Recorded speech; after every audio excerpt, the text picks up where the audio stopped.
The Rise of China and the Demise of the Capitalist World Economy. Minqi Li. Contents.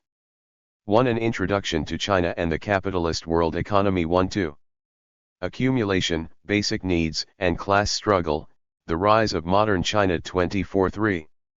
China and the Neoliberal Global Economy. 67-4. Can the capitalist world economy survive the rise of China?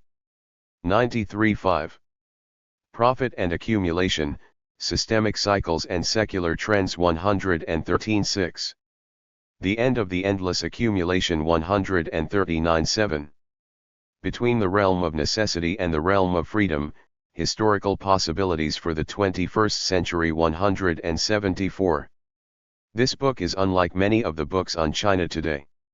It is not one that will discuss how China's dramatic economic growth and growing geopolitical influence will constitute an economic, military, and cultural threat to the West. Nor is it one that will discuss how China will rise to become the world's next hegemony, what strategy China should adopt for this purpose, or what economic and political model China should follow to be a responsible player in world politics. However, this book will discuss the underlying world historical processes, which have led to the current world historical context upon which both the perception of China as a threat to the West and the perception of China as a benign rising world power have attempted to reflect. It is this author's view that the existing world system, capitalism, will come to an end in the not-too-distant future and will be replaced by some other system or systems. This book is more about the demise of the capitalist world economy than about the rise of China. It discusses the rise of China to the extent that it arises from the same historical processes that have contributed to the demise of the existing world system. The rise of China is an integral part of these historical processes, and represents a great acceleration of these processes. Capitalism is a social system based on the production for profit and the endless accumulation of capital. The operation and the expansion of the existing world system thus depend on a set of historical conditions that help to secure low environmental cost, low wage cost, and low taxation cost. However, the operations of capitalism follow certain dynamics or laws of motion that in the long run tend to raise all of these costs. As these costs rise beyond a certain point, the capitalist system is no longer profitable and the ceaseless accumulation of capital will have to come to an end. Historically, geographic expansions have been a major mechanism through which the system brought in new areas of low costs that helped to check the secular tendency of rising pressure on profitability. China was one of the last large geographical areas that was incorporated into the capitalist world economy and did not actively participate in the system-wide division of labor until very recently. China therefore has functioned as a strategic reserve for the capitalist world economy, and the mobilization of this large strategic reserve in fact signals the impending terminal crisis of the existing world system. How did I arrive at my current intellectual position? I belong to the 1989 generation. But unlike the rest of the 1989 generation, I made the unusual intellectual and political trajectory from the right to the left, and from being a neoliberal Democrat to a revolutionary Marxist. I was a student at the Economic Management Department of Beijing University during the period 1987 to 90. This department has now become the Guanghua Economic Management School, a leading Chinese neoliberal think tank advocating full-scale market liberalization and privatization. At Beijing University, we were taught standard neoclassical microeconomics and macroeconomics, and what later I learned was termed Chicago School economics, that is, the theory that only a free market economy with clarified private property rights and small government can solve all economic and social problems rationally and efficiently. We were convinced that the socialist economy was unjust, oppressive, and inefficient. It rewarded a layer of privileged, lazy workers in the state sector and punished capable and smart people such as entrepreneurs and intellectuals, who we considered to be the cream of society. Thus, for China to have any chance to catch up with the West, to be rich and powerful, it had to follow the free market capitalist model. State-owned enterprises were by nature inefficient and should all be privatized. State sector workers should be forced to participate in market competition, and those who were incapable, too lazy, or too stupid, should just be abandoned. The 1980s was a decade of political and intellectual excitement in China. Despite some half-hearted official restrictions, large sections of the Chinese intelligentsia were politically active and were able to push for successive waves of the so-called emancipation of ideas. The intellectual critique of the already existing Chinese socialism at first took place largely within a Marxist discourse. Dissident intellectuals called for more democracy without questioning the legitimacy of the Chinese Revolution or the economic institutions of socialism. After 1985, however, economic reform moved increasingly in the direction of the free market. Corruption increased, and many among the bureaucratic elites became the earliest big capitalists. Meanwhile, among the intellectuals, there was a sharp turn to the right. The earlier, Maoist phase of Chinese socialism was increasingly seen as a period of political oppression and economic failure. Chinese socialism was supposed to have failed, as it lost the economic growth race to places such as Japan, South Korea, Taiwan, and Hong Kong. Many regarded Mao Zedong himself as an ignorant, backward Chinese peasant who turned into a cruel, power-hungry despot who had been responsible for the killing of tens of millions. The politically active intellectuals no longer borrowed discourse from Marxism. Instead, Western classical liberalism and neoliberal economics, as represented by Friedrich Hayek and Milton Friedman, had become the new, fashionable ideology.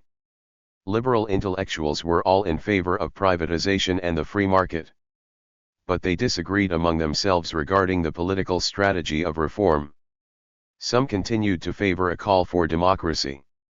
Others had moved further to the right by advocating neo-authoritarianism, the kind of authoritarian capitalism that existed in South Korea, Taiwan, and Singapore, which denied the working class democratic rights but provided protection of the property right. Many saw Zhao Ziyang, then the General Secretary of the Chinese Communist Party, as the one who could carry out such an enlightened despotism. Such were the ideological conditions in China before the emergence of the 1989 democratic movement. In 1988, I was already active in the campus student dissident activities, and in early 1989, restiveness grew on university campuses. The death of Hu Yaobang was taken as an excuse by the students to initiate a series of political demonstrations. At that time, there was a degree of genuine desire on the part of ordinary students for some form of democracy. There were still many students attending Beijing's top universities who came from workers' and peasants' backgrounds. Thus, there was pressure from below to push the movement in a more radical direction. The liberal intellectuals were in favor of the capitalist-oriented reform. To accomplish this, they were generally inclined to rely upon an alliance with the reformist wing of the party, which was led by Zhao Ziyang. But the liberals also hoped to win over the support of Deng Xiaoping, the de facto leader of the party. The liberals initially 12 attempted to contain the student demonstrations, but without success. While the student leaders were ideologically influenced by the liberal intellectuals, they were politically inexperienced and also very much driven by their personal political ambitions. As the student demonstrations grew, workers in Beijing began to pour onto the streets in support of the students, who were, of course, delighted. However, being an economics student, I could not help experiencing a deep sense of irony. On the one hand, these workers were the people that we considered to be passive, obedient, ignorant, lazy, and stupid. Yet now they were coming out to support us. On the other hand, just weeks before, we were enthusiastically advocating reform programs that would shut down all state factories and leave the workers unemployed. I asked myself, do these workers really know who they are supporting? Unfortunately, the workers did not really know. In the 1980s, in terms of material living standards, the Chinese working class remained relatively well off. There were nevertheless growing resentments on the part of the workers as the program of economic reform took a capitalist turn. Managers were given increasing power to impose capitalist-style labor disciplines on the workers.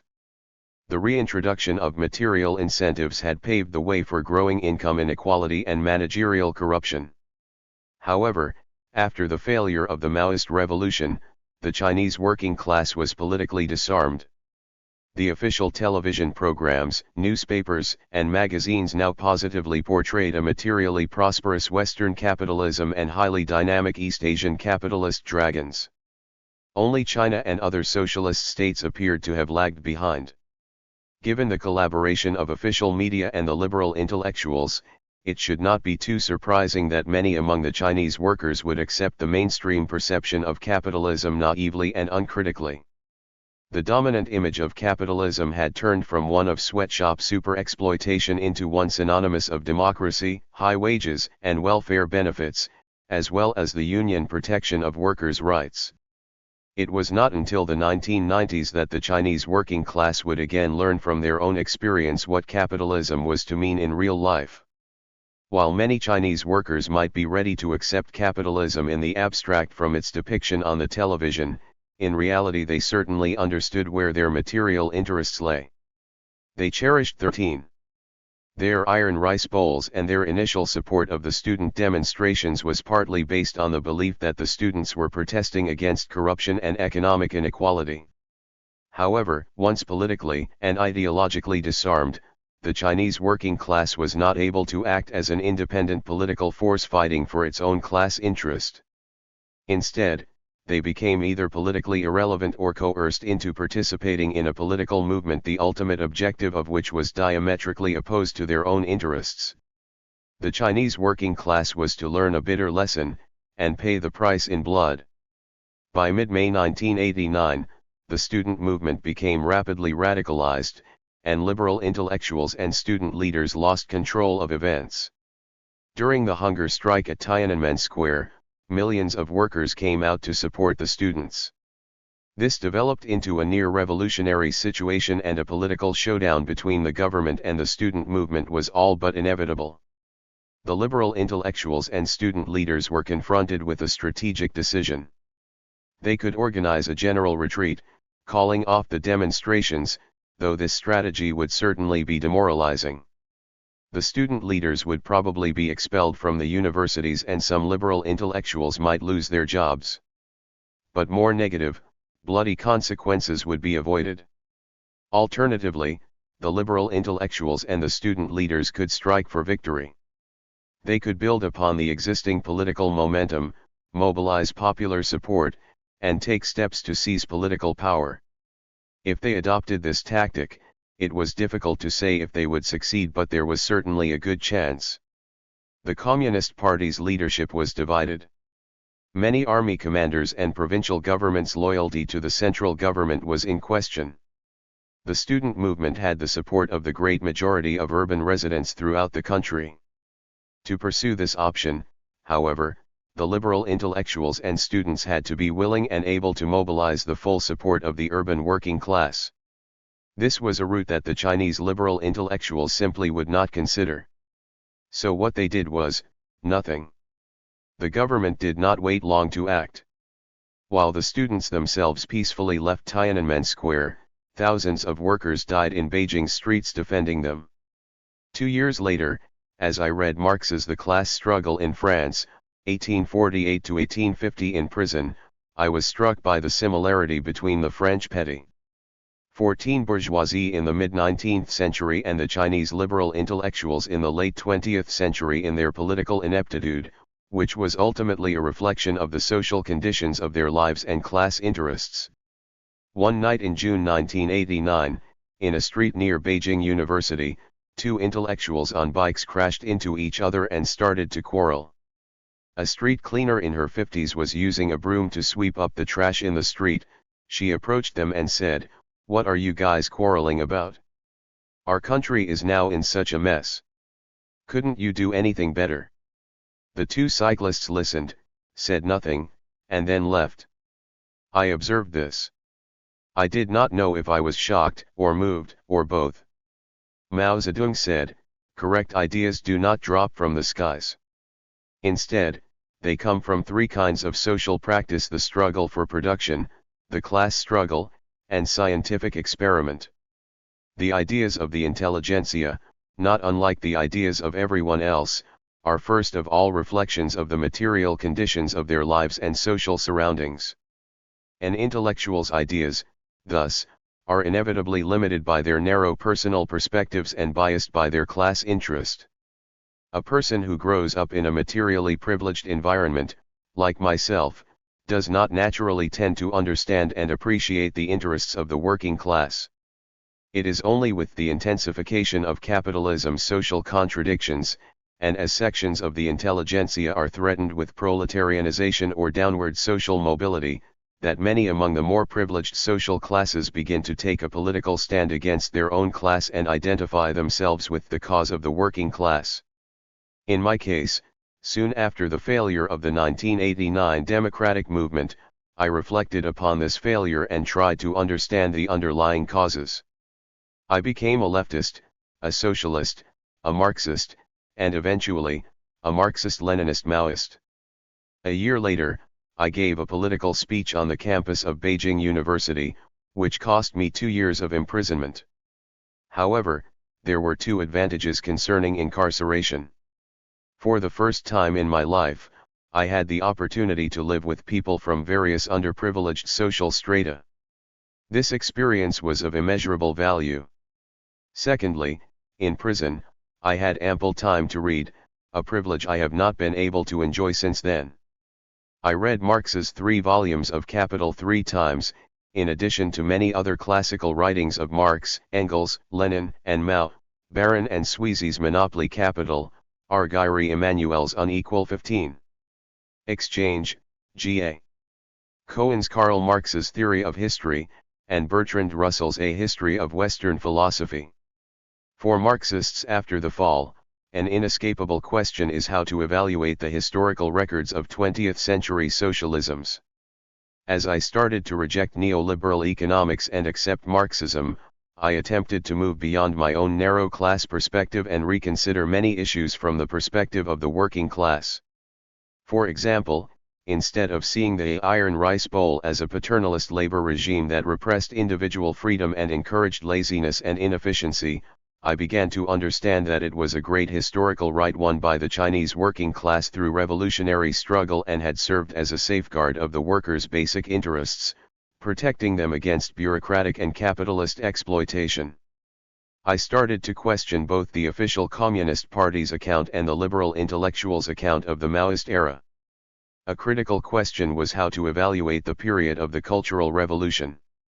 The official account and the liberal account were virtually the same.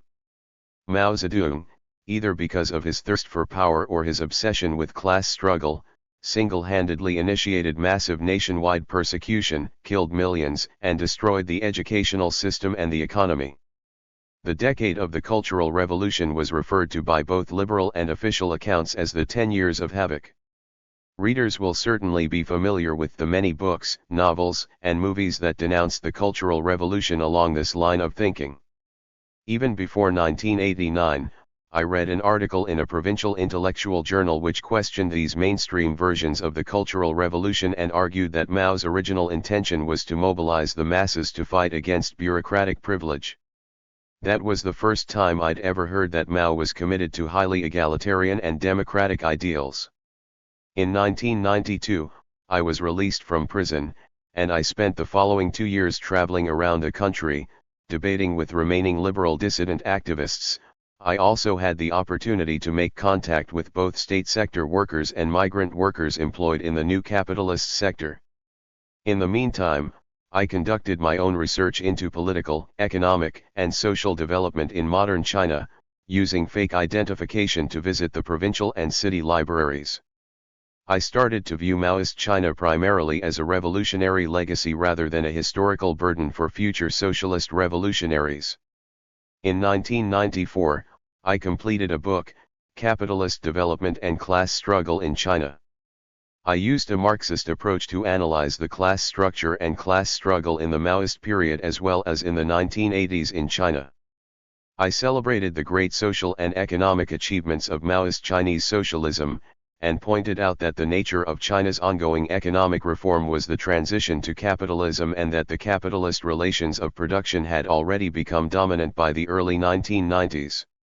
I made a Marxist analysis of the 1989 democratic movement, arguing that the movement was by no means a popular democratic movement, but that it could not be understood without an analysis of the three-way class relationship between the ruling bureaucratic capitalist class, the urban middle class, and the urban working class. The liberal intellectuals and the bureaucratic capitalists shared many common interests. The liberal intellectuals were unable to lead the democratic movement to victory exactly because of their fear of the democratic potentials of the working class. The urban working class was unable to self-consciously fight for its own interest and suffered a tragic historical defeat. This defeat in turn paved the way for China's transition to capitalism. I refuted neoliberal economics and the myth that private property is indispensable for economic rationality. I discussed the inherent contradictions between democracy and capitalism, and the social and material conditions that had contributed to China's capitalist economic expansion, and I speculated about the conditions for the future Chinese revolution. I concluded with a chapter criticizing market socialism and advocating democratic socialist planning. In short, I made a complete political and intellectual break with the Chinese liberal intellectuals as well as their political representatives, and firmly put myself in the camp of revolutionary Marxism. I came to the US on Christmas Day, 1994, and later became a PhD student in economics at University of Massachusetts. Since then, a new generation of the Chinese left has emerged, and the rediscovery of China's own revolutionary history has been an integral and indispensable part of the rise of the Chinese New Left.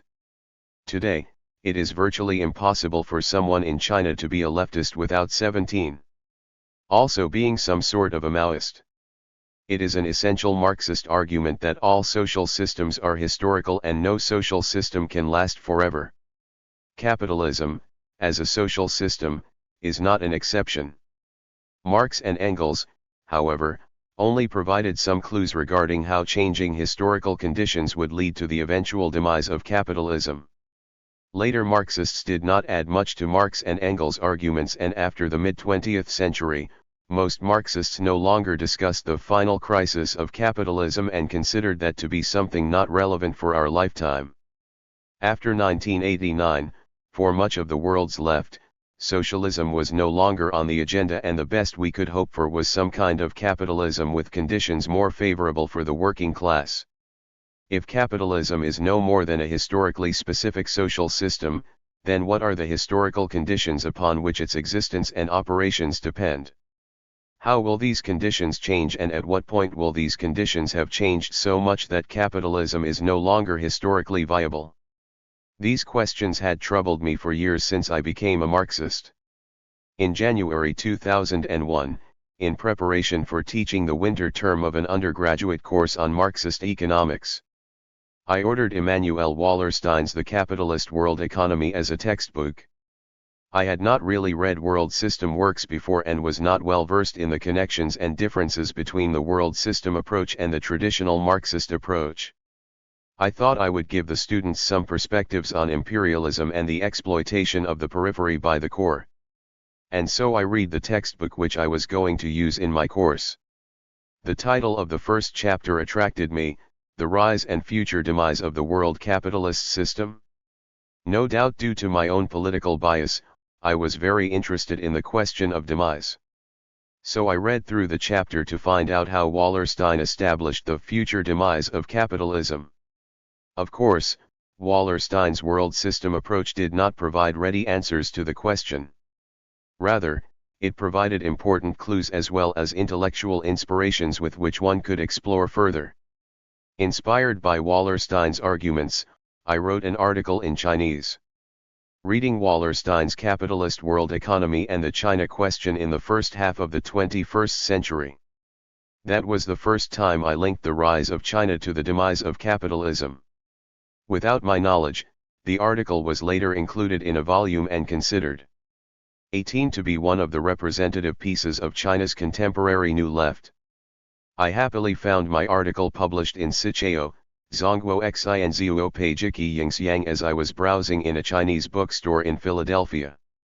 In 2001, a research group of the Chinese Academy of Social Sciences published a study on China's social strata. The study rejected traditional Marxist social analysis and argued that China was moving towards a middle-class society. The study was believed to have provided theoretical justification for party leader Jiang Zemin's new theory, which no longer claimed the party to be the representative of the class interests of the proletariat and officially opened the way for admission of private sector capitalists into the party. When the editor of a leading Chinese leftist journal asked me to write a critique of the study, I wrote China's class structure from the world system's perspective. Towards the end of this critique, I included a section, The Rise of China and the Demise of the Capitalist World Economy.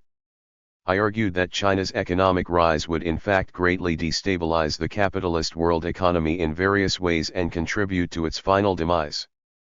Building upon the two earlier papers, I wrote another, The Rise of China and the Demise of the Capitalist World Economy, Historical Possibilities of the 21st Century, this time in English. The paper begins by pointing out that the rise of China as a major player in the capitalist world economy has been one of the most significant developments in the early 21st century and that this development raises a set of questions of world historic significance. How will China's internal social structure evolve as China assumes different positions in the existing world system? Will China's current regime of accumulation survive the potential pressures that will arise out of such a transformation? As China moves upwards within the hierarchy of the existing world system, how will other peripheral and semi-peripheral countries be affected? Will China become the next hegemonic power? Will the 21st century turn out to be the Chinese century? Most importantly, how will the rise of China affect the underlying dynamics of the existing world system itself? The paper, which appeared in Science and Society, proceeded to address these questions, arguing that the so-called rise of China in fact reflects as well as greatly accelerates the structural crisis of the capitalist world economy that will lead to its eventual demise. This 19.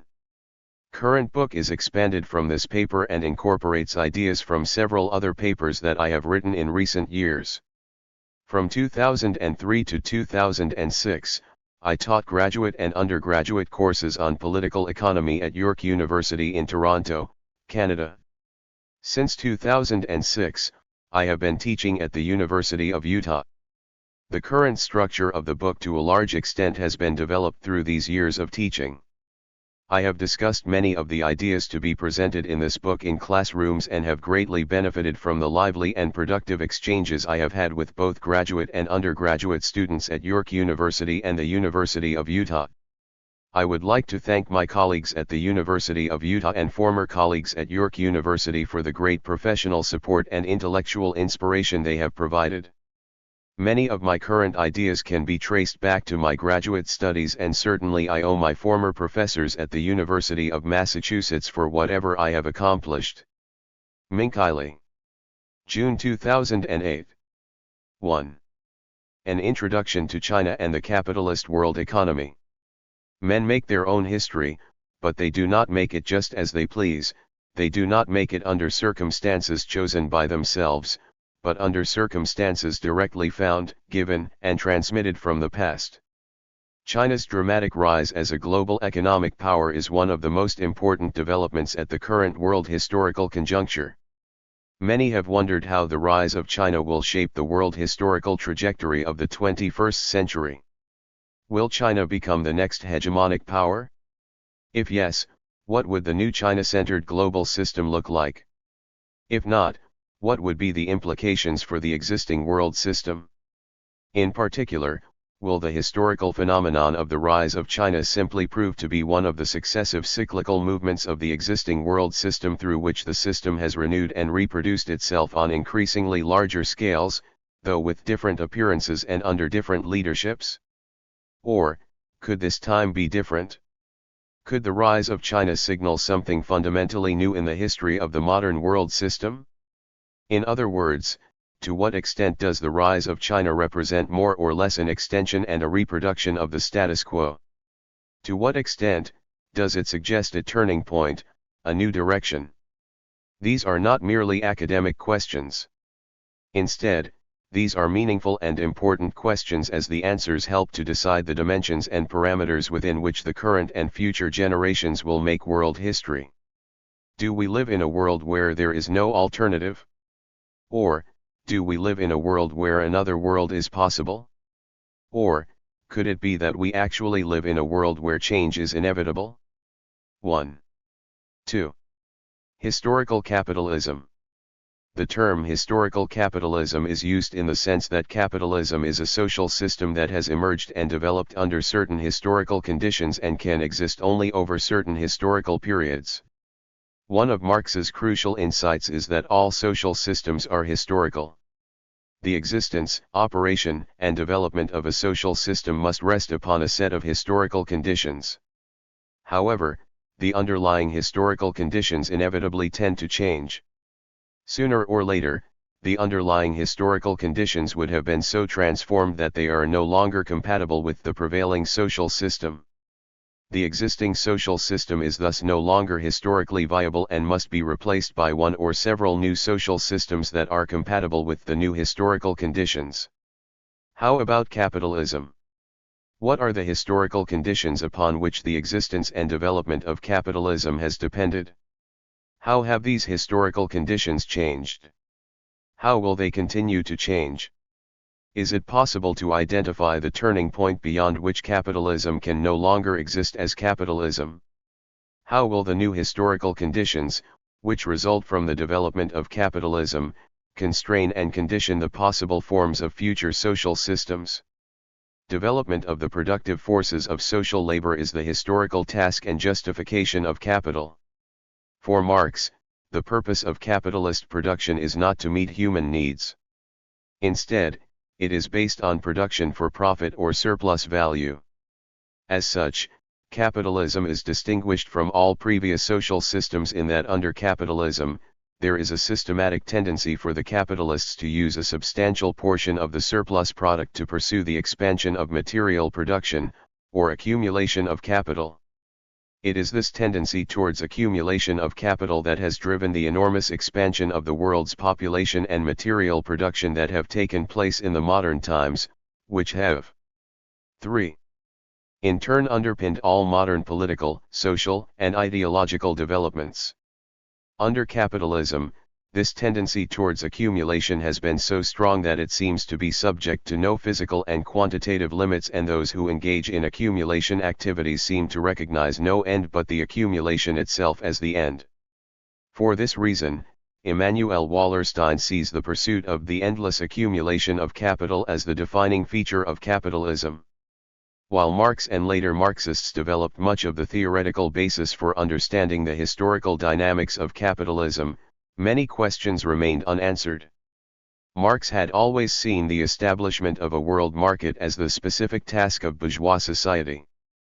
Yet, in much of traditional Marxist literature, the relationship between the capitalist world system on the one hand and the national capitalist economies on the other was not fully elaborated. It is an empirical fact that the capitalist world system consists of multiple states. Is this merely a historical accident, or could it be accounted for by a theoretical understanding of capitalism? Could this be related to the historical fact that capitalism did not emerge and prevail in virtually all the great pre-modern civilizations? What specific historical conditions were required for the opening of the Pandora's box of endless accumulation of capital? What is the significance that there is not a world government in the existing world system? What could be the implications of the lack of a world government for the future development of the system? It is the inquiry into these questions that has led to the development of world system theories. With the exception of some simple hunter-gatherer societies, large-scale complex human societies are built upon systems of division of labor that extend over large geographical areas. To the extent that the different parts of a system of division of labor depend upon each other for the provisioning of essential consumer goods and production inputs, the system functions as the world that is relevant for the material and cultural life of the people living within the system, and can be understood as a world system. This does not rule out long-distance trade of non-essential goods between world systems. In terms of the political structure of a world system, There are two possibilities. First, there could be one single political structure that dominates the entire world system. The second possibility would be multiple political structures that coexist within a single world system. Wallerstein referred to the first possible world. 4. Systems as world empires and the second kind as world economies.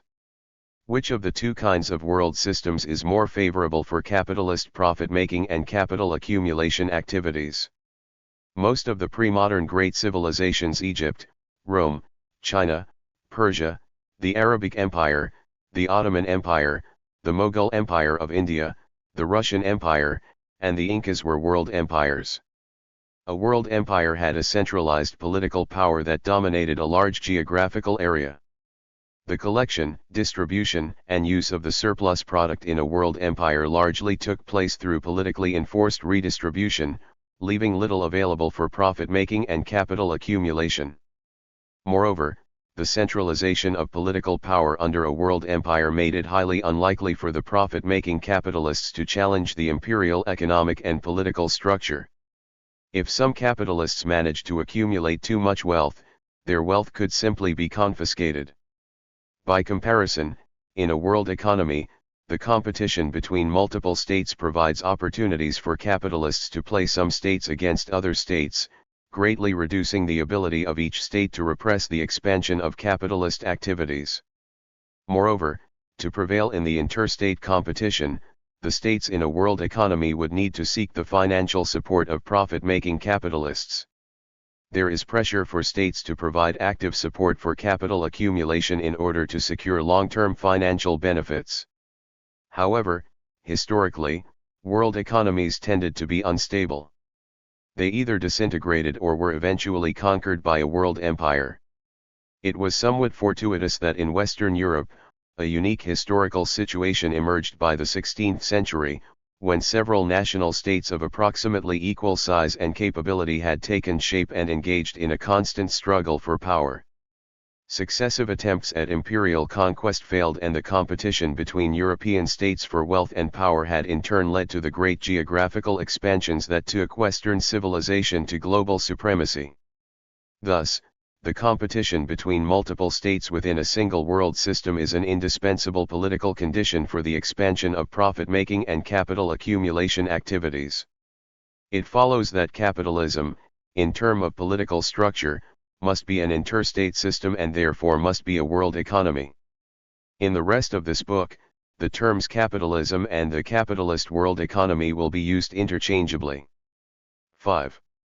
China was not a participant in the capitalist world economy until the 19th century. Its incorporation led to major transformations of China's internal social structure and prepared the historical conditions for the Great Chinese Revolution in the first half of the 20th century. By the late 20th century, China was politically, socially, and technologically prepared to actively participate in global capital accumulation. Much of this book will discuss how this participation is likely to shape the future course of global economic and political developments. The rise of the capitalist world economy and demise of Chinese Empire.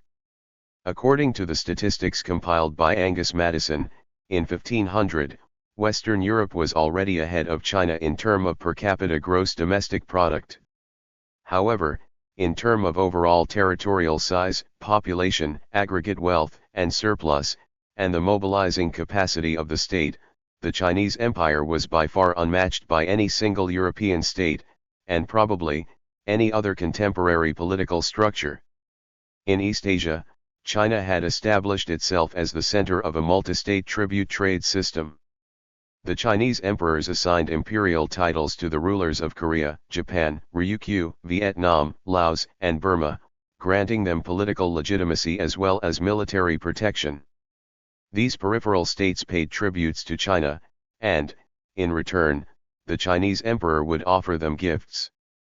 In addition to the official tribute trade, private overseas trade also flourished.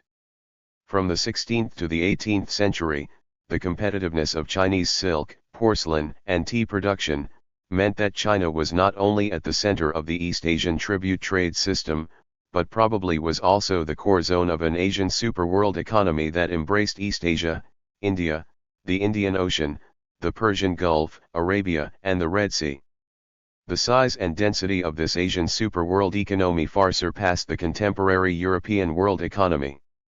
Fully 3/4 of the Americas silver found its way to China.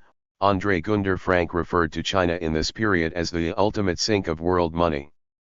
As late as 1820, China remained the world's largest territorial economy under one political jurisdiction, accounting for fully 1/6 of the gross global product. However, by that time, Britain was well on its way to leading further geographical expansions of the capitalist world economy to create a truly global empire. After the British victory at Plassey over the Mughal Empire in 1757, India became a major, almost inexhaustible source of labor and wealth for the British Empire. The tributes from India played a crucial role in the British rise to world financial and commercial supremacy. The British colonial army, manned largely, and paid entirely, by Indians, allowed Britain to wage a series of wars that completed the incorporation of Asia and Africa into the capitalist world economy. With the British conquest of India, the global economy was recentered in Western Europe. By exploiting Asian wealth and labor, Britain finally established decisive military advantages over the Chinese Empire, which were confirmed by 2 Opium Wars. China was forced to cede Hong Kong to Britain, opened 5 of its ports to trade, and granted extraterritoriality to all Western merchants, politicians, and missionaries. China also lost its tariff autonomy. For example, a British official became the supervisor of Chinese customs. The Opium Wars marked the beginning of China's incorporation into the capitalist world economy. China was then under the rule of the Manchu Qing dynasty. In the 1850s, a major peasant rebellion Taiping Tianqiu swept through all of southern China and conquered the Yangtze Valley. With the end of the Second Opium War, Western powers decided to help the Qing imperial government put down the Taiping Tianqiu rebellion, by providing customs revenues and selling arms to the imperial government rather than the rebels, even though the Taipings claimed to be Christians. The British and American merchants in Shanghai even organized a rifle brigade, directly fighting against the Taiping army. To fight the Taiping rebellion, the Manchu Qing dynasty was forced to seek the support of the Han Chinese gentry landlord class. Provincial landlords and officials organized their own armed forces that were later to become powerful local military cliques. After the defeat of the Taiping rebellion, the Qing imperial government, in collaboration with some of the more powerful provincial political military cliques, undertook a limited military modernization program, known as the Yanggu Yundong.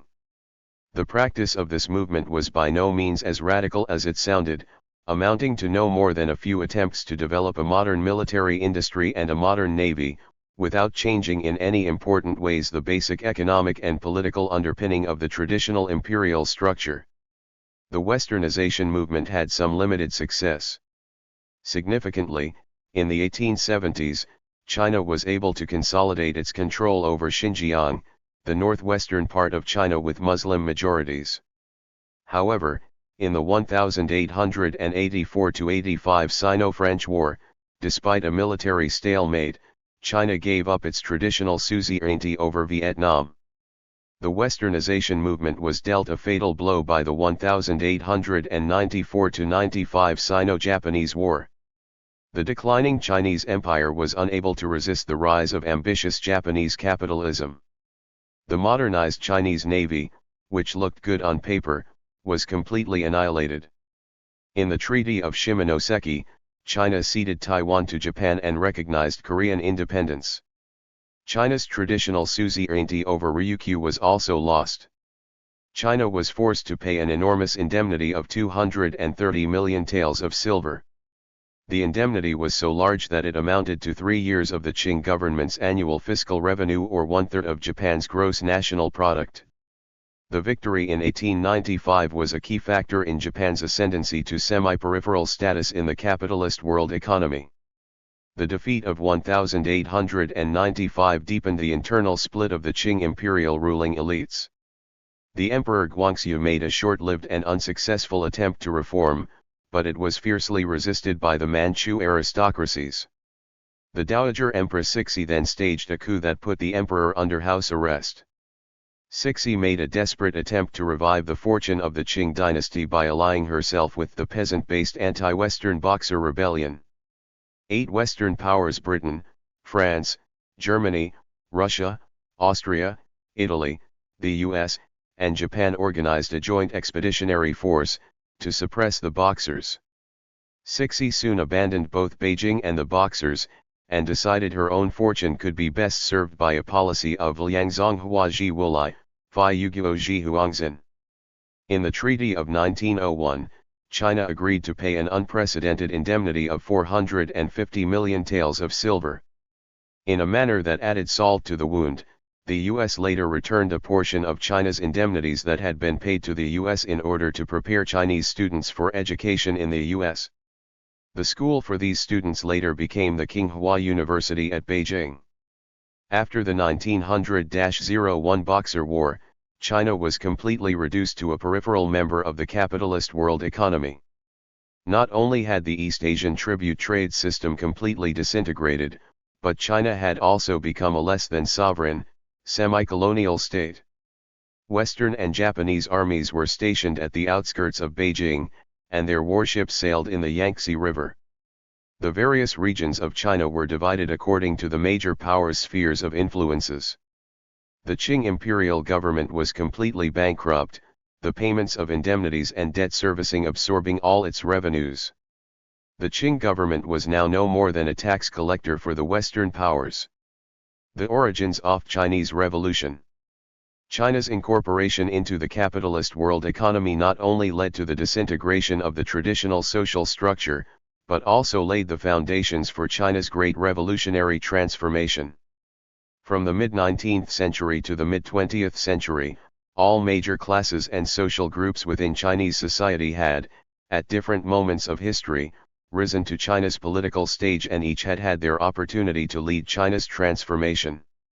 The peasant rebellion of Taiping Tianqiu was crushed by the joint force of the Chinese gentry landlord class and Western imperialism.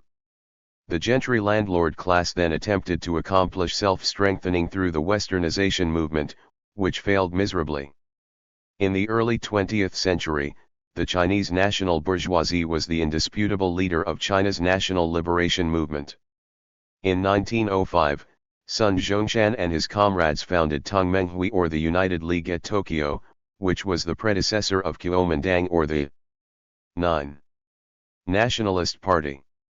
The members of Tongmenghui came mostly from well-to-do families and were largely ignorant of the conditions of the Chinese peasants. So detached from the Chinese masses were Sun and his revolutionary comrades that they had to rely upon individual adventurism. The dozens of insurrections organized by Tongmenghui amounted to no more than a series of terrorist actions. However, by then the Qing dynasty was already so weak that it could fall apart at any time. On October 10, 1911, a revolt led by some local revolutionaries at Fujian accidentally broke out and succeeded. One after another, the southern provincial warlords pronounced their independence. Sun himself was then in the US and discovered the news about the revolution from the newspaper. Sun was welcomed back to China and appointed as the president of the new republic by the Provisional Revolutionary Government at Nanjing. The revolutionary government, however, had neither financial resources nor a reliable army. It did not have access to the manpower and resources of the southern provinces, which were largely controlled by provincial warlords and gentry landlords. Yuan Shikai, the imperial government's prime minister, was in charge of the imperial army. He had also secured the support of major Western powers. Yuan then negotiated with the Provisional Revolutionary Government and asked for the title of president. In return, he would persuade the Qing emperor to abdicate. As soon as Yuan became the president, he disbanded Kuomintang and dismissed the National Assembly. In 1916, he pronounced himself emperor. After Yuan's death, China fell into the hands of the warlords, with the central government existing only in name. The failure of the 1911 revolution revealed the weakness of the Chinese national bourgeoisie. The Chinese bourgeoisie was numerically small, economically weak, and intimately connected with the gentry landlord class. It was largely a commercial and financial bourgeoisie that served as an intermediary between the Chinese market and the world market. The small indigenous industrial bourgeoisie was also dependent on foreign capital for finance, technology, and markets. Detached and alienated from the masses of workers and peasants, the Chinese national bourgeoisie was unable to mobilize the great majority of the population and implement fundamental social transformations. 10. After the October Revolution of 1917, the Bolsheviks initially hoped for an imminent German and European revolution. After hopes of the German Revolution faded, Soviet Russia turned to the east. In 1921, the Congress of the Peoples of the East was held in Baku, in what is now Azerbaijan. Soviet Russia became the champion of anti-imperialist national liberation movements in colonial and semi-colonial countries. Nationalist leaders in Asia and Africa started to seek the support of workers and peasants, and national liberation movements increasingly merged with social revolutions. After 1917, Marxism-Leninism started to spread rapidly among Chinese young intellectuals. At the Versailles Peace Conference, the Western powers recognized Japan's claim over the German interests in China's Shandong province. On May 4, 1919, student protests broke out in Beijing. Later, Shanghai workers went on strike. The May 4 movement became a turning point in the radicalization of Chinese intellectuals and the industrial working class. The Communist Party of China was founded at Shanghai in 1921 and, in 1924, at the instruction of the Communist International, the Chinese Communist Party joined Kuomintang. Sun Zhongshan announced the new policy to ally with Russia, ally with the Communists, and assist the peasants and workers. Soviet Russia helped Kuomintang to build a new modernized army, of which Zhang Jieshi became the general commander. In 1926, the Kuomintang-led nationalist government started the Northern Expedition. Organized by the communists, peasants, and workers' movements swept through the cities and countryside of the southern provinces. The growth of the revolutionary movement now threatened the interests of the gentry landlords, directly affecting the families of many nationalist army officers. As the revolution progressed to the Yangtze Valley, the interests of the Western powers and the Shanghai capitalists also came under threat. They decided to abandon the warlords and come to an understanding with Zhang Jieshi, the new strongman. On March 21, 1927, the Communists led a workers' uprising and occupied Shanghai. They welcomed Jiang's army into the city. On April 12, the Nationalist Army began to massacre communists and workers, murdering tens of thousands of them. Zhang Jieshi's nationalist government never fully and truly unified China. Even during its best years, in the period of 1927 to 37, or the so-called Nanjing Decade, the nationalist government was only 11. Able to effectively control the lower and middle range of the Yangtze Valley. After the 1927 counter-revolution, Kuomintang and the nationalist government increasingly relied upon the gentry landlord class and the comprador elements of the bourgeoisie as its social base, and soon degenerated into a corrupt, parasite, bureaucratic capitalist clique. According to Karl Riskin, despite China's low levels of income in the 1930s, there was a sizable economic surplus that could potentially be exploited for capital accumulation. In 1933, the economic surplus was estimated to be between 27 and 37% of China's net domestic product. Thus, at least 1/4 of China's national income was potentially available for capital accumulation. In reality, much of the surplus was wasted by the ruling elites. Personal consumption claimed fully 94% of net domestic spending, leaving only 6% for everything from government consumption to public services and capital investment. In 1931, Japan invaded China's northeast provinces. Zhang ordered the Chinese army not to resist. Even when the Japanese army ravaged most of northern and eastern China, and a horrific massacre took place at China's capital Nanjing, which alone killed 300,000 people. The nationalist government was officially not at war with Japan. China did not declare war with Japan until December 9, 1941, that is, after the attack on Pearl Harbor. This must be one of the most bizarre episodes in the world diplomatic history.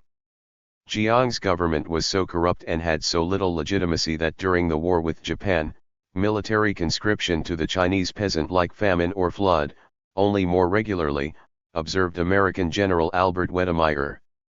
As the nationalist army fled from the Japanese, the communists mobilized the peasants at the rear of the Japanese battle lines and liberated a dozen areas in northern and central China. After the victory, the Communist Party became much stronger, with 1 million men in arms. But on paper, the nationalist force was even stronger, with 4 million men equipped with American weapons, as well as a navy and an air force. The US supported Chiang, while Stalin was unenthusiastic about a victory for the Chinese communists. Chiang believed he could wipe out the communists in a few months. He miscalculated. In 1949, the People's Liberation Army marched victoriously into Beijing. 12. China as a strategic reserve. Capital accumulation is a risky and difficult process. For accumulation to proceed well and result in a satisfactory profit for the capitalist must find the right commodities through which to accumulate wealth. If capital accumulation were to take place through a production process, then the capitalist must secure a sufficiently large labor force and supply of raw materials at reasonably low costs and of reasonably good quality. The capitalist must find effective ways to extract the surplus labor from the labor force. The value of the commodities produced must be realized in a market that has a sufficiently large scale and can offer a satisfactory price. Finally, the capitalist must also deal with the potential risk of confiscation by the state or non-state forces through violence. These risks and difficulties historically had prevented the pursuit of capital accumulation from becoming a self-sustaining economic process. For capital accumulation to become a self-sustaining economic process, market relations need to be sufficiently developed and play a dominant role in the exchange of products and division of labor. Moreover, profits need to be sufficiently large in relation to the various risks and difficulties involved. The profit equals the value of commodities produced less the costs. Major costs include the environmental cost, labor, and taxation. These must be sufficiently low from the capitalist point of view. As capital accumulation proceeds, however, environmental costs, as well as labor, and taxes tend to rise in a given geographical area, imposing pressure on the capitalist's profits. Historically, the capitalist world economy has responded to the pressure of rising costs through successive geographical expansions, relocating capital to new areas with lower costs. Obviously, this process cannot proceed indefinitely, as sooner or later it will reach the maximum possible limit the entire globe. China was one of the last large geographical areas to be incorporated into the capitalist world economy. By the mid-20th century, interactions between China and the rest of the global economy in trade and production remained very limited, as China had not yet developed the industrial and technological capabilities to fully and actively participate in the global division of labor. China's massive 13. and cheap labor force remained in the rural areas and had not yet been organized economically and politically. To use a military analogy, China had served as one of the large strategic reserves of the capitalist world economy. It would take further economic and social transformations in China as well as in the world system before this reserve was to be called upon.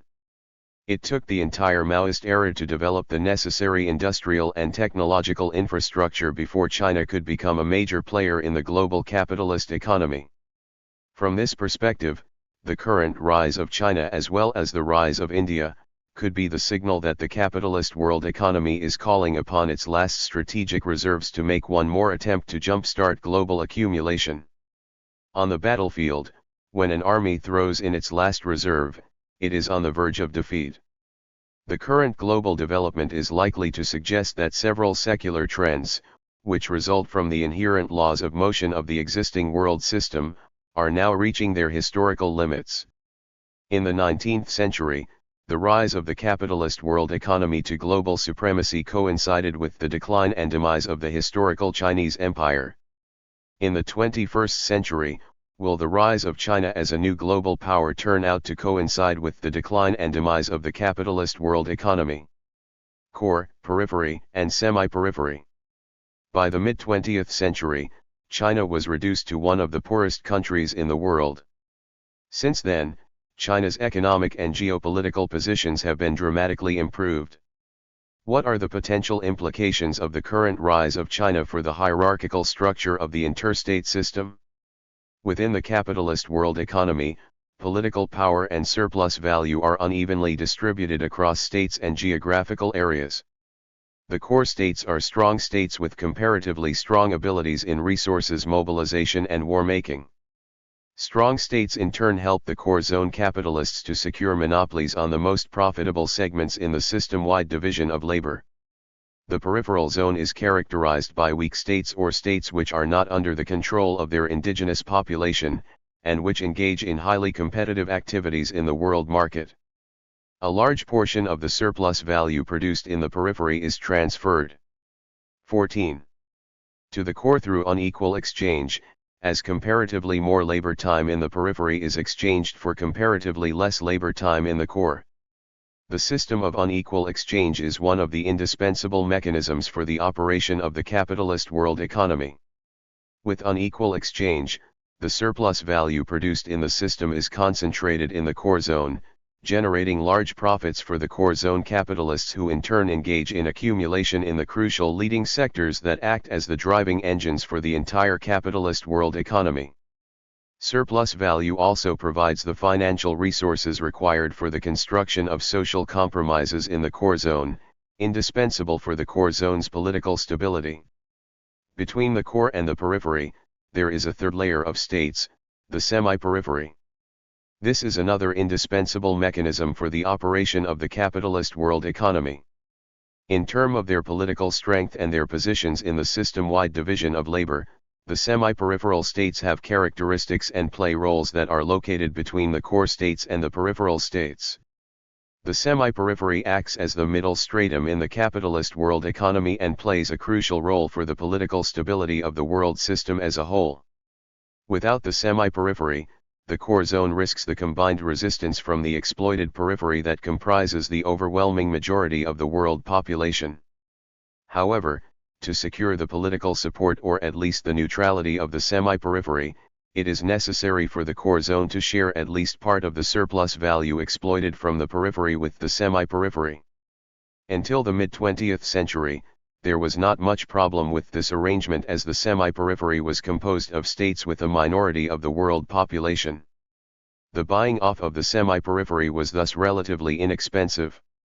Since then, fundamental transformations have taken place in the capitalist world economy. The rapid growth of the Chinese and the Indian economies has been among the most important developments. What could be the world historical implications of the rise of China and the rise of India? If the per capita incomes and wage rates in China and India were to approach the semi-peripheral states' levels, what would remain as the periphery? Would the remaining periphery, much reduced in size, be able to generate a sufficiently large surplus value that would be able to support not only the core zone but also a greatly expanded semi-periphery? Could the competition between the core zone and 15.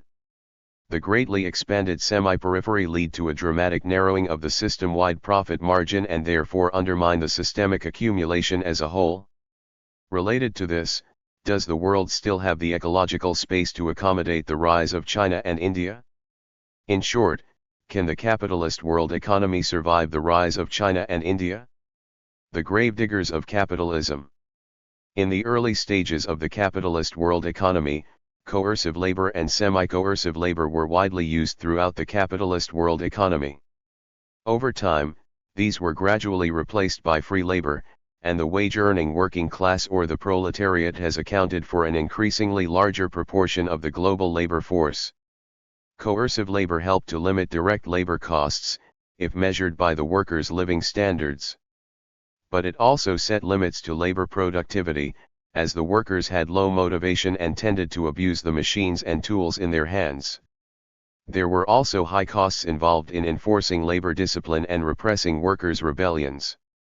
But probably the greatest barrier to the expansion of the capitalist world economy had been that, due to the severe limitation of workers' living standards because of the coercive labor regime, it was impossible for a mass consumer market to be developed, and the regime thus imposed a serious limit to the expansion of systemic effective demand.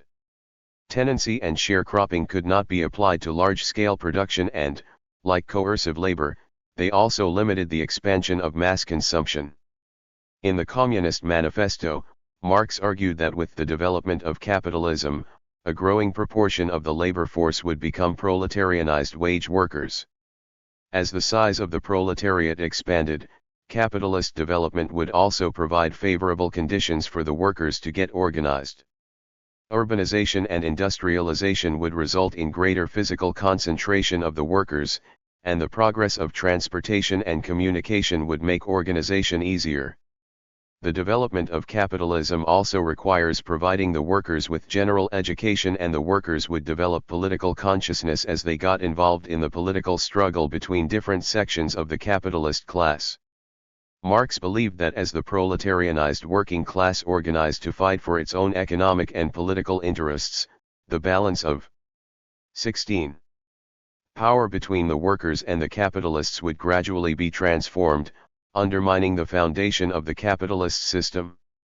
The proletariat would prove to be the gravediggers of capitalism.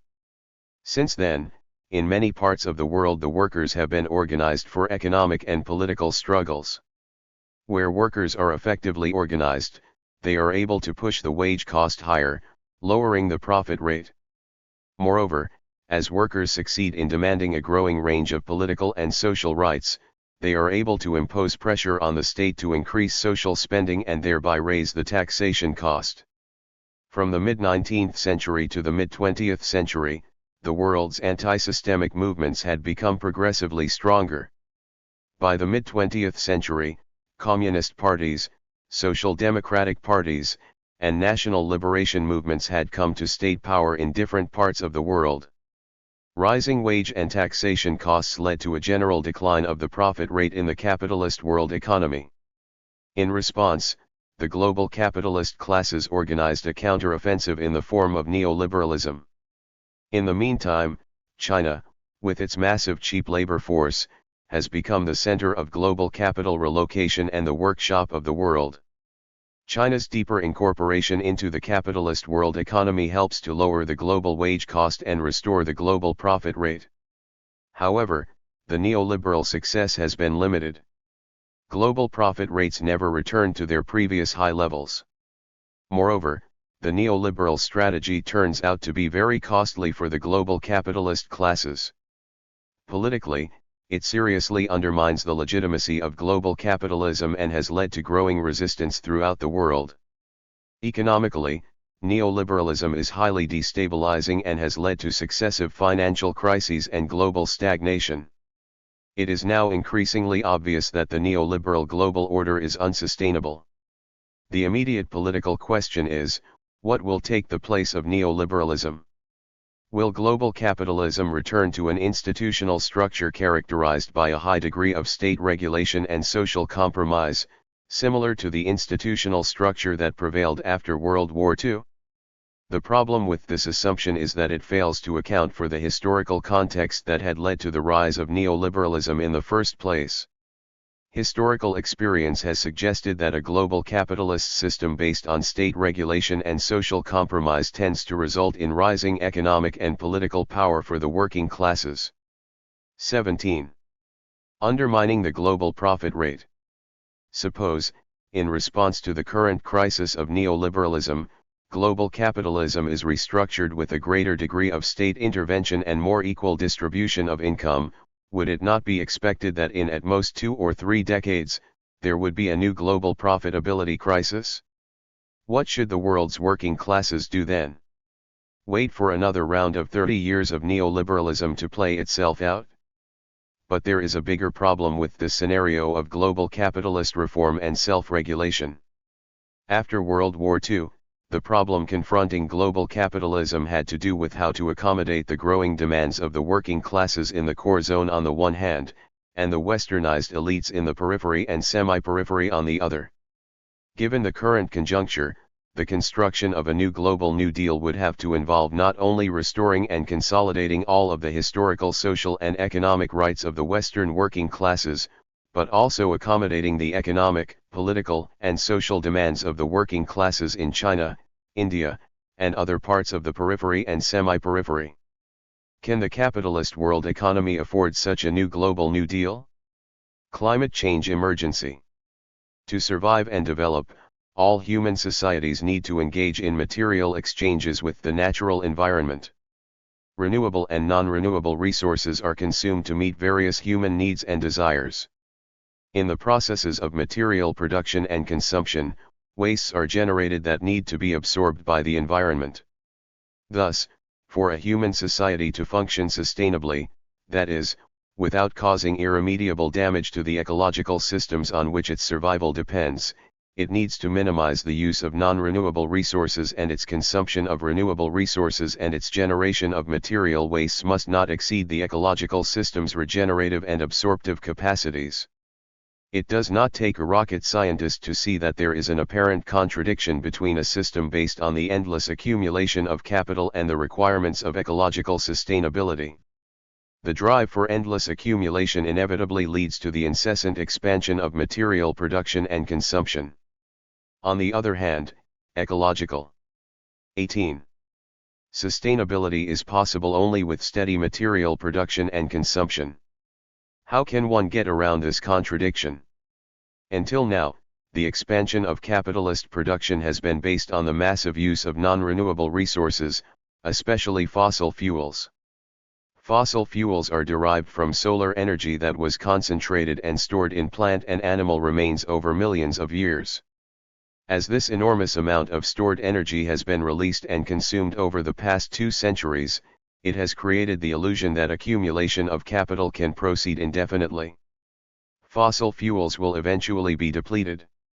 A growing body of evidence now suggests that the global production of fossil fuels is likely to reach its peak in the near future and then enter into irreversible decline. More importantly, the use of fossil fuels and other human economic activities have led to massive emissions of greenhouse gases, causing fundamental disruptions of the Earth's climate system. The latest evidence suggests that climate change is taking place at a much faster pace than expected, and the stabilization of the climate would require far more drastic cuts of greenhouse gas emissions than previously thought. Failing this, humanity is confronted with unprecedented and devastating catastrophes, and the very survival of human civilization is at stake. The situation is nothing short of a global emergency.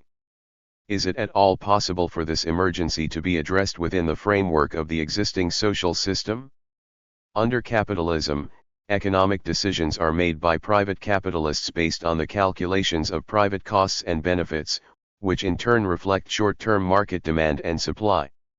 Climate change and other environmental problems, however, have consequences that will not be apparent until the very long run, and it will be society as a whole that will have to suffer the catastrophic consequences. Therefore, there is no way for these to be addressed by the normal functioning of the capitalist market, despite the potentially enormous consequences. Within a nation-state, this problem of externality can be somewhat alleviated as the national government, either acting in the collective interest of the national capitalist class or under 19. The broad pressure from other social classes, could impose certain environmental regulations and force the private capitalists to take into account at least part of the social costs. This, however, presupposes that the prevailing balance of power between classes within the nation-state is favorable for such regulations, and moreover, the national government would be effective in implementing and enforcing its environmental policies and laws. But in the periphery and semi-periphery, where weak states tend to be the norm, it is not at all clear that national governments would have the ability and will to implement and enforce environmental policies and laws, even if they had the intention. The capitalist world economy is an interstate system. At the systemic or the global level, there is not an institution comparable to the national government within a nation-state. Moreover, the economic and military competition between states imposes intense and constant pressure on each state to pursue capital accumulation as rapidly as possible. Any environmental regulation, if implemented unilaterally by a nation-state, would generally tend to make capital accumulation more costly for the capitalists in that state and therefore leave that state at a disadvantage in interstate competition. Can the states come together and implement certain environmental regulations collectively? There are three problems with this solution. First, if effectively implemented, such policies are likely to make capital accumulation more costly for all states and therefore slow down the pace of accumulation in all states. But by slowing down the pace of accumulation in all states, it will make it more difficult for the periphery and semi-periphery to catch up with the current core states' levels of income and become developed. This is likely to be strongly opposed by the peripheral and semi-peripheral states.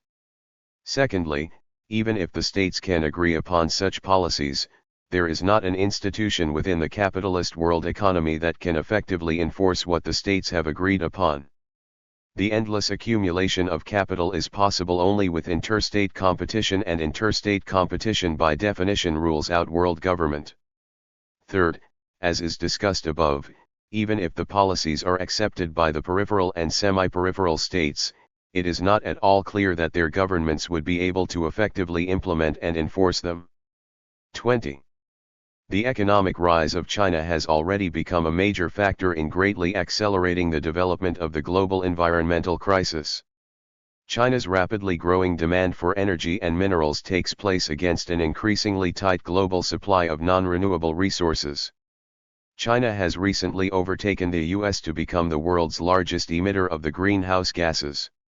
Given the rules of game of the capitalist world economy, can we count on the Chinese capitalist elites or the Indian capitalist elites to act in accordance with humanity's long-term common interest? Will they be able to secure the cooperation of the capitalist elites in the rest of the world for this purpose? This raises a fundamental question concerning the historical viability of the capitalist world economy. The capitalist world economy must be an interstate system. But there are important structural, common, and long-term interests for the system as a whole. In a system where each state competes with each other to pursue no more than its national interest, who can take care of the system's common interest? What can prevent interstate competition from getting out of control and leading to the system's self-destruction? The end of capitalist history? Historically, the capitalist world economy has managed to solve this dilemma through the construction of a spectrum of dynamic balances between the dominance of a hegemonic power on the one hand, and interstate competition on the other. At one end of this spectrum, there were periods when one of the major states had become indisputably more powerful than other states in industry, finance, and military, and, as its hegemonic position was consolidated, its own national interest to a large extent overlapped with the system's common interest. It was thus both within the ability of the hegemonic state and in its interest for it to pursue policies and strategies that would advance the system's long-term interests and common interests, such as peace and the system-wide expansion of production and trade. However, if the hegemonic state becomes so strong that its power becomes unchecked, then the capitalist world economy would soon evolve into a world empire, and its excessively strong political power would sooner or later repress the dynamism of capital accumulation. Thus, at the other end of the spectrum, from time to time, interstate competition would re-emerge and intensify, leading to periods of 21. Systemic chaos. These periods of chaos, however, were essential for the renewal of the capitalist world economy. Through systemic chaos, old hegemonic power was undermined and new hegemonic power emerged to lead the restructuring of the capitalist world economy on a renewed and enlarged basis. These movements of dynamic balances have led to successive systemic cycles, the long 15th-16th century based on the collaboration of the Genos business communities and the Spanish state, the long 17th century based on Dutch hegemony, the long 19th century based on British hegemony, and the long 20th century based on American hegemony. In the long 20th century, Giovanni Arrighi argued that the expansion and the growing complexity of the capitalist world economy had required the formation of political structures endowed with ever more extensive and complex organizational capabilities to control the social and political environment of capital accumulation on a world scale. Arrighi made the following observation. All four states, Venice, the United Provinces, the United Kingdom, and the United States, have been great powers of the successive epochs during which their ruling groups simultaneously played the role of leader in processes of state formation and of capital accumulation. Seen sequentially, however, the four states appear to have been great powers of a very different and increasing order. The metropolitan domains of each state in the sequence encompass a larger territory and a greater variety of resources than those of its predecessor. More importantly, the networks of power and accumulation that enabled the states in question to reorganize and control the world system within which they operated grew in scale and scope as the sequence progresses. However, sooner or later this process must reach the limit when it is no longer possible to bring into existence a hegemonic state that has a larger territory and a greater variety of resources, as well as more extensive and complex organizational capabilities, than its predecessor. It seems that we are approaching that limit as the U.S. hegemony is in decline, but there is no obvious candidate that can realistically hope to replace the U.S. as the next leader of the capitalist world economy.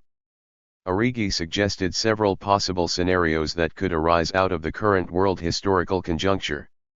In one scenario, the incumbent hegemony, the United States, may use its state and 22.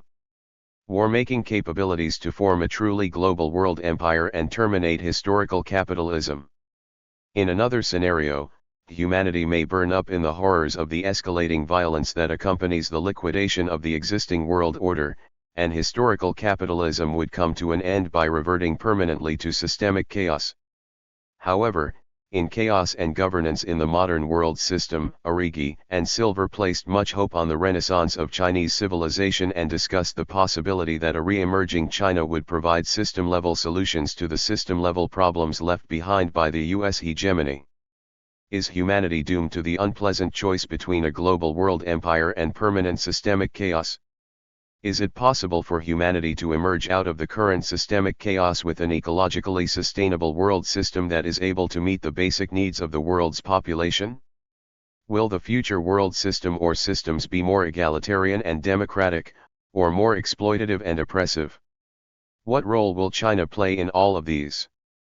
Will a re-emerging China-centered civilization provide a solution? If not, what will? The structure of this book.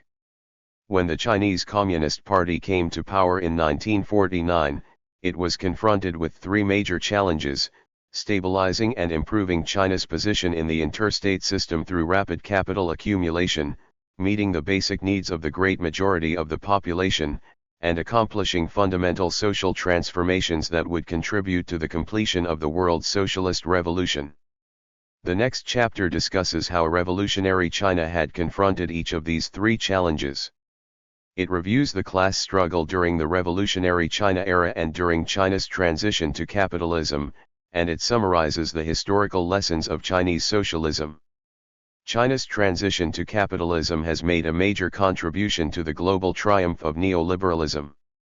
Chapter 3 argues that the neoliberal global economy has been characterized by serious economic and social contradictions. The large and ever-increasing U.S. current account deficits have been indispensable in stabilizing the neoliberal global economy. However, these deficits cannot be sustained indefinitely. As the U.S. and the global capitalist economy 23. enter a new period of instability and crisis, can China replace the U.S. to become the new leader of the global capitalist economy? The political stability of the capitalist world economy depends on the existence of a three-layered hierarchy of states, with the semi-periphery playing the role of the middle stratum. China's internal social transformation and China's ascendancy in the world system threaten to undermine the stability of the semi-periphery and therefore the entire three-layered structure. Chapter 4 raises and discusses the question whether the capitalist world economy can survive the rise of China. Chapter 5 argues that the existing world system is approaching its terminal crisis. The operation and expansion of the capitalist world economy depends on a set of historical conditions that help to secure low wage costs, low taxation, and low environmental cost.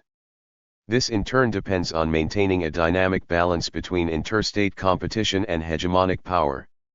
As the size and complexity of the capitalist world economy grows, progressively larger hegemonic powers have been required to regulate the world system.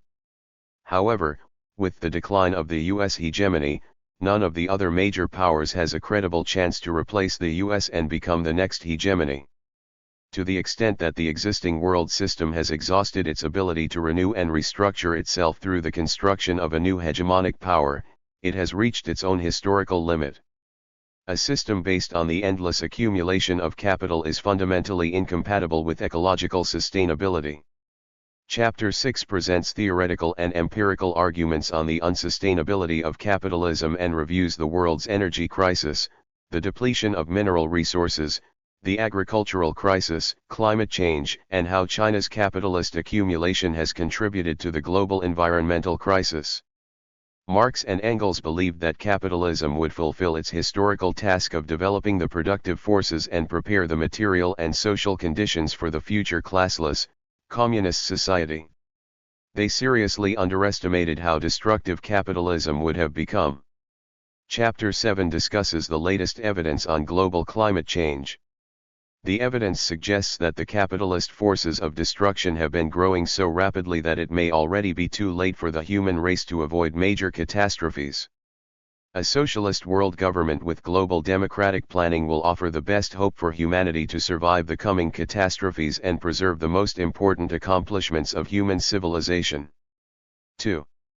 Accumulation, basic needs, and class struggle, the rise of modern China.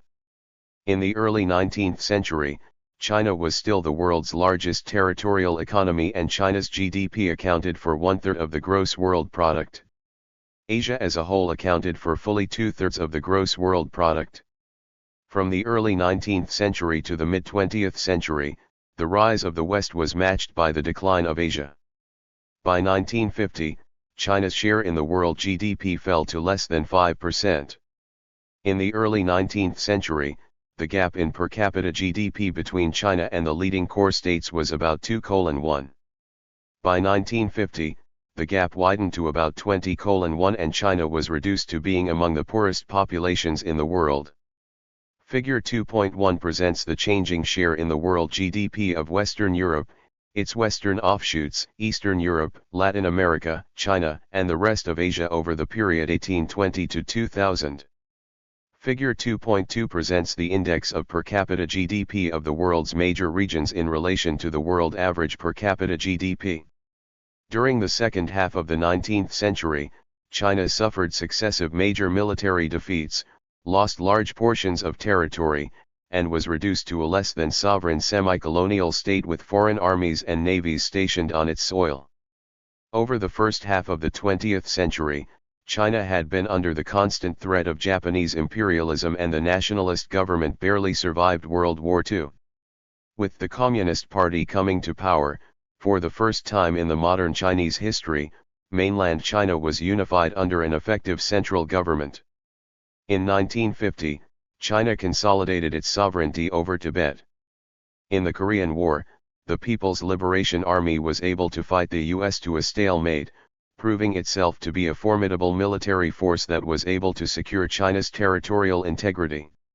In 1971, with the People's Republic replacing the nationalists to become the legitimate 24.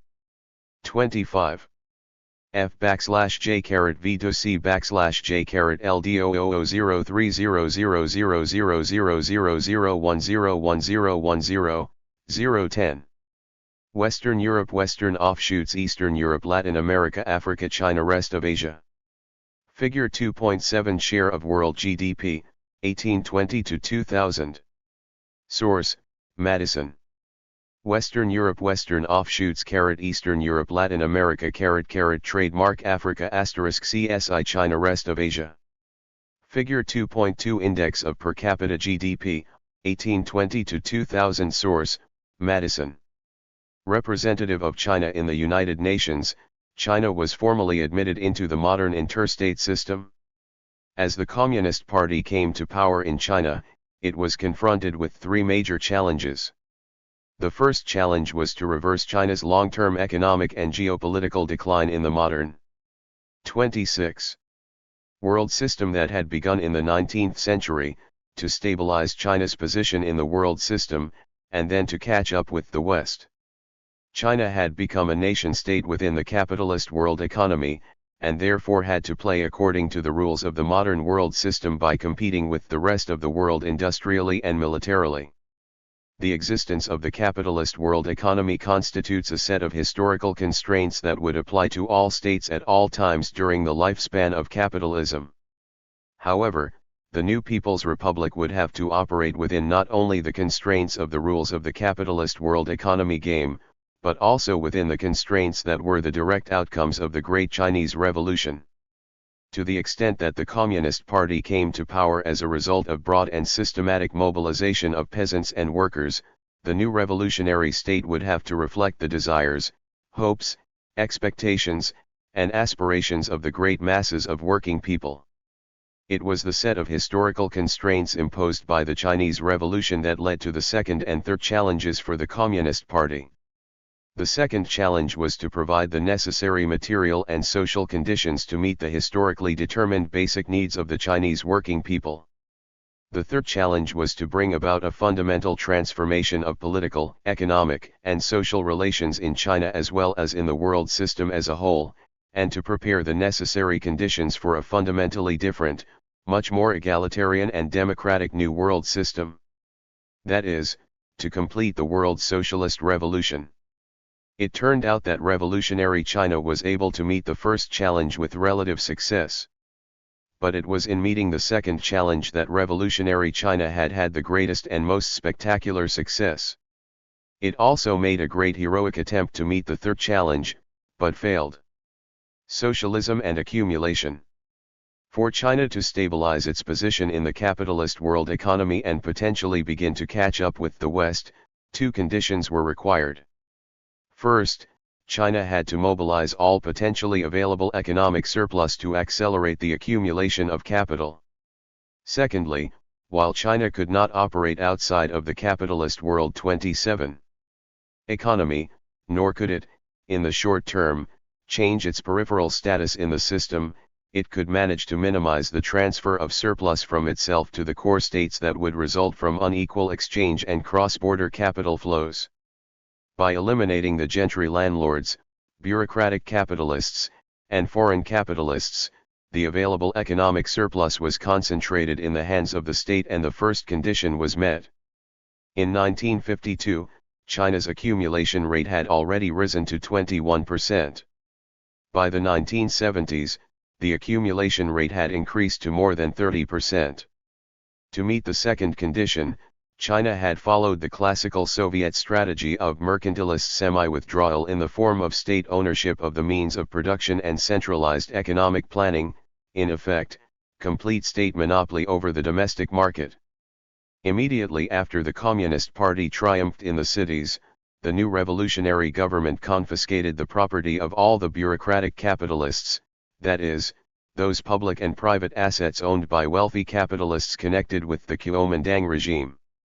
State ownership became dominant in the modern industrial sector. However, private capitalism continued to exist and even prospered in the early years of the People's Republic. In 1953, the private sector accounted for 37% of China's industrial output. But the conflicts between the new revolutionary state and the national bourgeoisie soon intensified.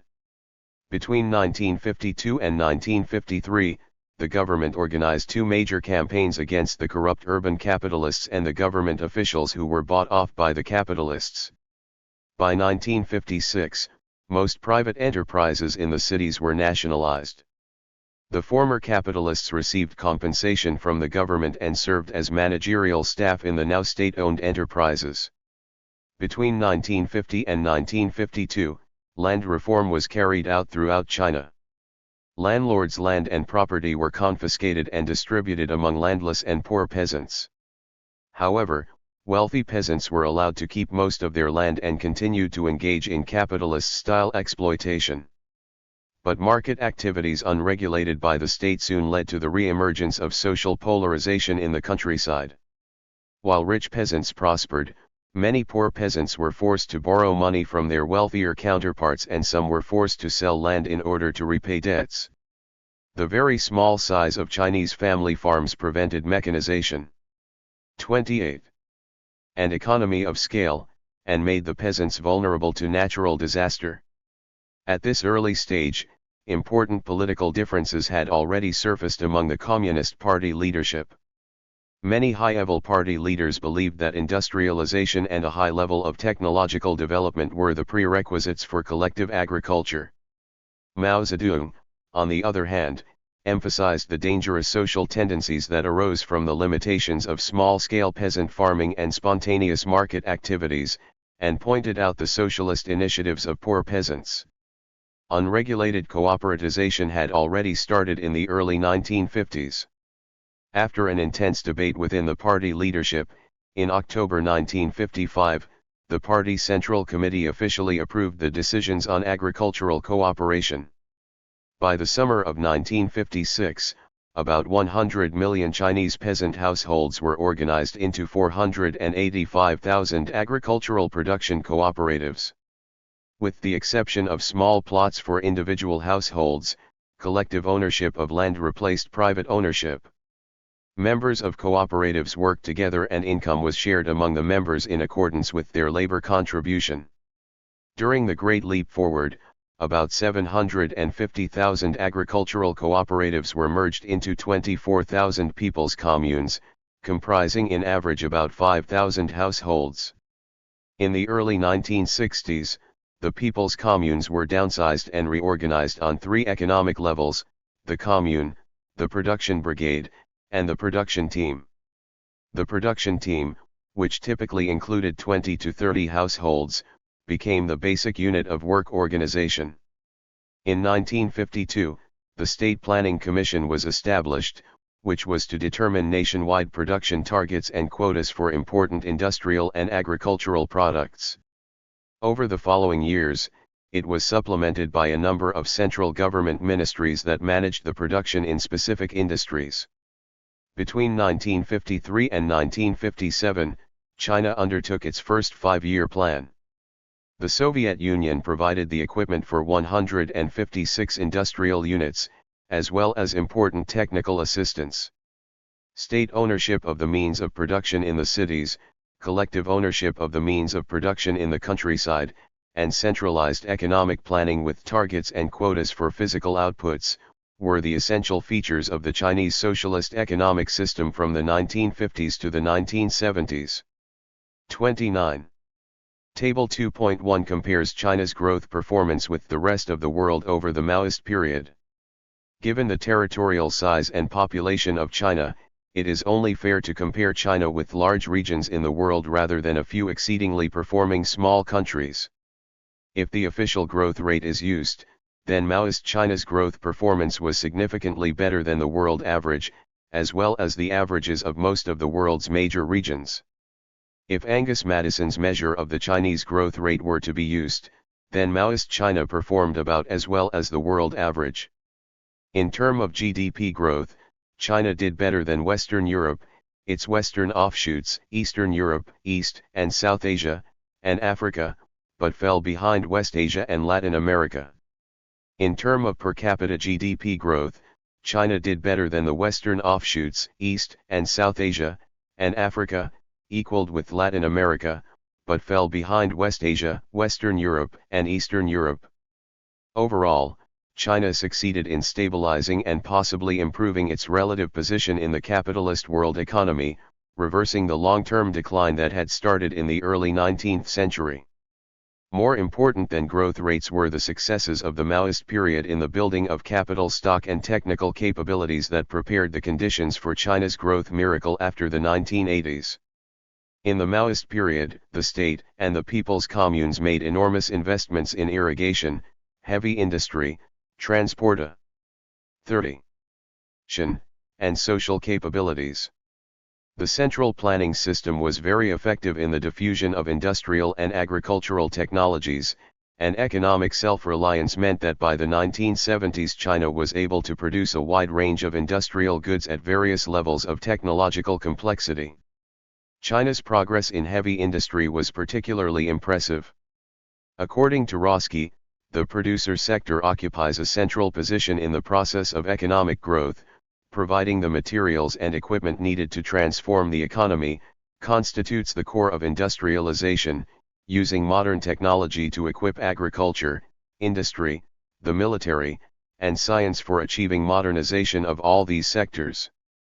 As the country's technical capacity enhanced, China was able to reduce the share of imports in aggregate machinery supply from 50% in 1952 to 5% in 1965.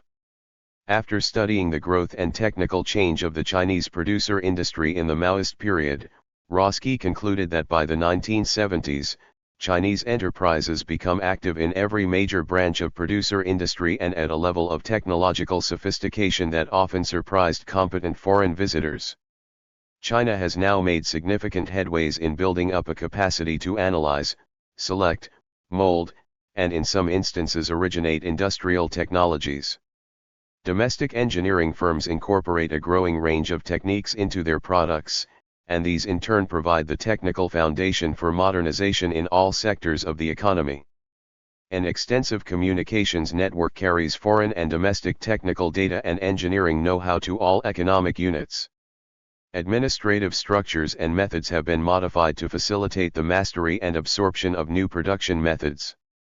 These developments are central aspects of any large nation's transition to modern economic growth. So favorable was the general view of U.S. economists towards the Chinese economy in the 1970s that Roski found it necessary to qualify his conclusion by pointing out that China had not yet become an advanced industrial nation. Socialism and basic needs. In 1956, with urban capitalist industries nationalized and agricultural cooperatization completed, the 8th Congress of the Chinese 31 Communist Party officially pronounced that exploiter classes had been eliminated in China and China had become a socialist state. In this chapter, the concept of socialism is used in a specific theoretical and historical sense. It is clear that the revolutionary China that existed in the period 1949 to 76 remained a part of the capitalist world economy and was bound by the basic laws of motion of the capitalist world economy. Further, as the Maoists argued, throughout the entire historical period of revolutionary China, there were class antagonisms and class struggles. On the other hand, the Soviet Union, revolutionary China, Cuba, and other historical socialist states, represented a distinct form of state organization. These states were the historical product of great workers' and peasants' revolutions, and their internal economic and political relations were relatively favorable for the working people. It was in their abilities to meet the basic needs of the greatest majority of the population that China and other historical socialist states distinguished themselves from the rest of the peripheral and semi-peripheral states in the capitalist world economy. After a continent-by-continent comparative study of the health conditions in socialist and capitalist states, Vicente Navarro concluded that, at least in the realm of underdevelopment, where hunger and malnutrition are part of the daily reality, socialism rather than capitalism is the form of organization of production and distribution of goods and services that better responds to the immediate socio-economic needs of the majority of these populations.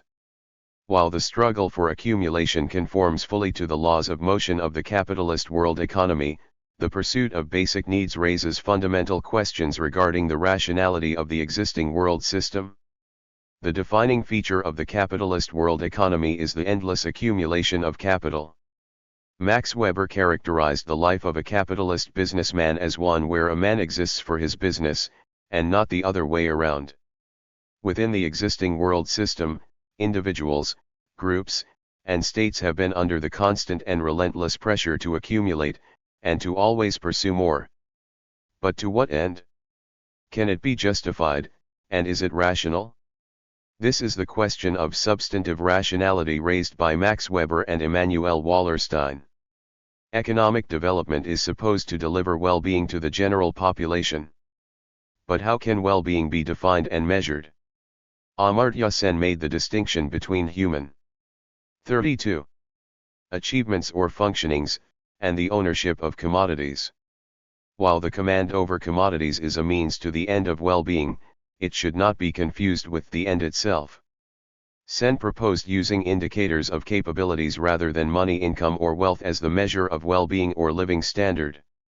If there were to be a substantively rational society, and that society were to have a transparent and rational debate on the level and structure of consumption that can best serve its members' well-being, are there limits to the range of rational material consumption? At the maximum, it is obvious that human material consumption must be limited to a level that does not undermine long-term ecological sustainability. Chapter 6 of this book will argue that infinite growth in material consumption is fundamentally incompatible with the requirements of ecological sustainability and therefore physically impossible. Even without considering the constraints of ecological sustainability, it seems there are definite limits to useful levels of consumption. For example, in the US, fully 15% of GDP or $5,700 per person is committed to healthcare spending, but at least one-third of it is wasted due to useless and sometimes harmful medical treatments. International comparison suggests that when per capita healthcare spending rises above $1,600, it no longer tends to raise life expectancy, which tends to peak at around 80 years of age.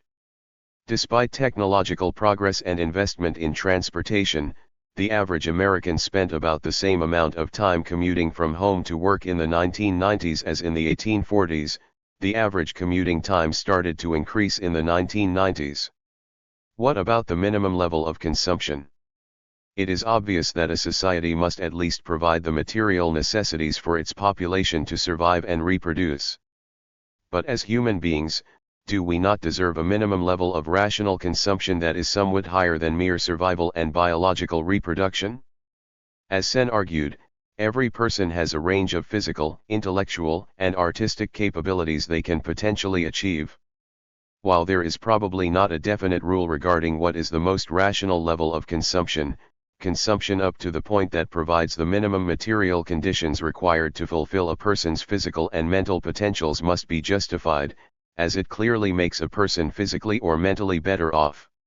The fulfillment of a person's physical and mental potentials, thus, may be considered the upper limit of what can be properly regarded as basic needs. 33. But how do we measure the extent to which a society approaches its population's physical and mental potentials? As far as the physical potential is concerned, there are two aspects.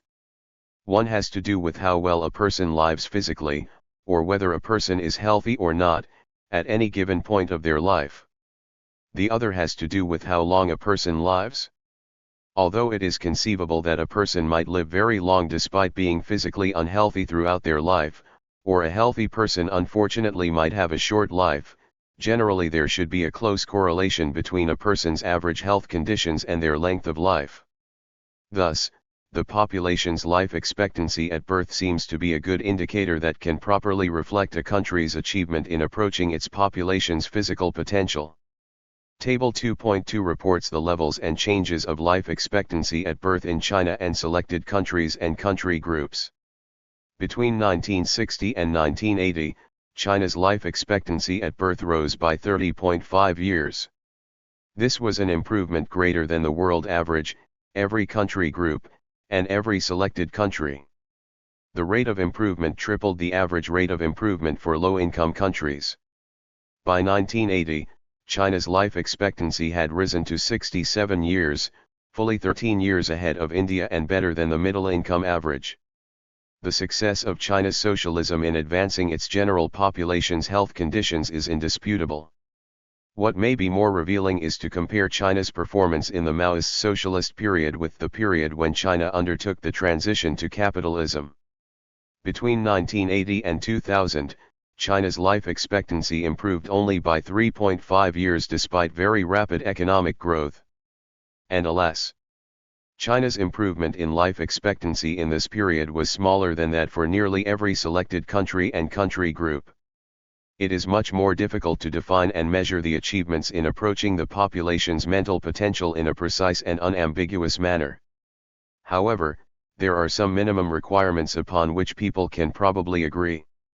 For example, universal literacy is obviously a basic prerequisite.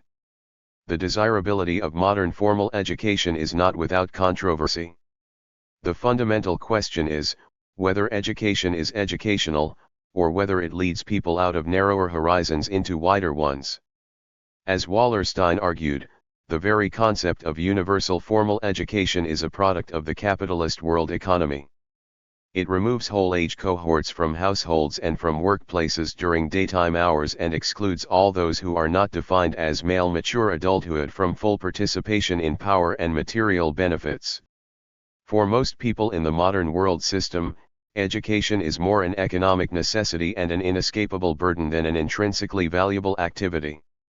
Mao Zedong also argued that a formal education system that was detached from practice and productive labor ruins talents and ruins youth. With all of these reservations, it is not unreasonable to suggest that some years of basic education in reading, writing, arithmetic, history, geography, and natural science are likely to do more good than harm. Table 2.3 reports the adult illiteracy rate in China and selected countries and country groups. Table 2.4 and Table 2.5 report the primary and secondary school enrollment rates in China and selected countries and country groups. Between 1970 and 1980, China accomplished a larger fall in the adult illiteracy rate than the averages of the low and middle-income countries. During the same period, China achieved the second largest increase in primary and secondary school enrollment rates among the selected countries, better than the East Asian average, the low-income average, and the world average. Since 1980, China's improvements in primary and secondary education enrollment have been unspectacular in comparison with other countries. The achievements of revolutionary China in advancing people's physical and mental potentials were nothing short of a spectacular success and demonstrated convincingly the superiority of socialism over capitalism from the working people's point of view, in the context of peripheral and semi-peripheral countries. These achievements were not simply the outcome of redistribution of income which sometimes some capitalist states could also accomplish, but resulted from the systematic operations of a socio-economic system that was oriented towards the basic needs of the working people rather than profit-making. As Navarro observed, contrary to prevalent belief, the level of health of a population is not primarily the result of medical interventions. There is no correlation between level of medical expenditures and level of health. The health of the population is the outcome of a whole set of social, economic, and political interventions, among which medical care plays a minor role. Thus health indicators are good indicators of social and economic development. Many of revolutionary China's achievements took place during the Cultural Revolution. Before then, medical resources in China were concentrated in the cities. Mao Zedong critically observed that the Ministry of Public Health only worked for 15% of the total population in the cities and it should be renamed as the Ministry of Urban Gentlemen's Health. Mao pointed out that medical examination procedures and treatment used by hospitals were not appropriate for the countryside and that the training of doctors was designed to serve primarily the urban elites. Instead, Mao suggested that greater attention be given to preventive medicine. Medical studies should focus on commonly seen, frequently occurring, and widespread diseases rather than the so-called pinnacle of science. In medical and health work, Mao insisted, emphasis had to be put on the countryside. During the Cultural Revolution, the entire national healthcare system was radically decentralized. Urban hospitals and medical schools established clinics and local teaching institutes in the rural communes. Mobile medical teams were dispatched to the countryside. The length of medical schools' training programs was reduced from 6 years to 3, in order to train doctors who could meet the immediate needs of the population. Millions of these barefoot doctors, who lacked formal education but possessed a wealth of practical knowledge and were familiar with local conditions, graduated from these schools and engaged actively in providing health education, preventive medicine, and treatment of common illnesses. The barefoot doctors system was financed by and dependent upon three levels of collective ownership, from the communes, to production brigades, to production teams. It rested upon an entire system of collectively organized work and life, and as the post-1980s experience demonstrated, it could not operate without the socialist social environment. 38. Before the Cultural Revolution, the education system was based on formal exams and conventional grading systems, with the aim of training students for professional careers that would serve the interests of the urban elites. During the Cultural Revolution, primary schools were extended to even the most remote rural areas, and primary and secondary school enrollment surged. Peasants were given a greater say in selecting teachers and teaching materials. Tuition fees, entrance exams, and age limits were abolished. Spare time and work-study education programs were set up. The basic idea was to combine education with productive labor, to relate learning to students' real life, and to direct education towards local conditions and local needs. University students were admitted only after having completed years of productive labor and were required to return to work in their home areas after graduation, so that university education would not become a path for careerist students seeking to join the elite class. None of these social conditions and achievements could possibly be copied and reproduced in a capitalist context. The Great Leap Forward and the Three Difficult Years. While the first five-year plan was an economic success, some of the problems of the Soviet-style centralized planning were already apparent. In the famous speech on the 10 Great Relations, Mao Zedong criticized Soviet-style planning for its bias towards heavy industry, and focus on coastal provinces, and centralization, to the neglect of agriculture, light industry, the hinterland provinces, and local initiatives. Mao also criticized excessive dependence on foreign ideas and foreign assistance. The Great Leap Forward was launched in December 1957. In the rural areas, people's communes were formed to mobilize the vast underutilized labor force to build large-scale agricultural infrastructure and develop rural industries that were oriented towards local needs. The planning process was decentralized to allow greater initiatives from provinces, localities, and grassroots workers. During the Great Leap Forward, there were many technological breakthroughs, an enormous amount of industrial and agricultural infrastructure was built, and hundreds of millions of peasants gained preliminary experience and knowledge of modern industrial production. 39. The economic surge in 1958, however, was followed by several years of major economic difficulties and widespread food shortages, a period known to the Chinese as the Three Difficult Years. The conventional story about the Great Leap Forward and its failure was that Mao Zedong imposed his utopian version of communism upon the party leadership. Under Mao's pressure, provincial and local party leaders imposed wildly unrealistic production targets on the peasants. The breakdown of effective communication and ill-advised decentralization led to nationwide economic chaos and massive misallocation of resources. Peasants' incentives were further undermined by excessive leveling of income under the new commune system. All of these contributed to the major crop failures from 1959 to 1962. The situation was then made worse by the high requisitioning of grains from the countryside, as the central government failed to realize that the actual level of grain production was much lower than reported.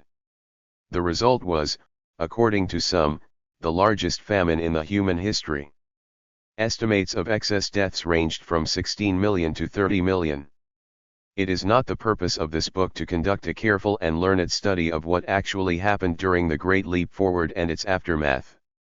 However, as the post-Great Leap famine was generally regarded as a major failure in the Maoist record, and some even suggest or imply that Mao could be compared to Hitler as a mass murderer, it is necessary to draw readers' attention to some new controversies and new evidence.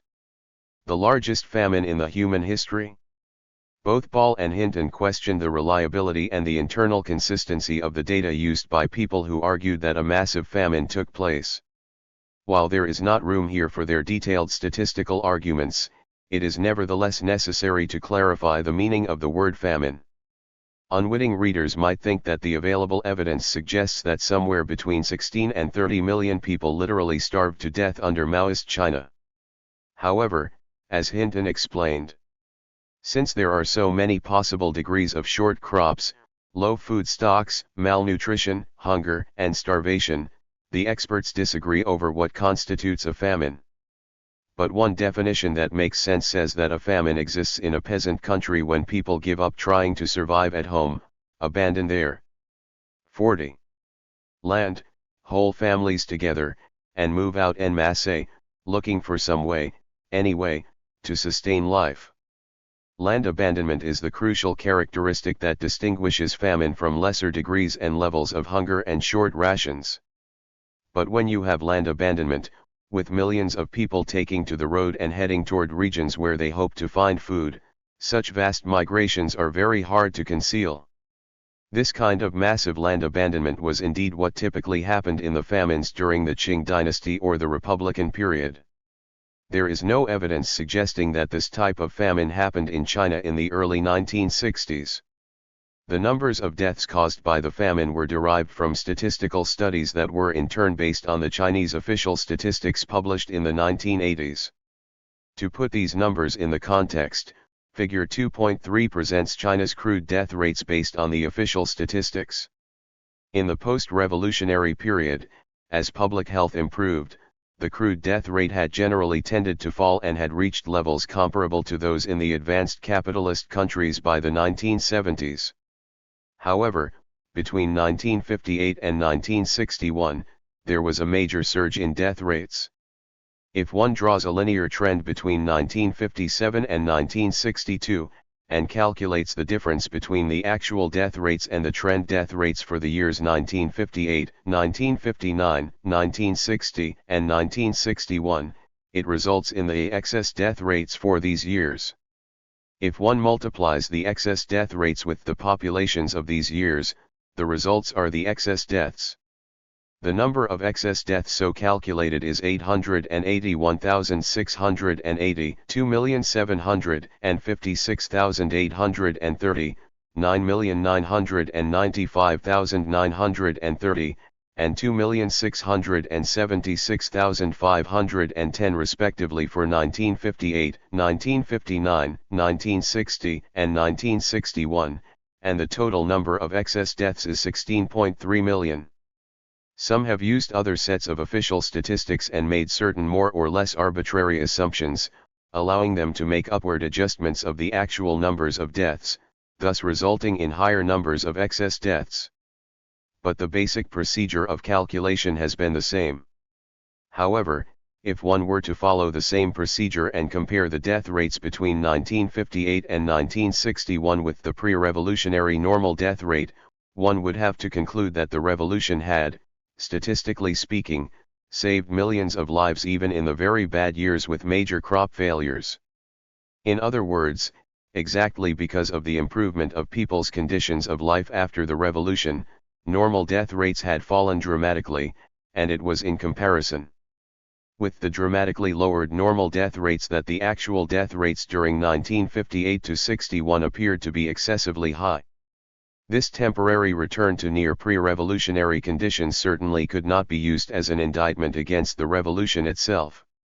The crude death rate was 11.98, 14.59, and 14.24 per thousand for 1958, 1959, and 1961. These hardly seem to be famine-like death rates. The crude death rate for 1960 was 25.43 per thousand. But if the years of 1936 and 1938, with crude death rates at about 28 per thousand, were not famine years, why should the year of 1960 be a year of famine? The years 1936 and 1938 were war years and the nationalist government was not in control of the entire country. But the nationalist government probably only surveyed and reported data from the areas under its own control, which were comparatively peaceful and economically better off. The average world crude death rate for the 1950s was 18.5 per thousand, while China's crude death rate in 1950 was 18 per thousand. If one were to take the crude death rate of 1950 as the benchmark, then only the year of 1960 had excess deaths, which are calculated to be 4.9 million or 0.7% of the population. 42. There were possibly millions of people who died of physical weakening and malnutrition but who would not have died if there had not been the widespread food shortage. But this would be very different from a famine understood as tens of millions of people literally starving to death. Certainly it does not make sense to say that Maoist China had had a famine that was even larger than the pre-revolutionary famines, and certainly not to label it the largest famine in the human history. Natural disasters and crop failures. There is no controversy that there were major crop failures in the early 1960s. Total grain production fell from 200 million tons in 1958 to 143.5 million tons in 1960, and per capita grain production fell from 306 kilograms to 215 kilograms. Per capita grain consumption in the rural areas fell from 204.5 kilograms in 1957 to 156 kilograms in 1960 and 153.5 kilograms in 1961. The normal urban ration for an average adult was about 180 kilograms a year. After taking into account processing and distribution losses, for the years of 1960 and 1961 the margin between the total available food and the minimum required food was very thin. There were definitely pervasive food shortages and malnutrition, as well as large numbers of excess deaths. What had led to such a tragic outcome? There are three possible answers. The first is that it was caused by the structural features of the socialist economic system or central planning. Secondly, it was caused by non-human factors such as natural disasters. Third, it was caused by policy errors that were caused more by contingent factors than structural factors. The third answer in turn raises the question of who were responsible for the tragedy. The first answer is not plausible. If there were a famine during 1959-61, then it turned out to be the last famine in the Chinese history. After the early 1960s, both grain production and the population's health conditions improved steadily. In fact, the last section argues that Maoist China achieved spectacular success in improving the health conditions of the general population. Chen, Hinton, and Zhang argued that there were indeed natural disasters on unprecedented scales that could explain a large portion of the drops in grain production. Considering that in the early 1960s, Chinese agriculture used largely traditional techniques, there was little mechanization and application of chemical fertilizers, and it was before the introduction of high 43 yield seeds that were not available until the 1970s, it should not be surprising that output could be seriously affected by unusual natural disasters. Figure 2.4 presents the areas in China affected by natural disaster between 1950 and 1980, these disasters being flood, drought, freezing frosts, typhoons, and hailstorms. Natural disaster-affected areas refer to those areas where crop production was reduced by 30% or more compared with normal years, whereas natural disaster-covered areas are those that have experienced a natural disaster without such drastic consequences for agriculture. There were two peaks of natural disasters during the period 1950-80, one taking place in the early 1960s and the other in the late 1970s. Between the two, the early 1960s peak had larger areas affected by natural disasters. By the late 1970s, there had been major expansions in irrigation and water conservancy works, high-yield seeds started to be introduced, chemical fertilizers were more widely applied, and mechanization had made significant advances. These factors helped to dramatically limit the impact of natural disasters.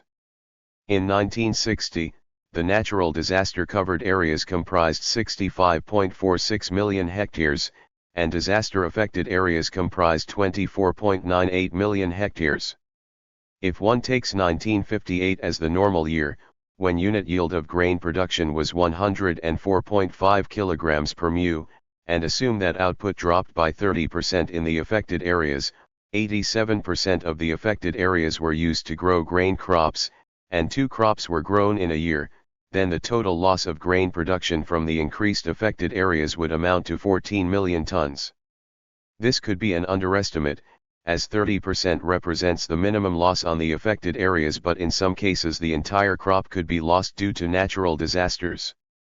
One would also expect some output declines in the covered but not affected areas.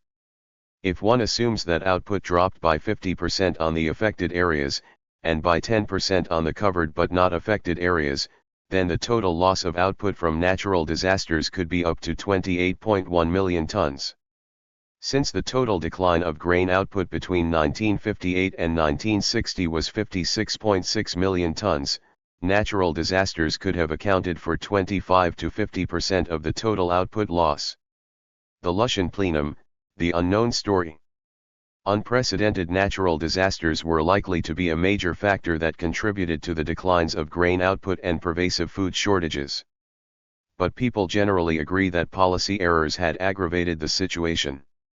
In particular, the communist wind that led to excessive leveling of income within and between communes seriously undermined the peasants' work incentives, and the artificially high production targets imposed by party officials, as well as the pervasive concealing and distortion of information, resulted in excessively high requisitions in certain areas and prevented the timely provisioning of relief.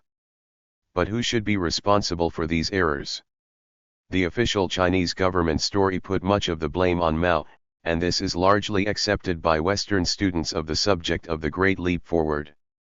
For example, Meisner argued that Mao Zedong, the main author of the Great Leap, obviously bears the greatest moral and historical responsibility for the human disaster that resulted from the adventure. According to the conventional narrative, at the critical Lushan plenum of the Party Central Committee, Mao refused to accept the criticism of Peng Dehui, who condemned the excesses of the Great Leap Forward, and forced Liu Shaokai and other party leaders to denounce Peng and call for the revival of the Great Leap Forward, which made the subsequent economic crisis and famine inevitable. In recent years, as a growing proportion of the politically conscious young Chinese intellectuals and students move to the left, there has been a growing influence of Maoist ideas in China. Many young Maoists have joined forces with Maoist revolutionary veterans to defend the social and economic records of the Maoist period. There has been a lively debate on the internet about the actual historical course as well as the short-term and long-term consequences of the Great Leap Forward. Cheng Haiden was one of the young amateur scholars studying the Great Leap Forward, who tried to refute the liberal right-wing attacks on Mao Zedong. Zhang Hongji, a veteran of the People's Liberation Army who had participated in both the Liberation War and the Korean War, was a leading defender of Mao for the Great Leap Forward period. William Hinton also provided new evidence and arguments in his last book, which was published posthumously. In his book, Hinton criticized the prominent American sinologists Edward Friedman, Paul G. Picowas, and Mark Selden for their revisionist account of the Chinese Revolution and the Maoist period. Mao Zedong was a great leader of the Chinese Revolution and as a result enjoyed an enormous amount of prestige among the ordinary Chinese people. However, Mao, as a revolutionary Marxist-Leninist, had always worked with and relied upon other party leaders as well as the grassroots party members and masses to accomplish political, economic, and social goals. Mao never relied upon and never believed in a command hierarchy imposed from above.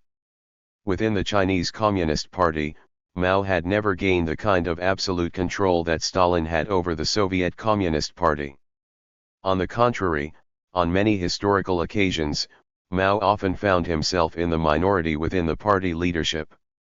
If Mao's intention had eventually become the will of the party, that took place only after patient and sustained persuasion, difficult and sometimes intense intra-party struggle, criticisms and self-criticisms, and most importantly, after the party leaders and members had learned from practice themselves.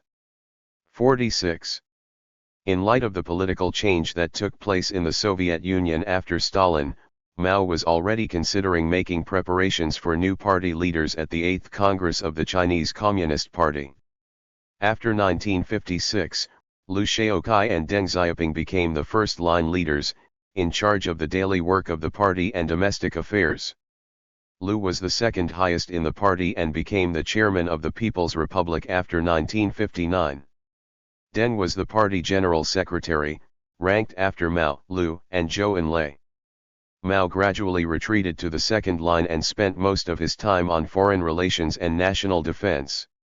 As the Great Leap Forward started in 1958, it very much reflected the spontaneous desires and initiatives of ordinary Chinese workers and peasants to accelerate the pace of socialist revolution and industrialization. However, after June 1958, it was seriously undermined by various leftist tendencies, such as the communist wind and exaggeration wind. In this period, it was Liu Shaoqai and Deng Xiaoping who were responsible for the Great Leap Forward, the People's Communes, industrial production, as well as the party propaganda.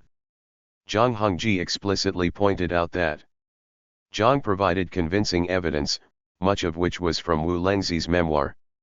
Wu Lengzi was then the chief editor of People's Daily and director of the Xinhua News Agency, China's official news agency. Therefore, his recollections were particularly authoritative. Wu testified that between March and November 1958, on several occasions, Mao talked to him and personally instructed him to resist the communist wind and the exaggeration wind, to refrain from publicizing unrealistically high production numbers, and to keep a sober mind. Wu passed Mao's instruction to Liu Ding'ai, director of 47. The party propaganda department. Liu replied, "Now it's summer. I'm too busy. Let's wait until the autumn." This should give readers some idea about Mao's ability to influence day-to-day party decisions. Starting with September 1958, the People's Daily published reports and editorials advocating an early transition to communism, the abolition of commodities and money, the abolition of families, the merging of all communes within a county into one commune, and the leveling between rich and poor communes, production brigades, and production teams. In the summer of 1958, a local party cadre made an exaggerated report of the unit yield of wheat in his area. The party committee at the prefecture level was about to correct the mistake. But the provincial party newspaper and the People's Daily both published the exaggerated output numbers. In July, after inspecting a county in the Shandong province which claimed to have achieved unit yields of corn in the amount of 25,000 kilograms per mu, cotton 7,500 kilograms per mu, and sweet potato 150,000 kilograms per mu, Liu Shaoqai praised them for having overthrown science. Liu later sent people to the county to make further investigations. On August 7, based on the investigation made by those sent by Liu, the People's Daily published the notorious report Ren Yu Duo de Dan, De Yu Duo de Chan. From then on, the exaggeration wind became unstoppable. Throughout the country, production targets surged by several dozens, several hundreds of times. In his memoir, Wu Lengzi wrote, "During the Great Leap Forward movement, in the beginning, because of Chairman Mao's advice, I was relatively cautious. But after June, I began to who follow the majority.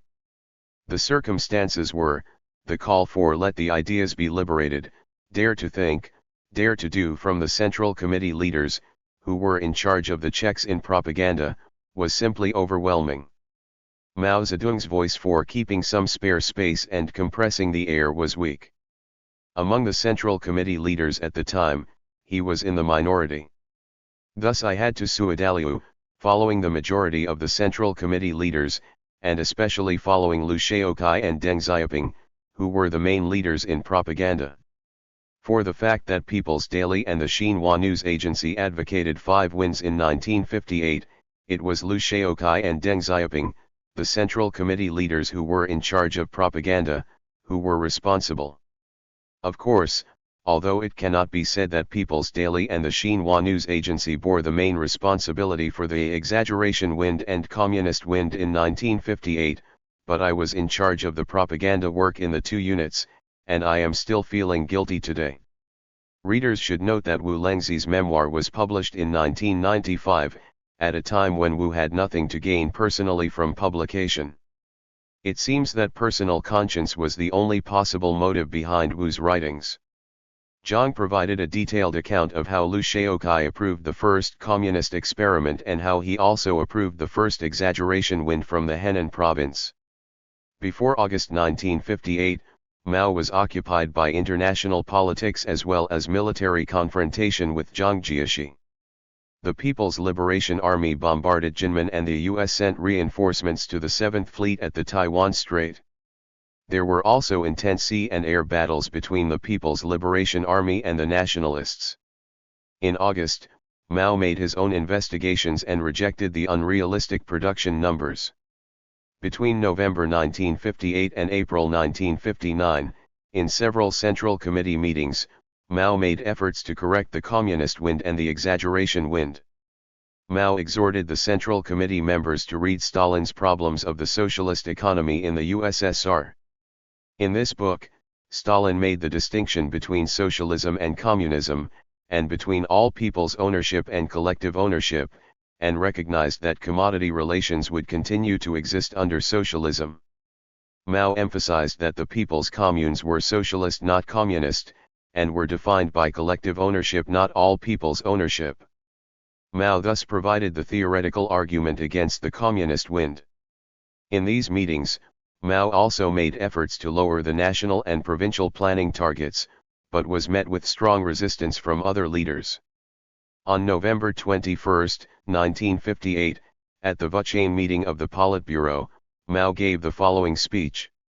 Let me again play the practical note, let us rein in our thinking a little bit, let us turn down the volume.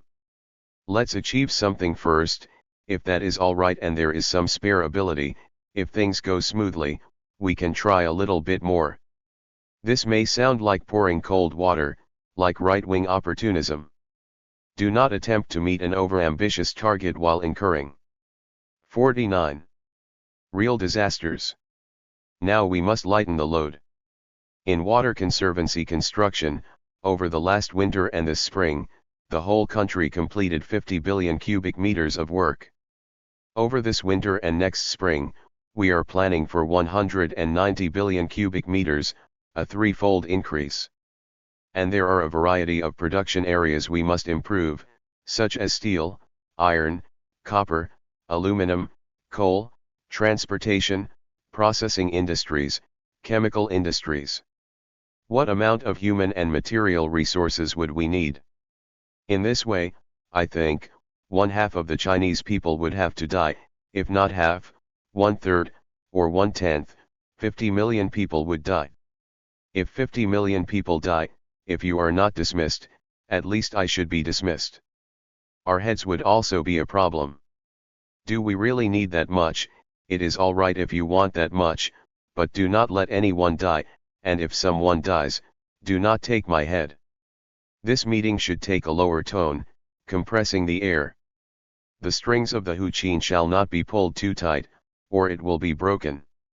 Ridiculously, and incredibly, in the highly promoted Mao, The Unknown Story by Yung Chang and John Halliday, a few sentences from this speech were taken out of context and cited as the definitive proof of how many people Mao was ready to dispense with.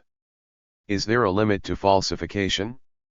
On April 29, 1959, Mao wrote a personal open letter to 6 levels of cadres: province, prefecture, county, commune, production brigade, and production teams. That is, Mao directly addressed the grassroots cadres. In his letter, Mao consulted in a detailed manner with the 6 levels of cadres about various agricultural issues and urged them to speak the truth. With Mao's persistent efforts, towards the summer of 1959, various production targets were gradually lowered. In July and August 1959, another meeting of the Politburo was held at Lushan. During the meeting, Peng Dehui presented his famous letter of opinion. Mao said he agreed with some of the points in the letter and had some self-criticisms. After Peng's letter was discussed, Mao declared that the meeting was over and was ready to leave Lushan. However, Liu Shaokai and Deng Xiaoping feared that Peng's letter might force them to take responsibility for the serious mistakes they had made. They might also have seen Peng as a potential political threat. Liu in effect accused Peng of preparing a coup d'état. According to a witness's account, several Central Committee leaders insisted that the Peng Dehui question had to be settled. 50. Mao was in fact forced to give in, but he refused to attend the following Central Committee plenum, which removed Peng Dehui from the position of the Minister of Defense. The failure of the Great Leap Forward reflected the fact that by the late 1950s, a privileged bureaucratic group had already taken hold. The Communist Party had evolved from a revolutionary organization, the members of which were committed to revolutionary ideals, committed to the interest of working people, and willing to make self-sacrifices, into one that included many careerists who were primarily concerned with personal power and enrichment. Given the political situation in China at the time, occasionally, these privileged bureaucrats and careerists were still under the pressure from the workers' and peasants' revolutionary initiatives on the one hand, and from the remaining revolutionary elements in the party on the other hand. During the Great Leap Forward, these privileged bureaucrats and careerists responded to these pressures in ways that would help to advance their own ambitions given the political environment, but cared very little about the working people's genuine interest. Their behavior led to disasters for the ordinary Chinese people. Even after the Great Leap Forward, Mao Zedong was not yet ready to break with Liu Shaoqai. It was only after Liu's sabotage of the socialist education movement and his repression of student activism in the early months of the Cultural Revolution, that Mao finally abandoned whatever hope he once had to reform the party and the state from within. China's social contradictions had developed to the point that the Chinese Socialist Revolution could only be advanced through a revolution in the revolution. The basic contradictions of Chinese socialism. Chinese socialism was the historical product of a great revolution, which was based on the broad mobilization and support of the workers and peasants comprising the great majority of the population. As a result, it would necessarily reflect the interests and aspirations of ordinary working people. On the other hand, China remained a part of the capitalist world economy, and was under constant and intense pressure of military and economic competition against other big powers. To mobilize resources for capital accumulation, surplus product had to be extracted from the workers and peasants and concentrated in the hands of the state. This in turn created 51. Opportunities for the bureaucratic and technocratic elites to make use of their control over the surplus product to advance their individual power and interests rather than the collective interest of the working people. This was the basic historical contradiction that confronted Chinese socialism as well as other socialist states in the 20th century. In a normal class society, the use of outright coercive force is often the primary method of surplus extraction. In the core states of the capitalist world economy, and to some extent also in the periphery and semi-periphery, where labor is free in the sense that the workers can sell their labor power at the prevailing prices determined by the supply and demand in the labor market, the reserve army of labor, or a large pool of unemployed or underemployed workers plays an indispensable role in depressing wages and disciplining the labor force. In a socialist state, however, both approaches of surplus extraction were either absent or substantially weakened. As the Chinese Communist Party rose to power as a result of the broad political mobilization and awakening among the Chinese workers and peasants, the construction of the new revolutionary state involved a social compact or a set of historical compromises that were radically different from what were typically found in other states of the capitalist world economy. From the 1950s to the 1970s, the urban working class enjoyed a wide range of economic and social rights that included job security, free healthcare, free education, subsidized housing, and guaranteed pensions that together constituted what were referred to as the Iron Rice Bowl. In rural areas, with the consolidation of the people's communes, the peasants were provided with a very basic, but wide range of public services including healthcare, education, care for the disabled, and care of elderly childless people. Collective organization of work and distribution of income protected the peasants from the worst outcomes of natural disasters as well as the social pressure and polarization that would arise from spontaneous market activities. These social arrangements not only provided the workers and peasants with a guaranteed minimum income and access to certain basic public services, but also greatly limited the range of surplus extraction techniques available for the state and its economic managers. Chinese workers and peasants thus had a far greater degree of control over their own labor processes, in terms of the pace, style, 52, and intensity of their labor, in comparison with their counterparts in capitalist states. This was quite obvious for the urban sector workers whose iron rice bowl could not be broken. But for agricultural workers, although the state had monopolized the agricultural markets and could influence the rate of surplus extraction through control over agricultural prices, the level of the total agricultural output was dependent on the peasants' productive effort. The collective organization of agricultural work and relatively egalitarian income distribution within the rural collectives had moreover removed competition among individual peasants as a potential disciplining mechanism that could force the peasants to deliver a higher level of labor input. Therefore, for a socialist state, accumulation and surplus extraction had to rely primarily on working people's willingness to make a sufficiently large labor contribution.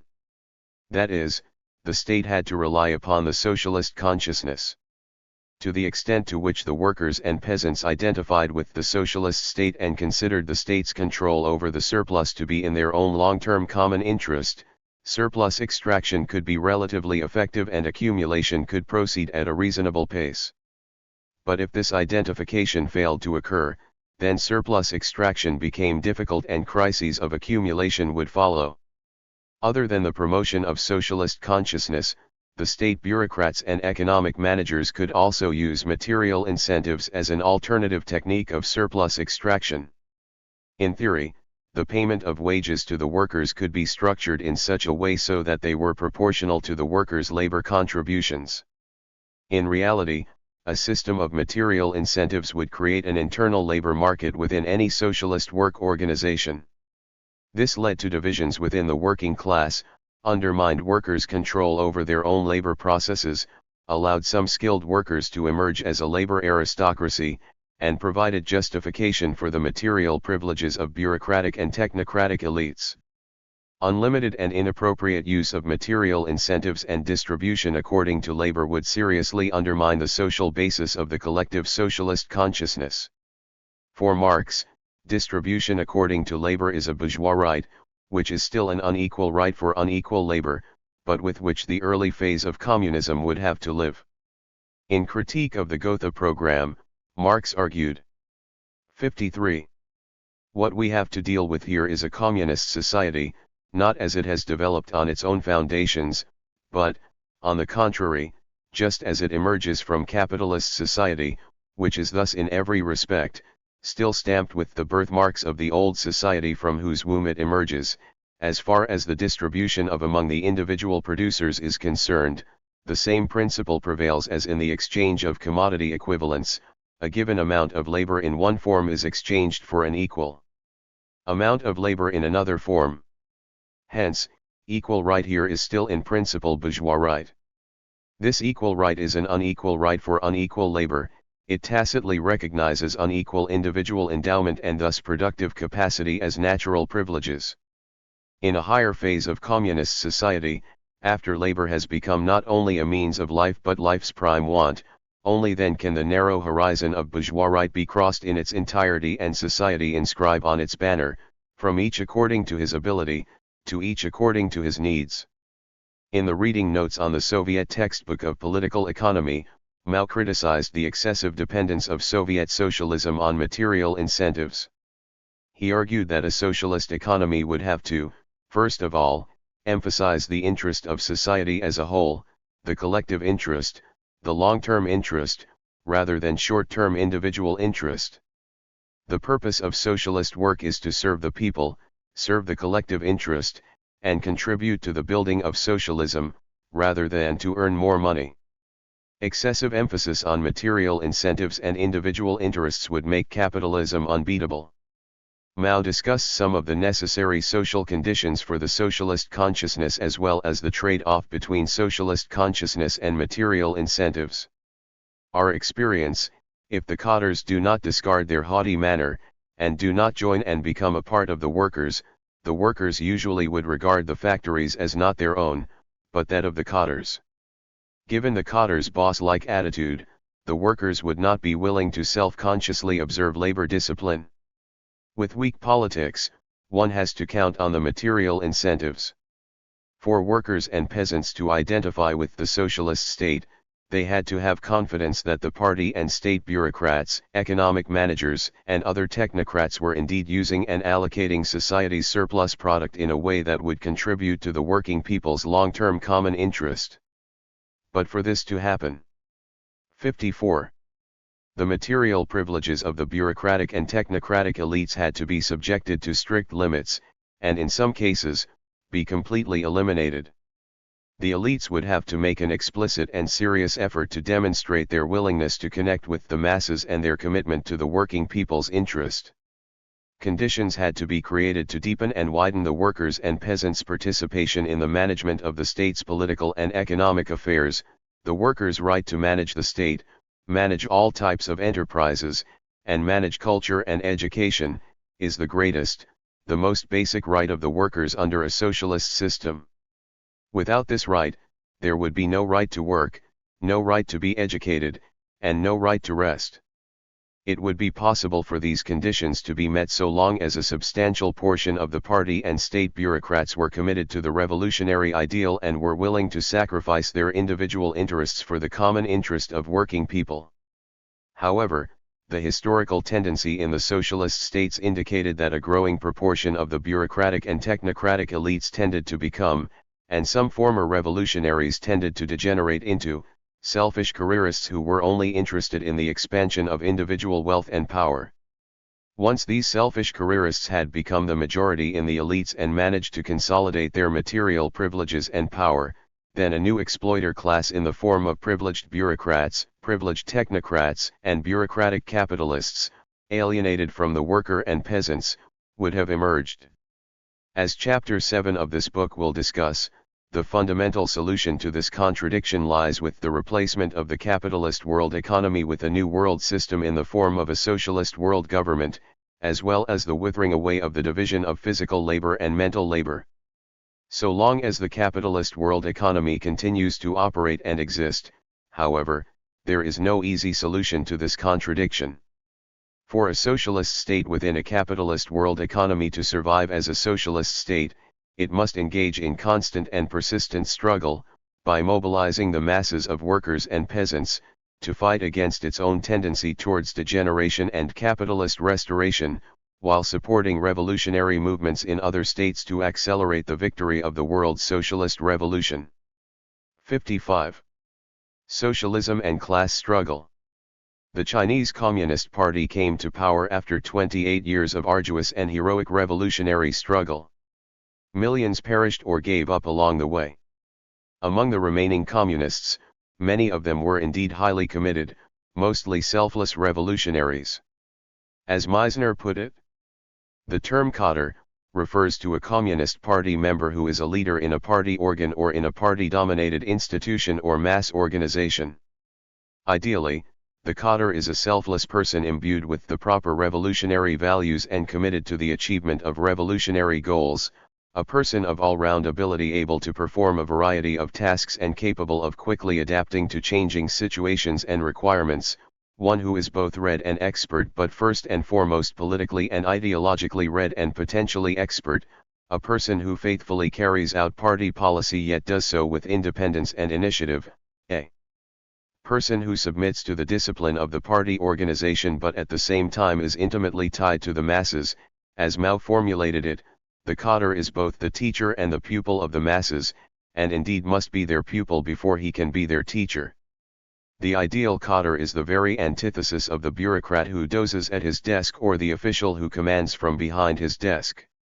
The communist revolution owed its success in large measure to the fact that there were indeed many such party cadres who more or less measured up to this Maoist ideal of revolutionary leadership. They were people committed to the goals and ideals of revolution, not to a vocation or a career. Once the party attained power, instead of attracting and recruiting committed revolutionaries, it increasingly attracted people who saw party membership as the path to power and material privileges. Industrialization required technical and managerial expertise, which was concentrated in a small group of intellectuals and experts that typically had capitalist or landlord family backgrounds. The social composition of the party had shifted from the workers and peasants to the intellectuals and technicians. By 1957, Workers were already outnumbered by intellectuals in the party. Some of the former revolutionaries had also become careerist bureaucrats who were primarily interested in their individual material interests. In the first few years of the People's Republic, the party member cadres continued to live in a relatively egalitarian way, with the government directly providing them with the basic necessities and a small amount of monetary allowance. After 1955, all cadres, 56, were divided into 26 ranks, with monthly salaries ranging from 30 yuan to 560 yuan. The Communist Party had thus been transformed from a revolutionary organization into a bureaucratic organization that was increasingly alienated from the ordinary working people. It was in this context that the Chinese Communist Party leadership was gradually divided into two factions advocating two different lines.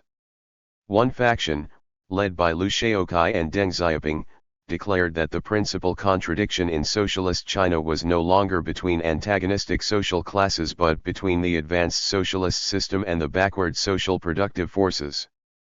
It followed that the Communist Party would no longer focus on class struggle. Instead, the party's main task was to promote economic development. Having failed to advance the social productive forces in the Great Leap Forward through the Communist wind and the exaggeration wind, Liu and Deng moved from an ultra-leftist approach to a pragmatic or rightist opportunist approach.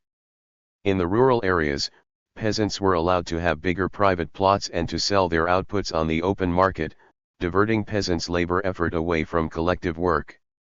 Collectivized work itself was partially privatized as a result of a policy of contracting production to the family. This new partial privatization had led to rising inequality among peasants as well as growing corruption among the rural cadres. In the cities, the industrial sector was reorganized to concentrate power and authority in the hands of managerial and technical experts. Bonuses and piece rate wages were widely introduced to promote economic efficiency. Rising economic and social inequality was justified by the socialist distributive principle, from each according to his ability, to each according to his labor. Thus, by the early 1960s, a revisionist faction within the Communist Party leadership, led by Liu Shaoqai and Deng Xiaoping, had been formed. In the 1950s, there were still some conflicts of interests between those elites who came from intellectual and technical backgrounds and those former revolutionaries who had degenerated into careerist bureaucrats. This was reflected by the anti-rightist movement in 1957 when Liu and Deng joined Mao to meet the challenge from the intellectuals with ideological suppression. 57. By the early 1960s, the interests of the two groups of elites had very much converged, as the revisionist party leaders relied upon technocrats with their expertise to advance the productive forces. Against the Liu-Deng revisionist faction, Mao Zedong argued that the socialist society is a rather long historical period.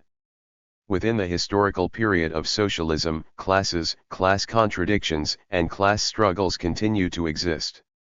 There is the struggle between the socialist road and the capitalist road. There is the danger of capitalist restoration.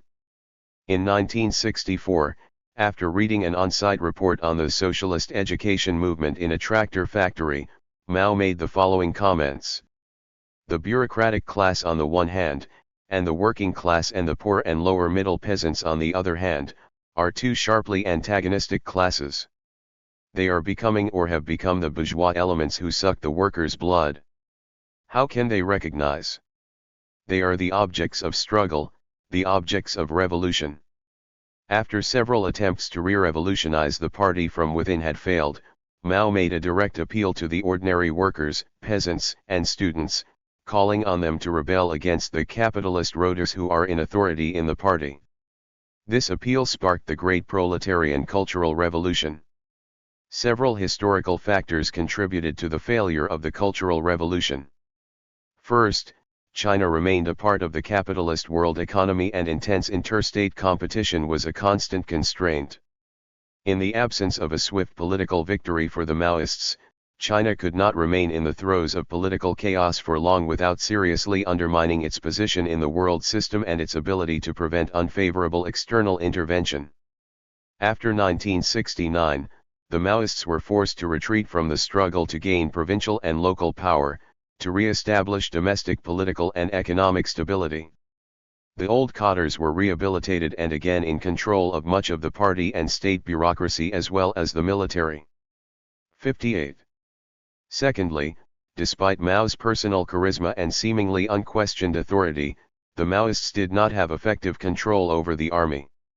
The old cadres were often able to receive support from local army units and repress the rebels by force. Mao had made a tactical pact with Lin Biao to secure the army's neutrality.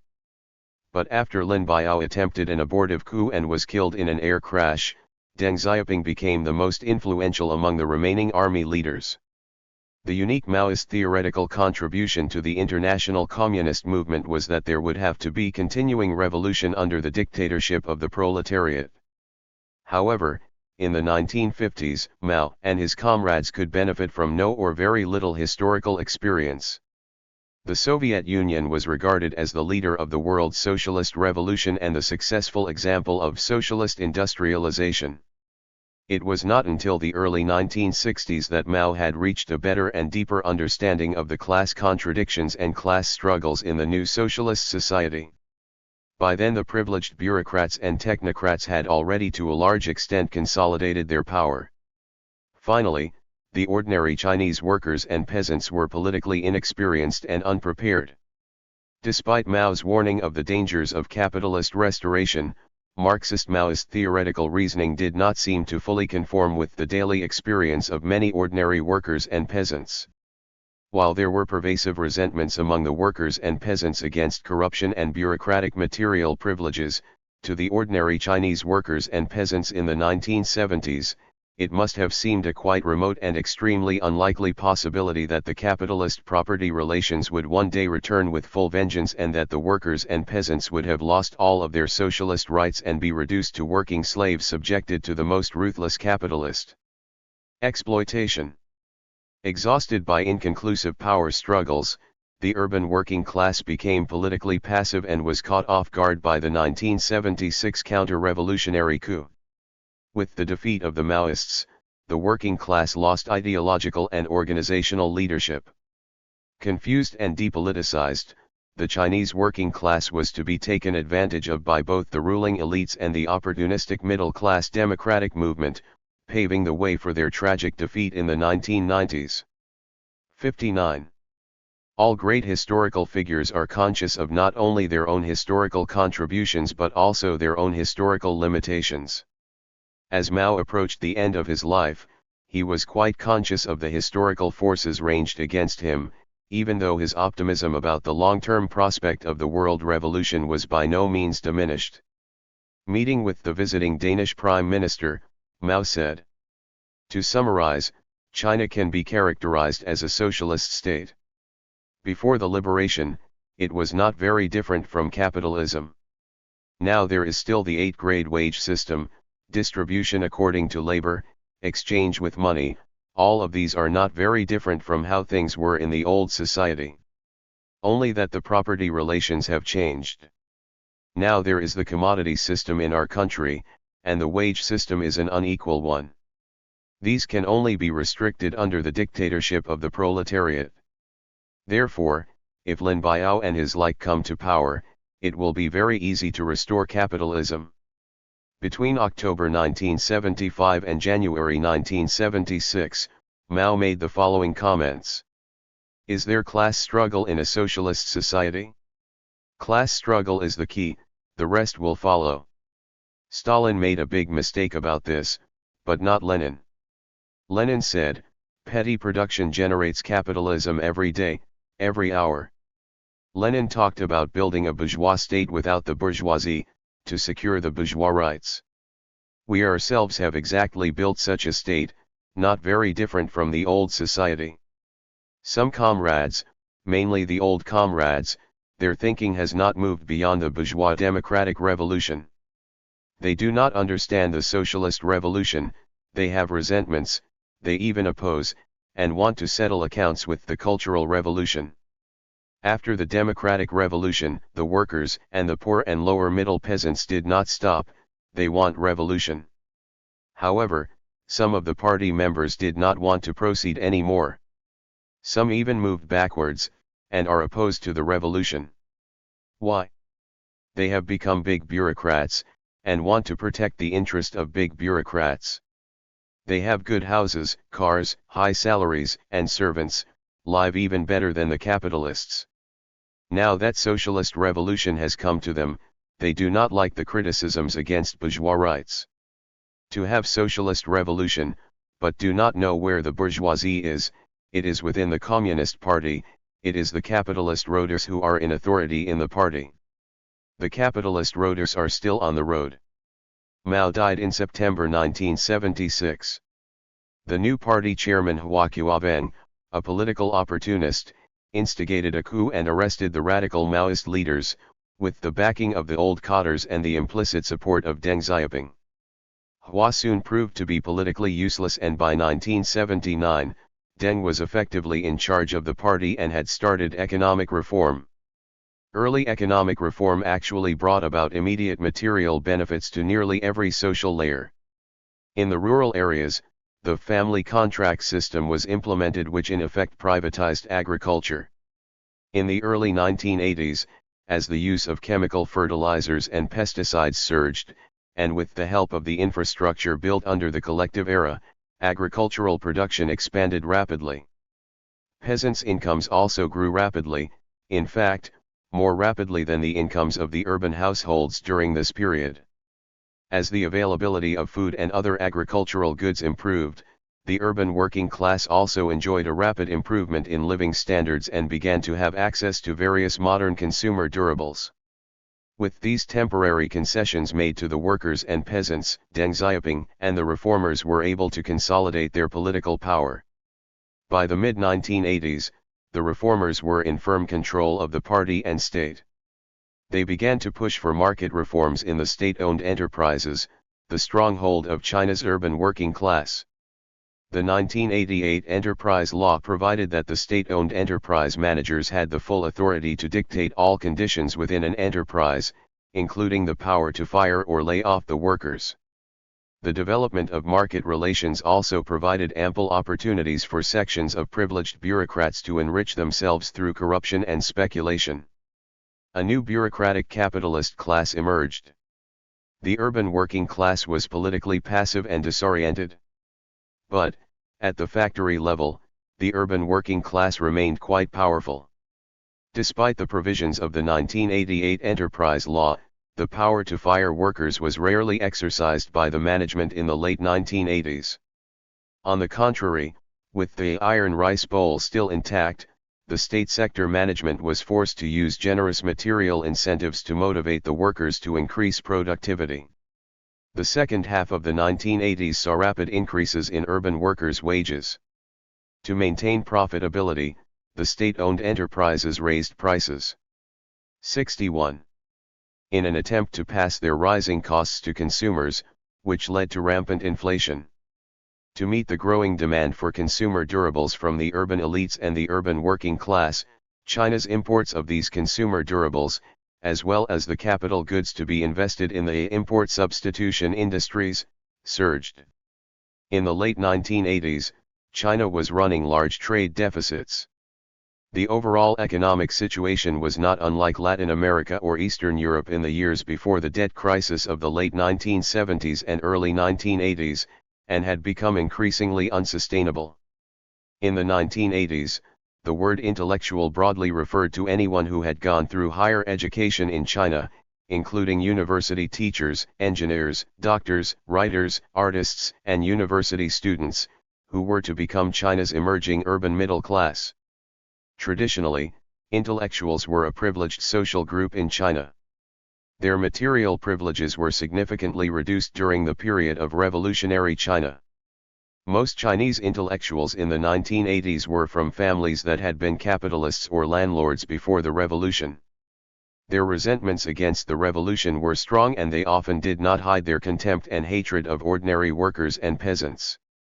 The intellectuals favored the growth of market relations. They hoped to have greater material privileges with greater degrees of social and economic inequality. They also hoped that through greater integration into the global capitalist market, they would have better opportunities to emigrate to the core states or to earn higher incomes by working for transnational corporations, so that their incomes and living standards could approach their counterparts in the core states. Towards the late 1980s, many of them openly called for full-scale privatization and a free market capitalist system. While the intellectuals and the ruling elites shared the broad objective of transition to capitalism, there was no agreement on how political power and the economic benefits of capitalist transition were to be divided between them. The intellectuals were dissatisfied with the fact that as wealth was gradually concentrated in the hands of bureaucratic capitalists and private entrepreneurs, they did not have a share of this newly accumulated capitalist wealth. Many of 62 them complained that their income did not grow more rapidly than that for the urban workers. All of these were behind the intellectuals' call for freedom and democracy. In effect, the Chinese urban middle class was demanding a bigger share of the power and wealth as China moved towards capitalism. Some intellectuals explicitly called for neo-authoritarianism, citing Japan, Taiwan, Singapore, and South Korea as models. That is, they advocated a capitalist model that would be repressive towards the working class but could secure property rights for capitalists and civil liberty for intellectuals. Throughout the 1980s, there were several waves of intellectual criticisms of the Communist Party followed by official movements against bourgeois liberalization. Intellectuals and the ruling elites were testing their forces before a dramatic showdown that would settle the terms under which they would unite in a general offensive against the urban working class. Once the privileged bureaucrats and technocrats took over and managed to consolidate their political power, it was just a matter of time before the capitalist relations of production were to be established as the dominant relations of production in China. With growing economic and social inequality, it was inevitable that the workers were increasingly alienated and would no longer consider themselves as the masters of the state and society. In that case, the use of material incentives became the only available technique for the ruling elites to extract surplus from the workers without breaking the socialist social compact. However, with the socialist social compact remaining intact, urban workers tended to have excessively strong bargaining power from the capitalist point of view. The workers' power at the factory level allowed them to push up wages, undermining profitability as well as China's competitiveness in the world market. For Chinese capitalism to survive and prosper, the remaining economic power of the Chinese working class had to be broken. Moreover, a large cheap labor force had to be created that would in turn allow Chinese capitalism to exploit its comparative advantage and thus prosper through export-oriented accumulation. The ruling elites were divided into three factions. The right wing was led by Zhao Ziyang, the party's general secretary as well as the prime minister. These reformers actually represented the most 63 corrupt sections of China's bureaucratic capitalists, their sons and daughters having gained the most in the early years of China's capitalist transition. Using their political influences and connections, they profited from import-export trade, arranged deals for foreign capitalist firms, and established ties with international capitalist conglomerates.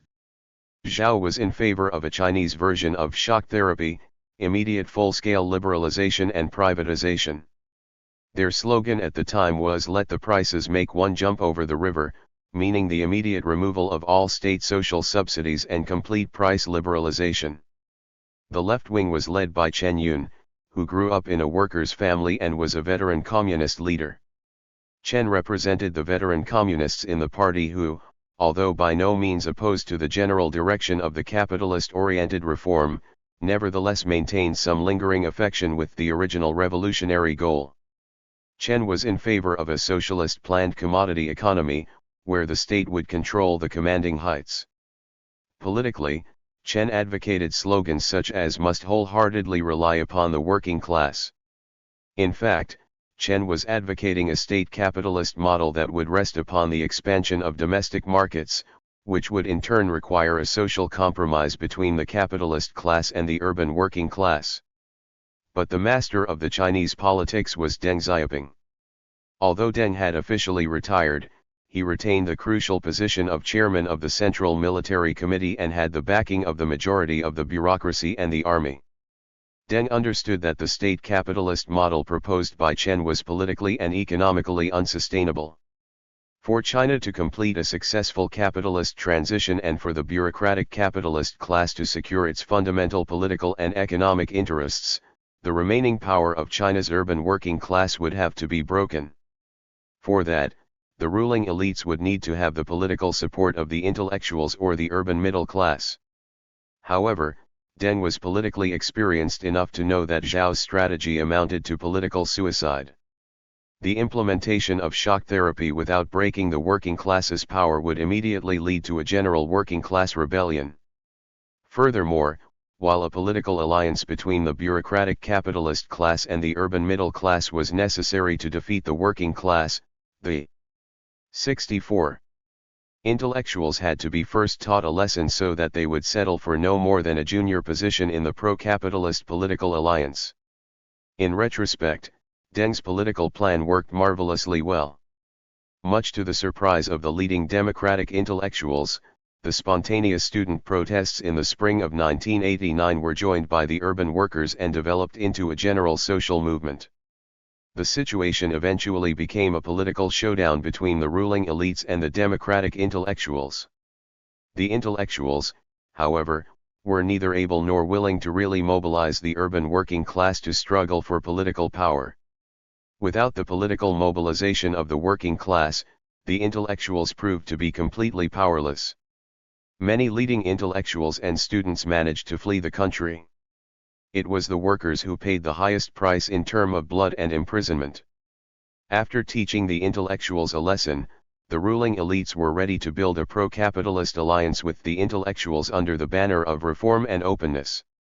The ruling elites were sure that they could depend on the intellectuals to provide the necessary political and ideological support for a full frontal attack on the urban working class. On the other hand, after 1989, the ruling elites had broken the backbone of the politically active democratic intellectuals. It was no longer possible for the intellectuals or the urban middle class to capitalize on the resentments of the working class to secure major concessions from the ruling elites. In January 1992, after securing the army's support for reform and openness, Deng Xiaoping embarked on a 5-week journey through southern China. Deng explicitly called for transformation in the direction of the socialist market economy, which was, in the Chinese political context, a euphemism for capitalism. The 14th Congress of the Chinese Communist Party officially recognized Deng's victory by abolishing the Central Advisory Committee chaired by Chen Yun. The Congress confirmed the goal of socialist market economy and for the first time, made the commitment to property rights reform, thus legitimizing the privatization of state and collective-owned enterprises. Throughout the 1990s, most of the state and collective-owned enterprises were privatized. Tens of millions of workers were laid off. The urban working class was deprived of their remaining socialist rights. Moreover, the dismantling of the rural collective economy and basic public services had forced hundreds of millions of peasants into the cities where they became migrant workers, that is, an 65. Enormous, cheap, labor force that would work for transnational corporations and Chinese capitalists for the lowest possible wages under the most demeaning conditions. The massive influx of foreign capital contributed to a huge export boom. The Chinese capitalist economy was ready to rise to the global stage. The future is bright, but the path is tortuous. The Chinese Revolution was one of the greatest historical events in the 20th century. It not only fundamentally changed the historical course of modern China, but also made one of the most significant contributions to the worldwide anti-systemic movements in the second half of the 20th century. For about a quarter of a century, Chinese workers and peasants made unprecedented gains in material living standards and enjoyed a political and social status unparalleled by their counterparts in most of the states in the world system. Under the leadership of Mao Zedong and the revolutionary elements in the Chinese Communist Party, the Chinese working people made a glorious effort to fight back the capitalist roaders who are in authority in the party, to defend the accomplishments of the socialist revolution. While this effort failed, the Chinese working people have learned lessons from their experiences, and will no doubt benefit from these in their future revolutionary struggle. Like any great and genuine revolutionary, Mao Zedong was always prepared to look forward to victory exactly when the immediate relations of forces were unfavorable. In 1962, as the Sino-Soviet split became inevitable after an intense debate over the general direction of the international communist movement, Mao said, "In China, or in other countries in the world, in the last analysis, more than 90% of the people eventually will support Marxism-Leninism. In the world, there are still many people, who are deceived by the Social Democrats, deceived by the revisionists, deceived by imperialism, deceived by the reactionaries of different countries. They are not yet awake. But sooner or later they will be awakened, will support Marxism-Leninism. The truth of Marxism-Leninism is irresistible, the masses of people sooner or later will want revolution. The world revolution sooner or later will be victorious." 66. 4 years later, as Mao entered into his last major battle, he wrote to his wife and comrade, Jiang Qing, "From great chaos under heaven, to great peace under heaven. I am somewhat like a tiger, this is the primary aspect, I am also somewhat like a monkey, this is the secondary aspect, lamb ready to be broken into pieces. There are more than 100 parties in the world, most no longer believe in Marxism-Leninism. Marx, Lenin, have been broken into pieces, not to say ourselves. If an anti-communist rightist coup takes place in China, I am sure will not be able to live in peace, they are likely to be short-lived, because all the revolutionaries that represent the interests of more than 90% of the people will not tolerate them. By then, the rightists might use some of my words to prevail for a while, but the leftists will inevitably use some of my other words to get organized, and overturn the rightists.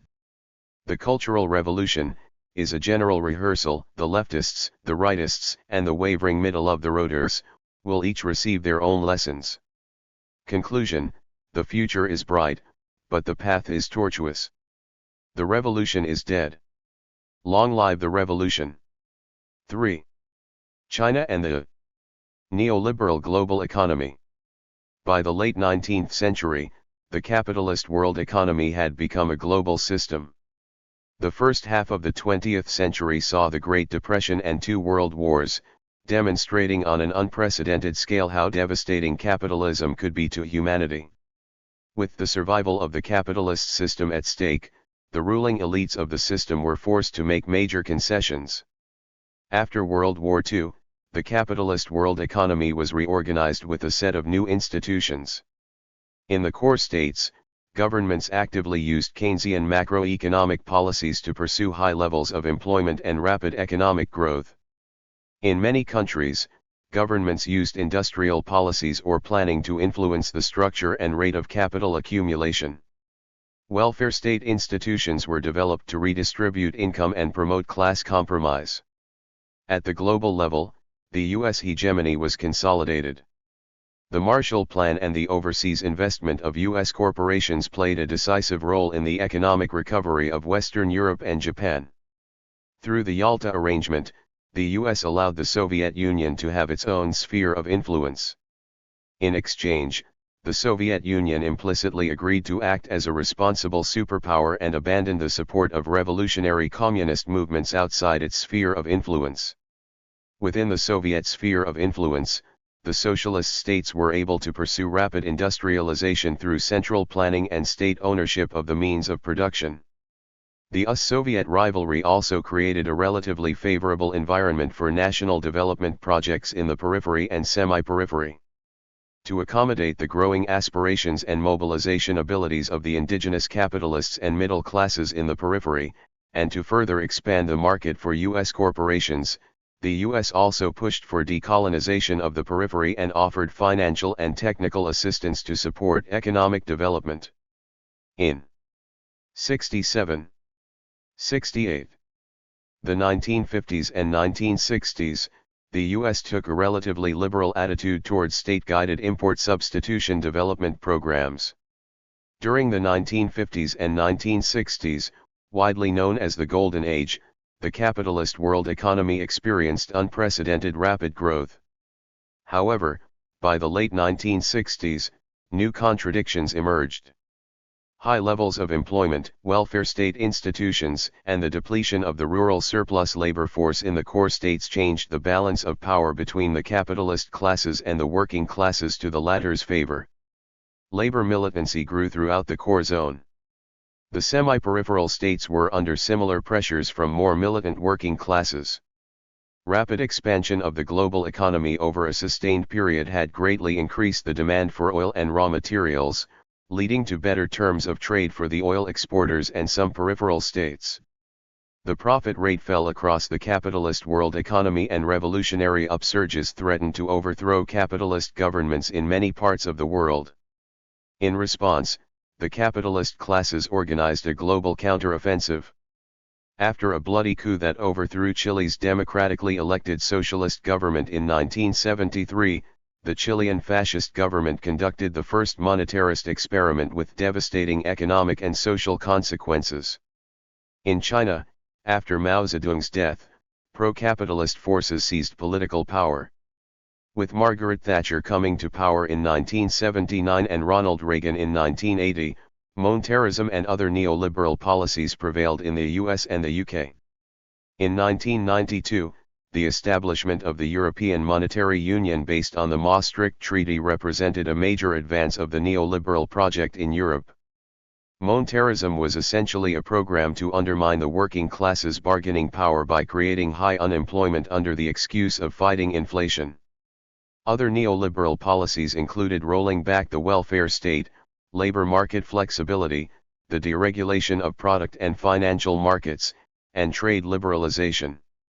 The core zone working classes have managed to fight a defensive battle that has limited the damages of the neoliberal policies.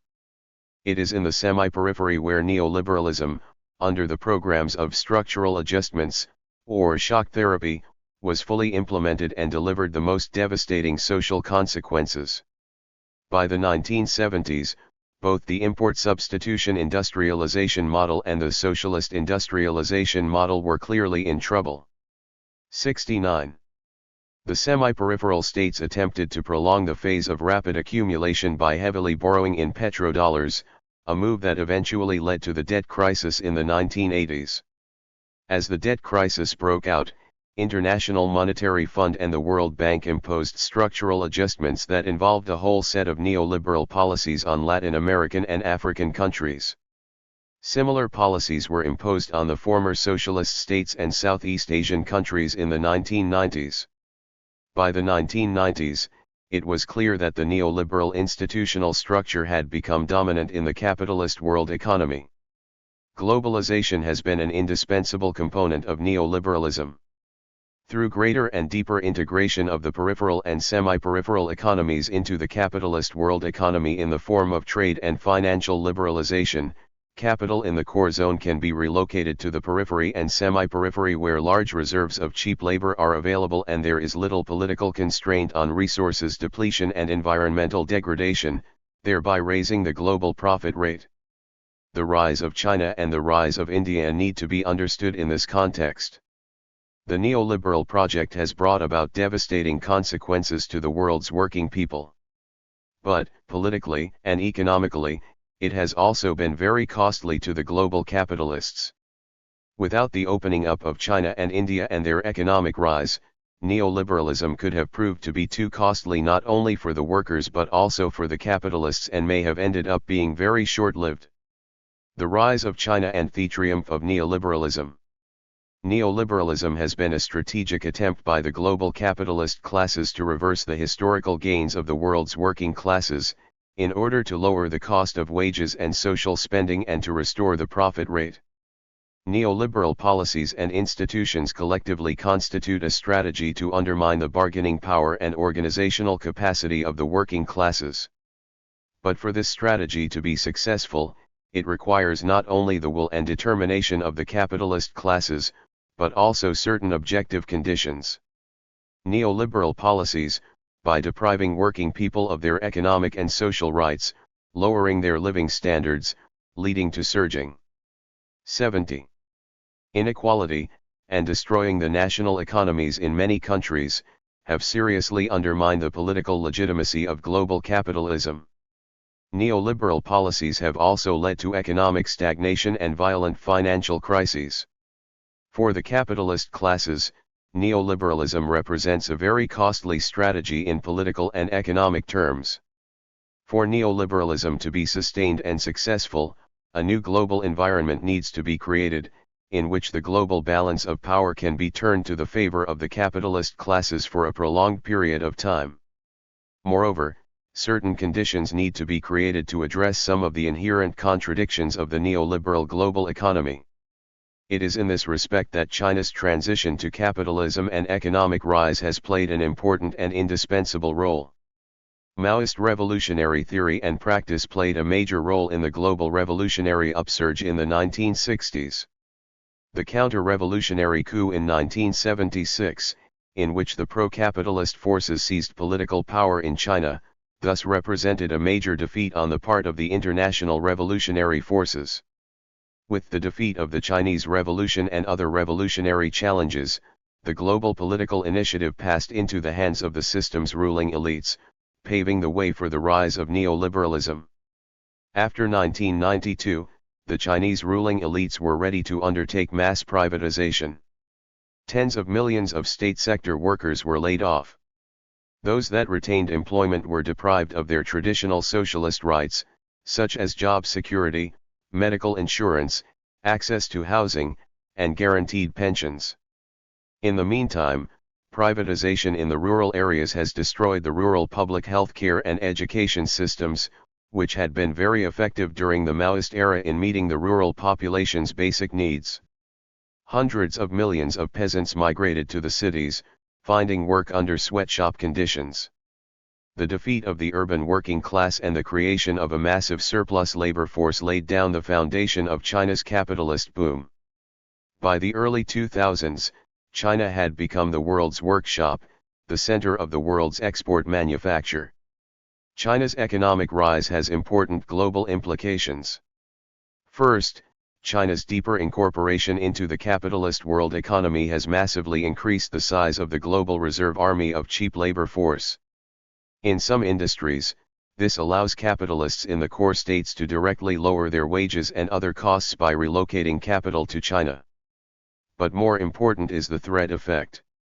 That is, capitalists in the core states force core state workers to accept lower wages and 71.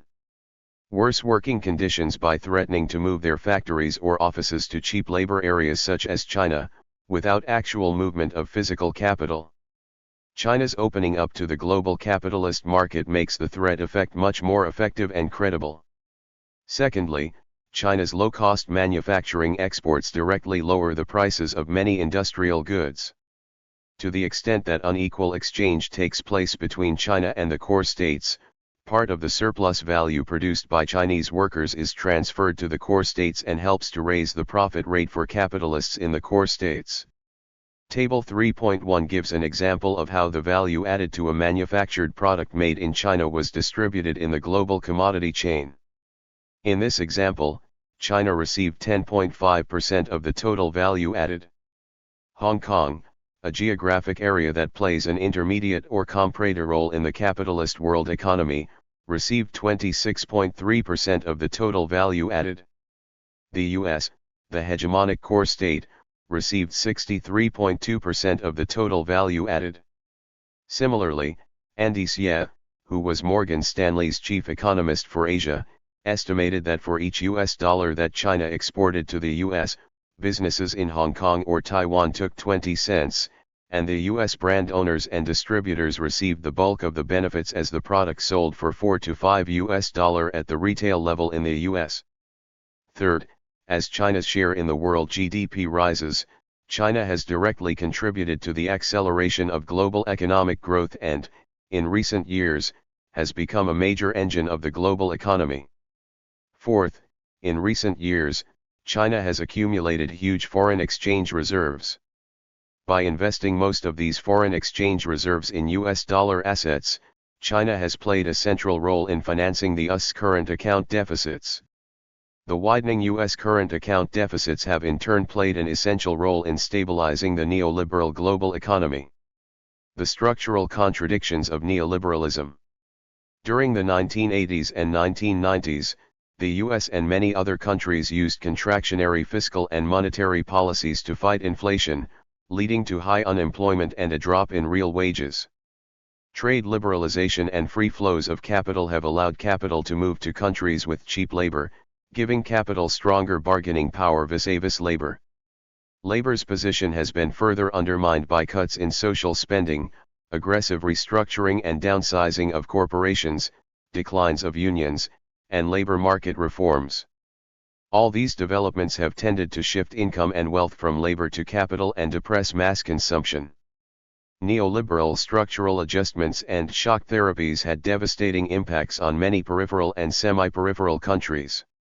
Between 1990 and 2002, 54 countries out of a total of 166 countries for which data were available suffered from absolute declines in per capita income. The ratio of the income of the richest 20% of the world population to that of the poorest 20% rose to 75:1 towards the end of the last century. The surge of world inequality and the collapse of many peripheral and semi-peripheral economies have undermined the global effective demand.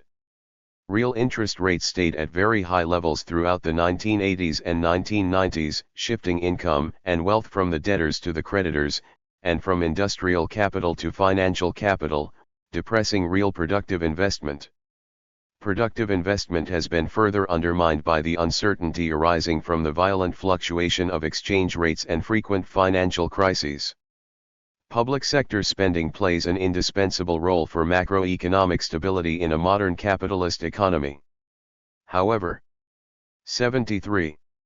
With financial liberalization, national economies have often been under the threat of massive capital flight. In the 1980s and 1990s, many governments were forced to pursue contractionary fiscal and monetary policies in order to secure the confidence of financial capital. Thus, neoliberal policies and institutions have imposed serious constraints on all the major components of the global effective demand: mass consumption, productive investment, and public spending. With insufficient domestic demand, many countries have attempted to pursue export-led growth by creating a low-wage, low-tax, deregulated environment for foreign and domestic businesses. This has in turn led to a general race to the bottom in wage rates, tax rates, and social spending, as well as social and environmental regulations. Under conditions of liberalized financial markets and high mobility of capital, countries running balance of payment deficits would be under strong pressure to correct the deficits through deflationary macroeconomic policies. On the other hand, many other countries would try to insulate themselves from large adverse capital flows and financial turbulence by generating trade surpluses and accumulating foreign exchange reserves. Under these conditions, if there were not a sufficiently large economy being able and willing to absorb the surpluses from the rest of the world, the attempts by many countries to generate surpluses or reduce deficits would lead to a general collapse of the global effective demand and send the global economy into a downward spiral. These dangerous tendencies have not yet materialized, largely because the world's largest and hegemonic economy, the US economy, has acted as the world's borrower and consumer of the last resort, generating large and rising current account deficits that offset the trade surpluses in the rest of the world. However, the large US current account deficits cannot be sustained indefinitely. The US's current account deficits and neoliberal global economy. In global economic studies, it is often necessary to compare or aggregate the economic output of different countries. As different countries have different currencies, in an international comparison of GDP, it is necessary to convert different national currencies into one common unit of measure. There are two generally used approaches: the market exchange rate, and purchasing power parity. The purchasing power parity approach converts different national currencies by comparing the actual amounts of goods and services they can buy at their home markets. Figure 3.1 compares the growth performance of the global economy in the Golden Age with that under neoliberalism, using both the market exchange rate and purchasing power parity. In the 1950s and 1960s, the world economy grew at rates between 4 and 6%, while in the early neoliberal era, there was a significant deceleration. Between the late 1970s and 1990s, the world economic growth rates fell to between 2 and 4%. However, since 2003, measured by purchasing power parity, world economic growth has accelerated to about 5% a year, comparable to the average performance during the Golden Age. Since the late 1990s, there has been a growing discrepancy between the two measures of world economic growth. But, by the measure of market exchange rate, the world economy has also seen a dramatic acceleration. The capitalist economic system is based on the production for profit. Relatively high and stable profit rates are required to induce and sustain rapid accumulation. Figure 3.2 presents the corporate profit rates for the world's two largest economies, the US and China. In the US, the corporate profit rate tended to fall from the mid-1960s to the early 1980s. However, since the 1980s, the US profit rate has improved substantially. In the expansion that began in 2002, it has reached levels unseen since the 1960s. After a period of low profit rates in the 1990s, the profit rate for the Chinese industrial enterprises surged to around 15% in the early 2000s. For other core states, however, the picture is somewhat mixed. Figure 3.3 presents the share of property income in GDP for Japan and European countries. In Germany and France, the profit share has been largely stable since the 1970s, suggesting that neoliberalism has so far had limited success in generating a larger income share for the capitalist class. In Japan, the property income share has suffered a long-term decline and has yet to recover from the collapse of the 1990s. In the UK, the property income share rose significantly during the 1980s, but seems to have peaked by 1990. In Italy, the property 76 income share surged from about 25% in the 1960s to nearly 45% in 1984, but has tended to fall since then. Overall, since 2003, the global economy seems to have entered into a new phase. There has been strong improvement in corporate profitability in the world's leading economies. World economic growth has accelerated and the rate of growth seems to have broken the range of slow growth observed in the 1980s and 1990s. This development raises a number of questions. What have been the underlying conditions behind the current acceleration of the global economy? How long can these conditions last? In the coming years, with changing underlying conditions, will the global economy enter into a new period of instability and crisis? Alternatively, what are the conditions that will be required for a successful restructuring of the global capitalist economy? Figure 3.4 compares the contribution to real-world economic growth from the US, the Eurozone, China, and India, measured by ratios of the change of national GDP to the change of the world GDP over a given period. During the 1990s, the US contributed about 25% of real-world economic growth. However, since 2000, the US contribution has 77 fallen to about 15%. The Eurozone contribution has fallen to between 5 and 10% in recent years. Since the 1990s, China has contributed about one-third of real-world economic growth and India's contribution has risen to about 10%. Figure 3.5 presents the contribution to nominal world economic growth from the US, the Eurozone, China, and India. A different picture emerges. During the late 1990s, as much of the world suffered from deflation and financial crises, the US contribution to the growth of nominal world GDP surged, peaking at 49% in the period of 1992 to 2002. Thus, in the late 1990s, the US was clearly the main driving force for the expansion of the global aggregate demand. However, since then the conditions have changed. As the US dollar depreciated against the euro, the US contribution has fallen to about 30%. the Eurozone contribution has recovered to about 20% and China's contribution has risen to about 10%. Thus, the US and China have been the two major engines driving the current global economic expansion. However, both the US and Chinese economies are characterized by serious internal and external imbalances. As discussed above, the neoliberal global economy tends to suffer from insufficient aggregate demand and financial instabilities. These tendencies, if not effectively checked, could have led to a vicious circle that would send the neoliberal global economy into a deflationary downward spiral. In this context, the large and rising U.S. current account deficits have played a crucial role in stabilizing the neoliberal global economy. The U.S. current account deficits directly create demand for the rest of the world. The U.S. deficits help to absorb the global excess production capacity and allow many economies to pursue export-led growth. Given the size of the U.S. economy and its import propensity, this represents a significant contribution to the global aggregate demand. Table 3.2 presents the shares of the larger economies and regions in the world's total current account surpluses or deficits. Between 2001 and 2006, the US and the UK were the only two large economies that ran current account deficits. The US has been absorbing more than 90% of the world's total surplus savings. China has replaced Japan to become the world's largest source of surplus savings. China and the oil exporters each contributed 79. About 1/4 of the world's total current account surpluses. Another interesting fact is that the world itself has turned from a very large net lender into a small net borrower.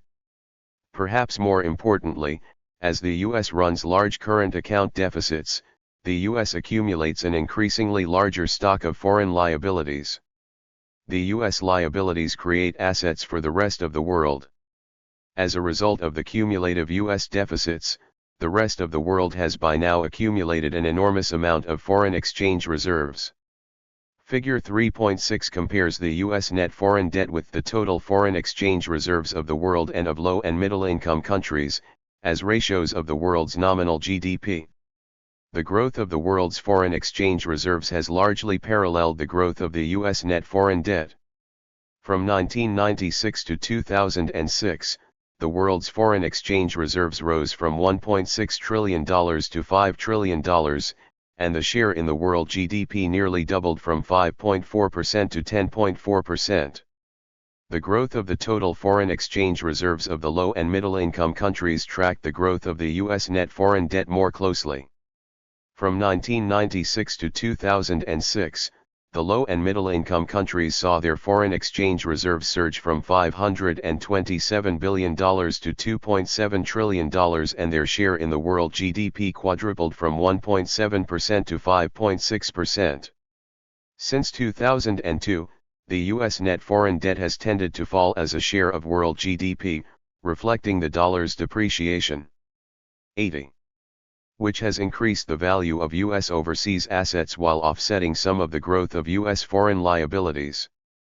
With huge foreign exchange reserves, the rest of the world has become much less concerned with the threat of capital flight and financial crisis, and has to some extent regained the ability to pursue expansionist macroeconomic policies.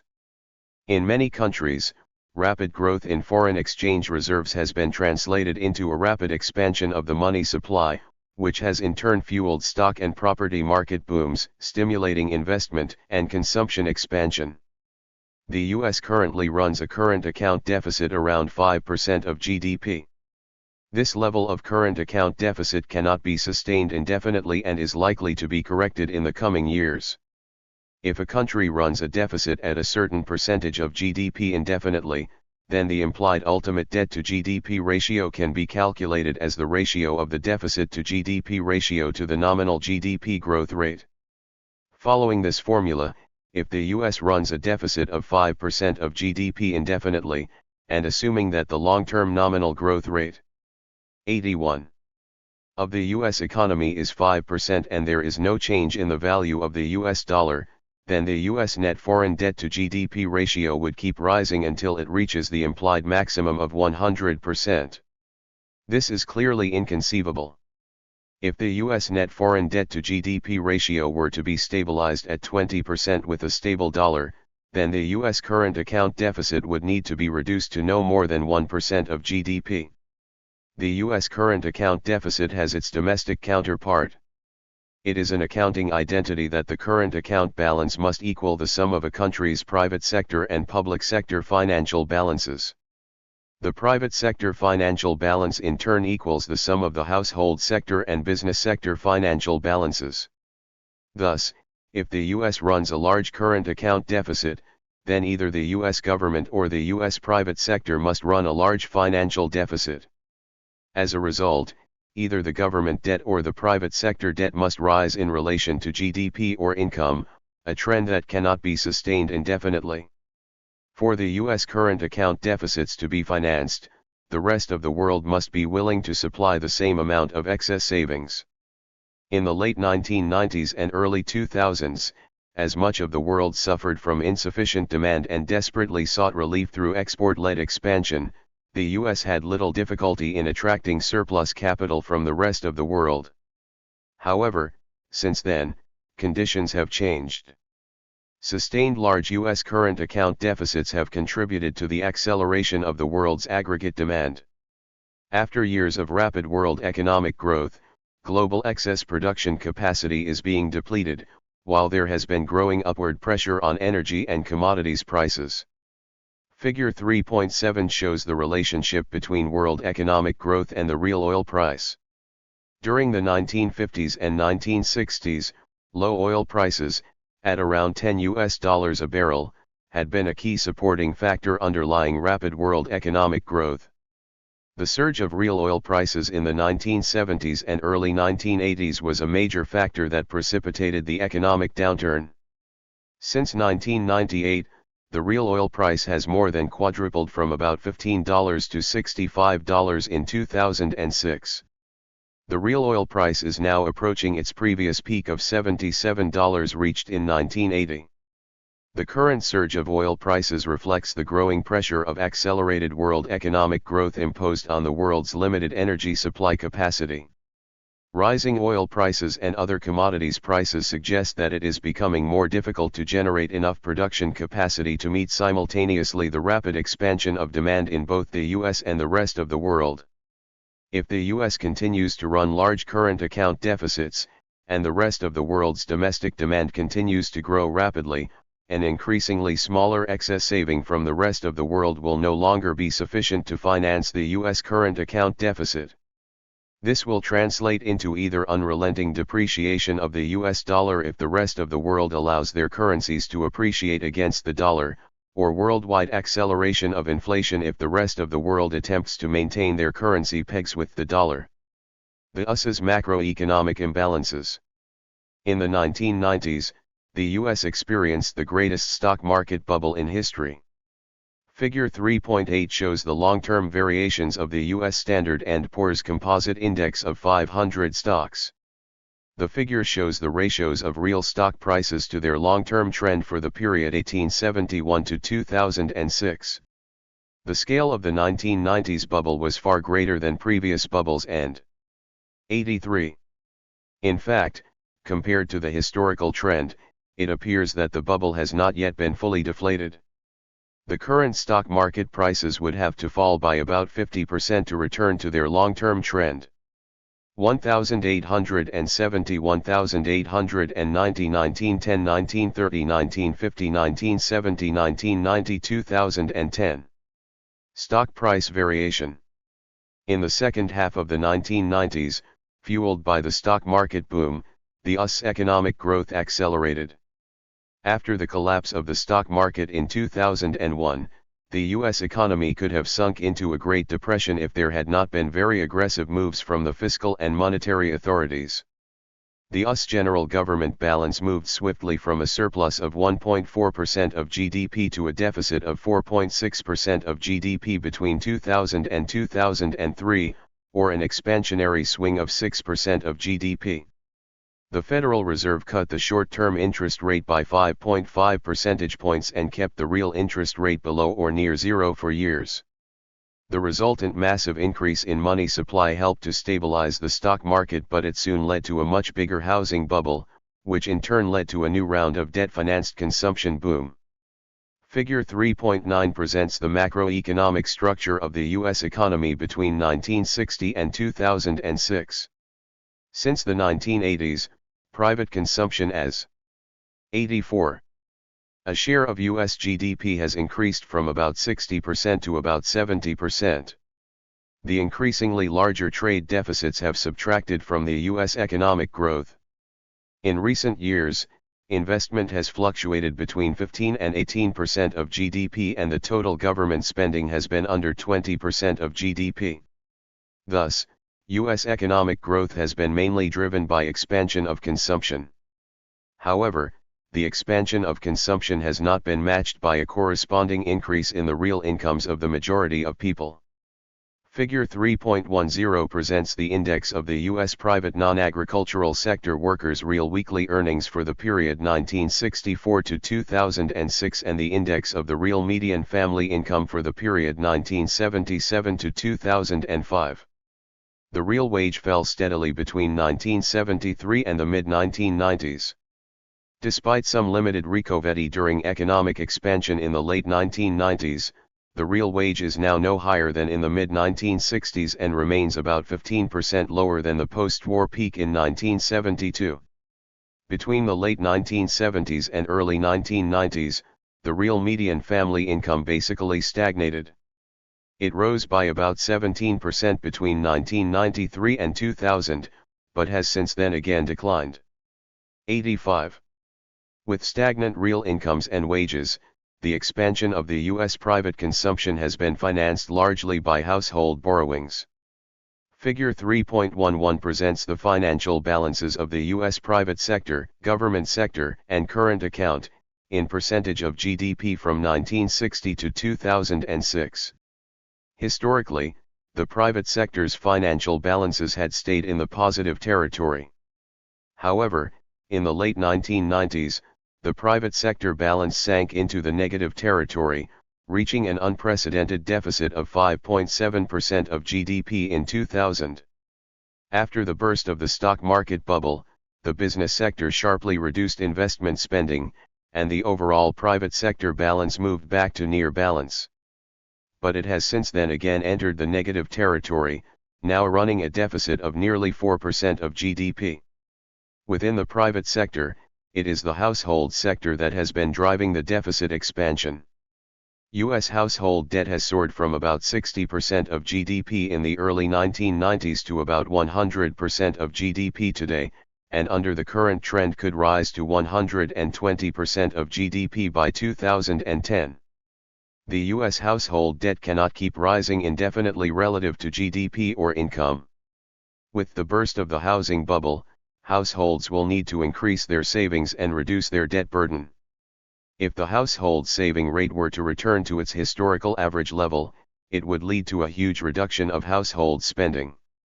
With the majority of the U.S. households suffering from falling or stagnant real incomes, it is difficult to see how consumption can grow rapidly in the coming years. If consumption falters, then given the overwhelming weight of consumption in the U.S. economy, it is highly likely that the U.S. economy will fall into a deep recession followed by persistent stagnation. Will the Federal Reserve be able to come to the rescue and create yet another massive assets bubble? The Federal Reserve has already made several drastic cuts to the interest rate, hoping to sustain economic expansion. However, with both the stock market and the housing market overvalued, one can hardly identify another major assets bubble to create. Moreover, with the household debt level so high and the household saving rate so low, low interest rates can do very little to stimulate household consumption. 87. Alternatively, the U.S. government could attempt to make up the shortfalls with more public spending and an increase in fiscal deficit. If the household saving rate rose towards its historical average, then the U.S. government would have to run a very large fiscal deficit, of the order of 5% of GDP or more. Given the current political environment in the U.S., it is not clear whether an effective fiscal policy of a sufficiently large magnitude can be developed and implemented. If the US government does have the nerve to use very aggressive expansionary policies to jumpstart the US economy, then the US is likely to continue running very large current account deficits. The world's central banks are now overloaded with excess foreign exchange reserves, which have already led to assets bubbles and growing inflationary pressure in many parts of the world. If the Asian economies and oil exporters choose to continue financing the US current account deficits, the rapid and sustained increases of their foreign exchange reserves will eventually lead to a general acceleration of inflation. In that event, these economies will be forced to allow their currencies to float and appreciate against the US dollar. The currently relatively orderly decline of the US dollar will then develop into a crash. The dollar will lose its status as the world's main reserve currency and the US will experience its own version of shock therapy. One way or the other, the US will no longer be able to run large and rising current account deficits. In the coming years, the US will cease to be the main engine of the global economy and will probably suffer a major decline in its relative global position. This raises the important question, which, among the world's large economies, can replace the US to lead the expansion of the global economy? The Eurozone and Japan are both struggling with long-term stagnation. India, Russia, and Brazil are not big enough to lead the global economy. This leaves China as the only plausible candidate. Figure 3.12 presents China's macroeconomic structure from 1980 to 2006. From 2000 to 2006, the investment to GDP ratio rose from 35% to 43%. The exports to GDP ratio rose from 23% to 37%. Net exports as a share of GDP surged from 2.4% to 7.5%. In 2007, China's current account surplus exploded to $378 billion, or 12% of China's GDP. China is expected to 88. Soon overtake Germany to become the world's largest exporter. By contrast, the consumption to GDP ratio fell from 62% in 2000 to 50% in 2006. Thus, China's economic expansion has been led by surges in investment and exports. China's economic growth has been accompanied by sharp increases in economic and social inequality. The workers' and peasants' income growth lags far behind overall economic growth, and nearly 100 million people must struggle with an income less than $2 a day. In recent years, healthcare, education, and housing costs have surged, known to the Chinese working people as the new Three Mountains, imposing a heavy burden on ordinary working families' living budget. According to a Chinese government survey, about half of China's urban residents and nearly 90% of the rural residents have no access to any health insurance. In some poor provinces, among those who died of diseases, some 60 to 80% could have survived if they had been able to afford the medical treatments. 89. Figure 3.13 compares China's household consumption with the total labor income for the period 1980 to 2005. Between 1990 and 2005, China's total labor income fell from 50% of GDP to 37% of GDP, a dramatic decline of 13%. During the same period, household consumption as a share of GDP had fallen by about the same amount. So long as the Chinese working people continue to suffer from rising inequality, growing costs of living, and deprivation of basic needs and security, mass consumption is likely to be depressed. How long can China's current model of growth be sustained? The US accounts for about 20% of China's exports market. In 2007, the European Union as a whole actually replaced the US to become China's largest exports market. However, for China to run large current account surpluses, some other economies have had to run large current account deficits. The European overall current account balance has roughly been in balance. From a global perspective, China's current account surpluses have been entirely absorbed by the US current account deficits. If the US no longer runs large current account deficits, then unless Europe starts to run 90 large deficits, it will be very difficult for China to sustain its large trade surpluses. China's excessively high level of investment results in massive demand for energy and raw materials. In 2006, China consumed a net third of the world's steel and 1/4 of the world's aluminum and copper. China's oil consumption was 7% of the world total, but, since 2000, China has accounted for 1/3 of the world's total incremental demand for oil. China's massive demand has been a major factor behind the surging global costs of energy and raw materials. Between January 2003 and January 2008, the World Energy Price Index rose by 170% and the World Metals Price Index rose by 180%. If the current level of investment is sustained for longer, it would leave China with a massive amount of excess production capacity that is far greater than what is needed to meet the final demand in the world market and far greater than what can be supported by the world supply of energy and raw materials. China would then be threatened with a major economic crisis. For the Chinese economy to be restructured on a more sustainable basis, the Chinese economy must be reoriented towards domestic demand, and consumption must grow as a share of China's GDP. As China's investment and net exports have been rising more rapidly than the overall economy, the combined share of household and government consumption now stands at about 45% of GDP. If investment were to return to more sustainable levels and the trade surplus were to become smaller, then the combined share of household and government consumption would need to rise by about 20 percentage points to 65% of GDP. But for consumption to rise, the workers' incomes and government social spending must rise accordingly. It follows that there must be a massive income redistribution from the capitalist income to the labor income and social spending by the amount of about 20% of GDP. Will the Chinese capitalist class be enlightened enough to undertake such a massive economic and social restructuring? Suppose the Chinese Communist Party's leadership is sufficiently far-sighted to understand that for the sake of the long-term interest of Chinese capitalism, it is necessary to make some concessions to 91. The Chinese workers and peasants. Will the party have the necessary will and means to impose such a redistribution on the transnational corporations, the wealthy Chinese capitalists, and the provincial and local governments that have in recent years developed various intimate connections with the domestic and foreign capitalists? These are some difficult questions for the Chinese capitalist elites to address. Imagine that the Chinese ruling elites are willing and able to overcome these difficulties and carry out the necessary social reform, and the Chinese economy is transformed so that growth is led by domestic consumption rather than investment and exports. Can China then replace the US to become the new leader of the global economy and lead the world into a new golden age?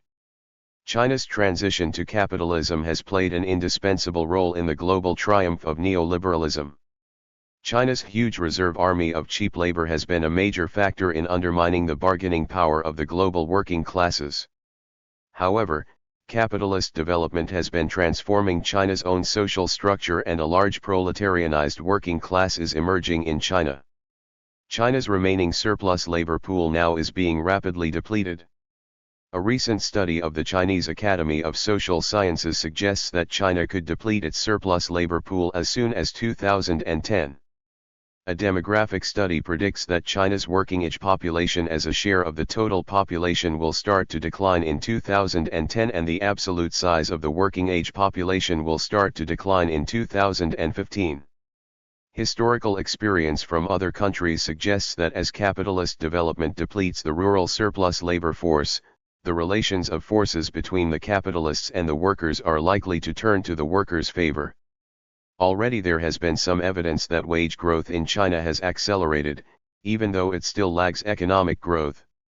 Over time, as labor supply is further tightened and the second-generation migrant workers become more familiar with the urban environment and more conscious of their working class identity, the workers are likely to become more self-confident and militant. Sooner or later, the Chinese workers will organize more frequently and effectively for economic and political struggle. If history could serve as a guide, then in perhaps 1 or 2 decades, the bargaining power and organizational capacity of the Chinese working class could rise to the point that they could impose 92. Serious pressure on the capitalist profit rate and accumulation. The political defeat of the Chinese working class paved the way for the rise of neoliberalism.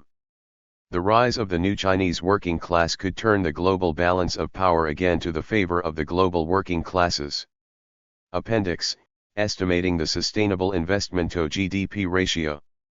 At a sustainable level, investment should be just enough to cover the depreciation of fixed capital as well as a net investment that would allow the capital stock to grow at the same pace as the economic output. If investment is higher than this level, then the capital stock would grow more rapidly than the economic output, leading to falling capital productivity and falling profit rate, a situation that cannot continue indefinitely. It follows that the relationship between the equilibrium capital GDP ratio and the investment GDP ratio at the sustainable level is as follows. Equilibrium capital GDP ratio equals investment GDP ratio / China's current capital GDP ratio is about 2.5. Assume that the long-term economic growth rate is 7% and the depreciation rate is 5%, then to stabilize the capital GDP ratio at the current level, the investment GDP ratio will have to fall back to 30%. 4. Can the capitalist world economy survive the rise of China? The 1960s marked the pinnacle of the world's old anti-systemic movements. From the mid-19th century to the mid-20th century, despite periodic setbacks, the social democratic movements, the communist movements, and the national liberation movements, had grown progressively stronger. By the 1960s, these groups had come to state power throughout the world. The consolidation of the US hegemony in the mid-20th century rested upon a new global social compact that involved major concessions to the working classes in the core states, and the people in the peripheral and semi-peripheral states.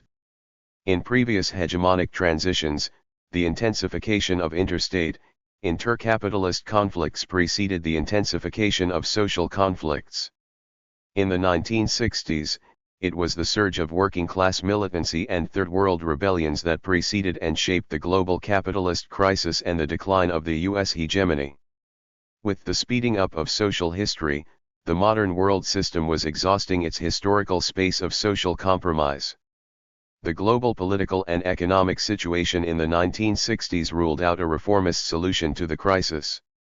The crisis could only be resolved through either a revolutionary overturn of the existing world system and global social transformation, or if the capitalist world economy were to be preserved, the establishment of a new set of conditions that would allow the global capitalists to recover at least some of the grounds they had previously lost. In 1975, at the 6th Sorokin Lecture, Immanuel Wallerstein evaluated the prospect of the ongoing struggle between the two historical solutions and argued that the decisive battles were to take place in China, the US, and the semi-periphery. The outcomes of these struggles have long been settled. The question that concerns us now is how since then the development of the capitalist world economy has again prepared conditions for a new round of upsurge of global class struggle, and how the semi-periphery could again prove to be the decisive battleground. The semi-periphery in the capitalist world economy. All social systems that are based on the exploitation of the great majority are confronted with the question, how can the unified rebellion of the exploited majority be prevented? Without an effective solution to this problem, it is unlikely that any exploitative system can survive for long. Historically, the problem has been resolved by dividing the majority into a larger lower stratum and a smaller middle stratum. The middle stratum is both exploiter and exploited. By providing the middle stratum with the access to a portion of the surplus product, the ruling elites buy off the potential political leadership of the exploited majority. For the capitalist world economy, which is politically organized as an interstate system, the solution required is more complicated. The problem that confronts the modern world system is twofold: how to prevent unified political rebellion by the exploited majority within each state and how to prevent unified political rebellion by the disadvantaged states that include the great majority of the population in the system. For this twofold problem has therefore emerged a twofold solution. Within each state, the working population is to be divided between the great majority and a relatively privileged middle class or labor aristocracy. Moreover, at the systemic level, the hierarchy of states is organized into a three-layered structure. Between the core states and the peripheral states, there must be a group of states that constitute the semi-periphery, which is essential for the political stability of the world system. But what is a semi-peripheral state? Which states are the semi-peripheral states? As a starting point, a semi-peripheral state may be defined as one that is both exploiter and exploited in the capitalist world economy. While the core states are characterized by high wage, high profit production and the peripheral states are characterized by low wage, low profit production, the semi-peripheral states fall in between in the kinds of products they produce, as well as their wage rates and profit margins. Semi-peripheral states are supposed to benefit from the transfer of surplus value when they trade with the periphery but suffer from trade with the core. This implies that a semi-peripheral state has a relatively diversified economic structure.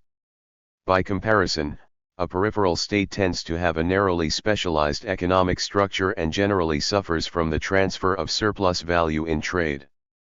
However, since the semi-periphery plays an indispensable role for the political stability of the capitalist world economy, a proper definition of semi-periphery inevitably involves a historical and a political dimension.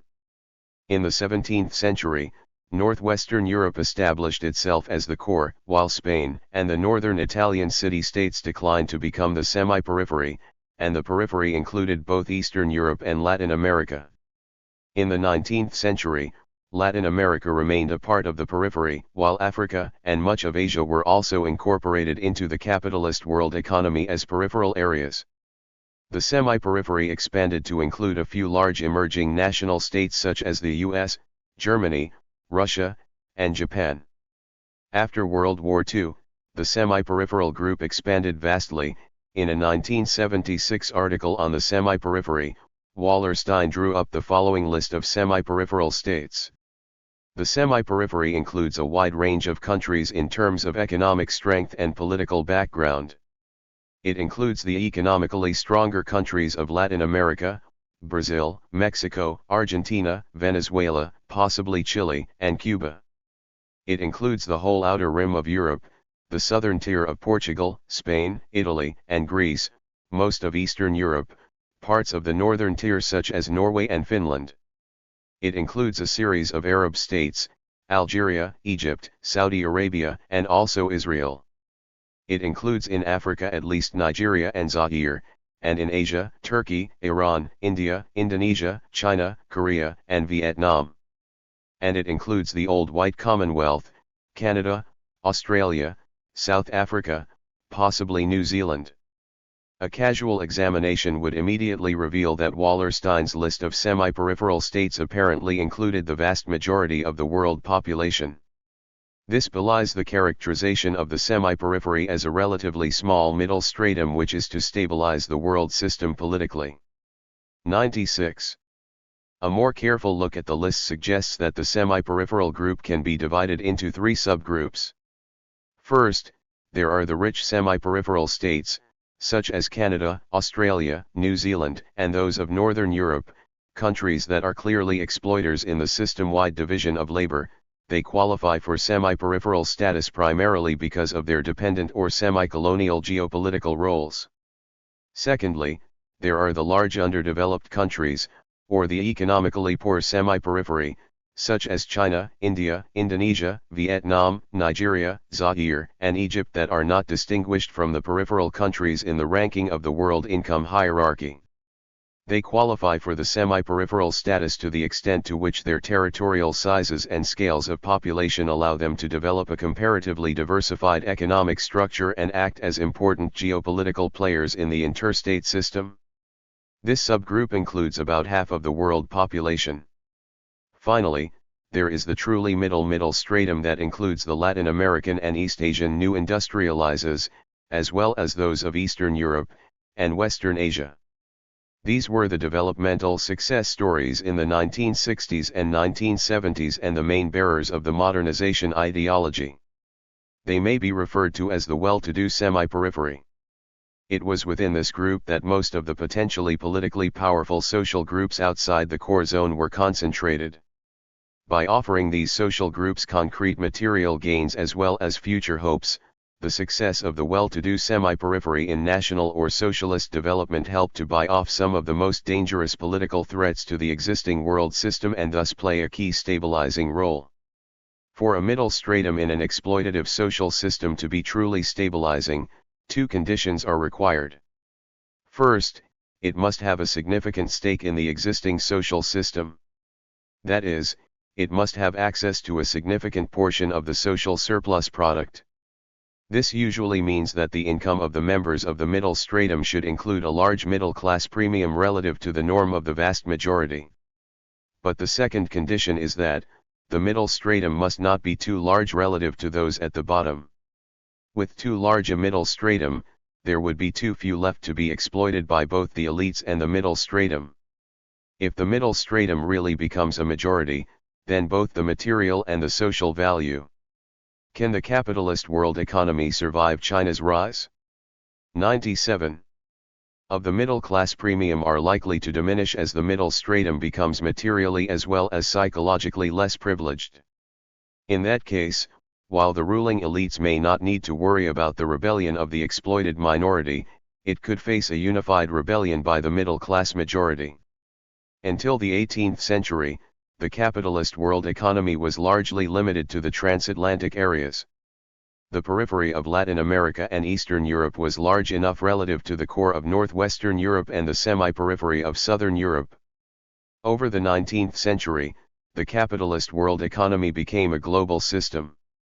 The peripheralization of Asia and Africa greatly expanded the base of the exploited majority and allowed both the core and the semi-periphery to expand. After about 1870, Latin America and Eastern Europe were promoted to the semi-peripheral status. In Chapter 2, Figure 2.2 shows the widening income gap between the Latin American and Eastern European semi-periphery and the Asian and African periphery between 1870 and 1950. By 1950, the semi-periphery had between a 3:1 and 6:1 advantage over the periphery in per capita GDP. In 1950, the core and the semi-periphery each accounted for about 20% of the world population, and the periphery accounted for about 60%. After 1950, as the former colonies and semi-colonies were incorporated into the interstate system and the geopolitical influence of the non-core states were inflated by the Cold War, a number of large Third World states might be said to have risen to political semi-peripheral status. But economically, the poor semi-periphery continued to fall far behind the world average, and the combined population of the periphery and poor semi-periphery continued to include the vast majority of the world population. In this sense, the base remained large enough for the capitalist world economy. What has happened since then? Figure 4.1 presents the index of per capita GDP for the world's major regions: China, the US, other high-income countries, East Asia, South Asia and the Pacific, Europe and Central Asia, Latin America and Caribbean, the Middle East and North Africa, and Sub-Saharan Africa. The last five groups only include low and middle income. 98. Countries. The 1980s and 1990s were lost decades for the historical well-to-do semi-peripheral states. From 1980 to 2000, Latin America saw its income index fall from 120 to 95, and Middle East and North Africa saw its income index fall from 75 to 64. The Eastern European index collapsed from 129 in 1989 to 82 in 2000. Between 1975 and 2006, China's index surged from 12 to 75. The lost decades and the rise of China have together produced a great convergence, with China now rapidly approaching the status of a well-to-do semi-periphery. The rest of Asia, having seen its index rising from 24 in 1975 to 37 in 2006, is also catching up. Only Africa is left behind. China, Latin America, Eastern Europe, and the Middle East together already account for 40% of the world's population. If they were to be further joined by India and the rest of Asia, then potentially the well-to-do semi-peripheral group would swell to more than 2/3 of the world population. Can the remaining small exploitable base manage to support and balance such a top-heavy middle and upper superstructure? Or will the superstructure turn out to be so large that it will crush its own base? To explore these questions, let us examine the other dimension of the existing world system's political structure, the internal class structures within the states. Class structures in the capitalist world economy. One consequence of the operation of the capitalist world economy has been the very different levels of incomes for the working classes located in different structural positions in the world system. The wage rate, or the price of labor power, just like the price of any commodity, is determined by demand and supply. The question is, what are the social forces that regulate and influence the demand and supply? The division of labor within the capitalist world economy results in flows of commodities, labor, and capital across different geographic areas through millions of chains of production and exchange. These chains are the global commodity chains. Within each commodity chain, a certain amount of surplus value is generated. However, typically, the surplus value generated is unevenly distributed among the states, reflecting their different degrees of relative monopolization at different stages of commodity chains. Relative monopoly may be established if certain producers have technical, organizational, or political advantages over other producers. The core states generally benefit from this uneven distribution and receive disproportionately greater portions of the world's surplus value. The peripheral states generally suffer and receive disproportionately smaller portions of the world's surplus value. Thus, on the demand side, the system of unequal exchange and the uneven distribution of the world's surplus value set the upper limits to the incomes in different structural positions of the world system. On the supply side, the workers' biologically determined subsistence needs set the absolute lower limits.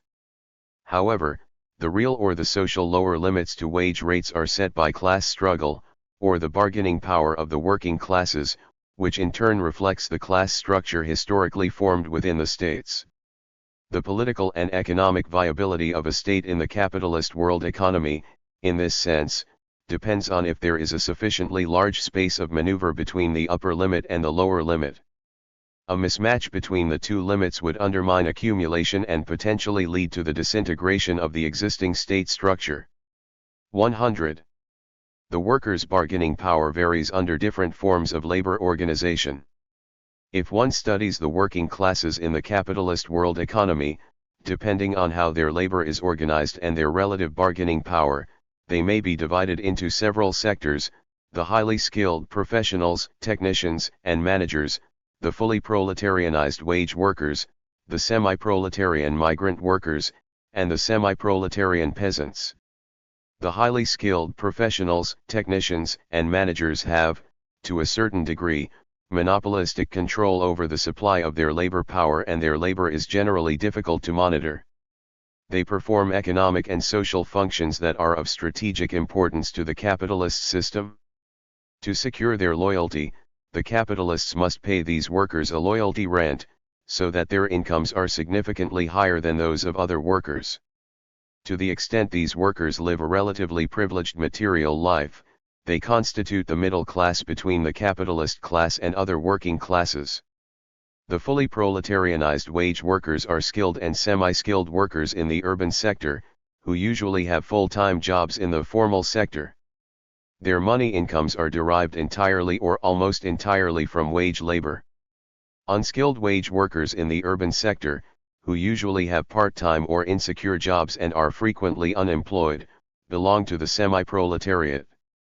Their wage incomes are not sufficient to meet their essential needs, and they must engage in petty market transactions or petty commodity production, or work in the informal sector to supplement their money incomes.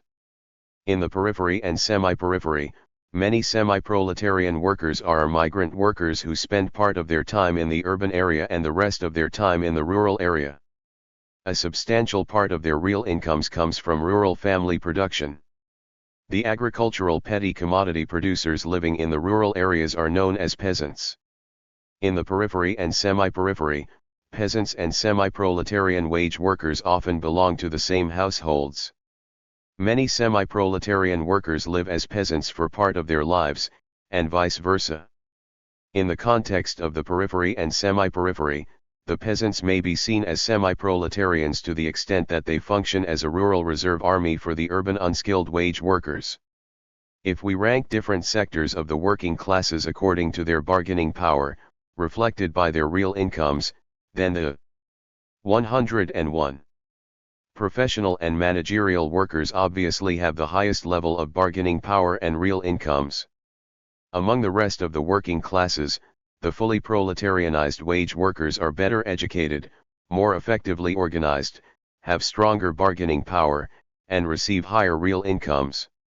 In comparison to the core states, peripheral and semi-peripheral states are usually characterized by a smaller professional middle class, a smaller fully proletarianized working class, but a far larger semi-proletariat. Table 4.1 compares two studies on the contemporary U.S. class structure by Gilbert and Call and Wright. The proletariat, if narrowly defined, includes skilled and semi-skilled workers, or about 30% of the U.S. economically active population. A broad definition should include all of those whose money incomes derive entirely or almost entirely from wage incomes and have relatively strong bargaining power. A broad definition of the proletariat may include not only skilled and semi-skilled workers, but also those in supervisory and lower management roles, and semi-professional workers. This definition includes about 60% of the U.S. population. If one takes the average between the narrow definition and the broad definition and regards the supervisory workers as a part of the proletariat, then the proletariat accounts for 45% of the U.S. population and the middle class accounts for 20%. The capitalist class and the petty bourgeoisie each account for 5%. About the working poor and the underclass, Gilbert and Call comment, they oscillate in income from just above to below the poverty line, they are threatened with periodic unemployment, or they have no chance to work at all. Among them, who are seldom employed and are poor most of the time, form the underclass in our society. The working poor and the underclass may be considered to be the semi-proletariat in U.S. society. Table 4.2 reports the class and occupational structures in three Latin American semi-peripheral states, Argentina, Brazil, and Chile. In the Latin American countries, there is a large so-called low-productivity sector. Workers in the low-productivity sector include workers in the micro-enterprises, household employment, and own account and unpaid family workers.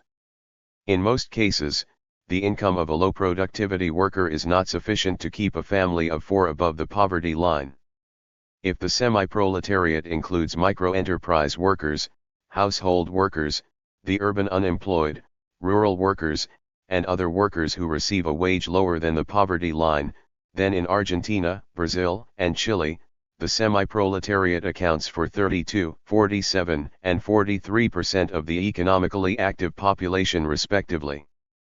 The middle class accounts for 11, 7, and 11% of the population of Argentina, Brazil, and Chile respectively. It follows that the proletariat accounts for 31, 20, and 26%, peasants account for 7, 12, and 15%, the petty bourgeoisie accounts for 17, 9, and 13%, and the capitalist class accounts for 4, 5, and 2%, respectively. Thus, the degree of proletarianization in a state appears to be correlated with the state's position in the world system hierarchy. In the United States, full-time proletarian workers account for nearly half of the total labor force and all types of wage workers account for about 90%. In the Latin American semi-peripheral states, the fully proletarianized workers account for 20 to 30% of the labor force and all types of wage workers account for about 70%.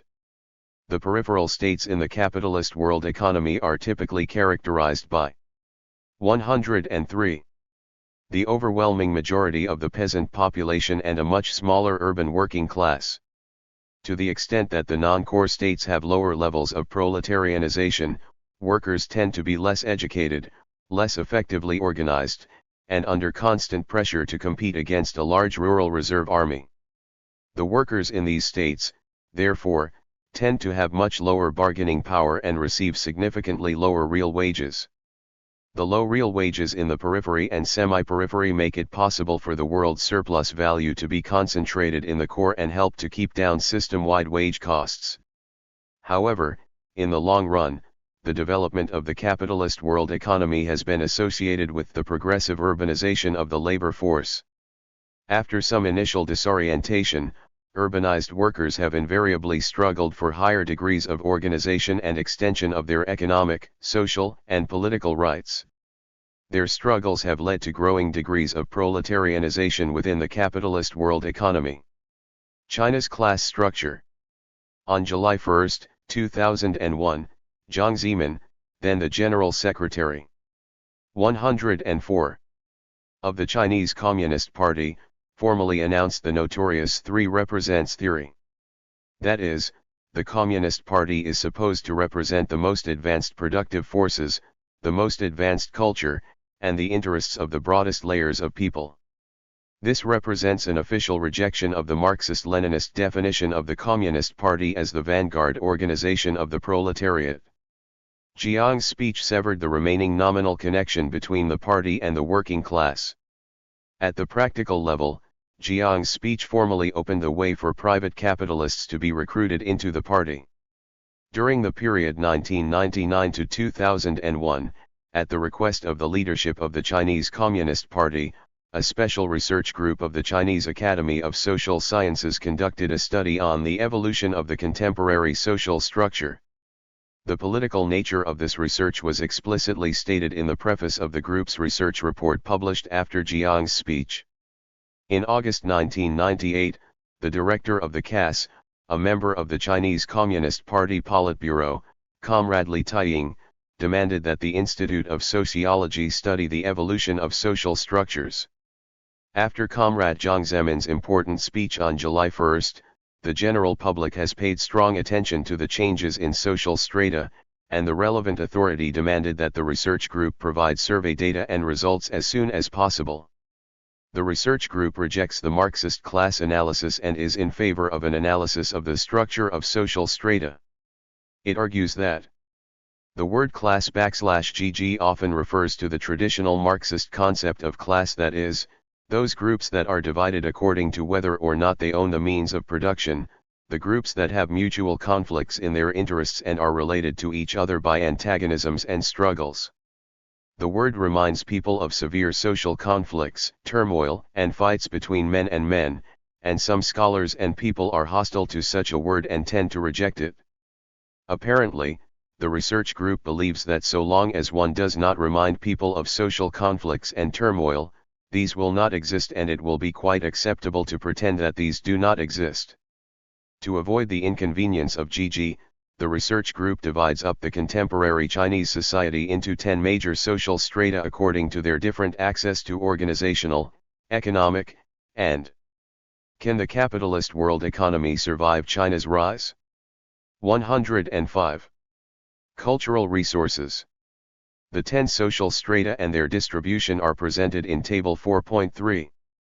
Cass believes that in China, an embryonic modern structure of social strata has taken shape, symbolized by the ever-growing middle stratum and the entrepreneurial stratum.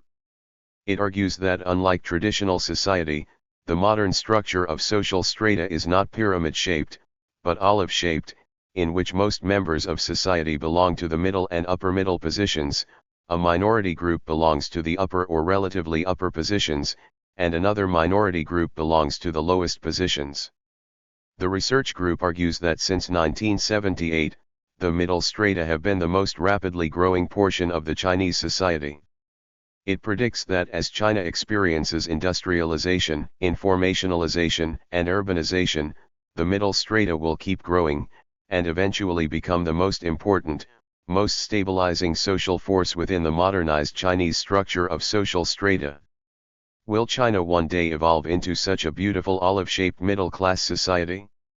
As is argued above, the middle stratum understood as a non-ruling social group that has access to a portion 106 of the surplus value needs to be relatively small. If the surplus sharing classes really become the majority of the population, it will probably lead not to the stabilization but the demise of an exploitative social system. An examination of the trends presented in Table 4.3 reveals that the argument that the middle strata have been the most rapidly expanding part of the Chinese society depends heavily on including the workers in the wholesale, retail, and service industries as a part of the middle strata.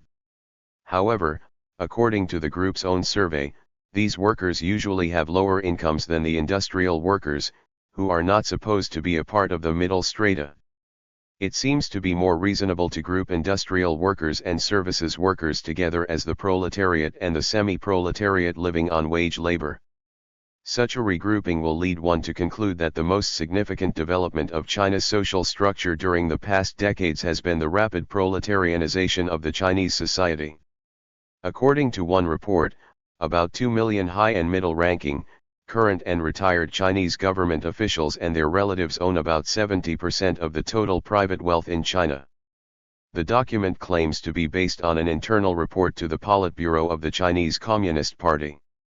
If the state and social managers are considered to be the bureaucratic capitalists, then the capitalist class in China accounts for about 3% of the population.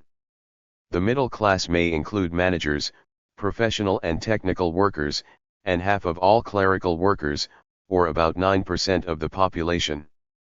Peasants account for 44% and the petty bourgeoisie accounts for 4%. Among the industrial and services workers, the peasant workers belong to the semi-proletariat. The semi-proletariat also includes the unemployed and underemployed. In addition, among the urban workers, only about half are considered to be formal employees in state-owned enterprises, stock-holding companies, private enterprises, and foreign-invested enterprises that are somewhat protected by government regulations and labor contracts.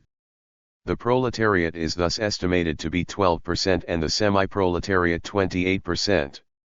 107.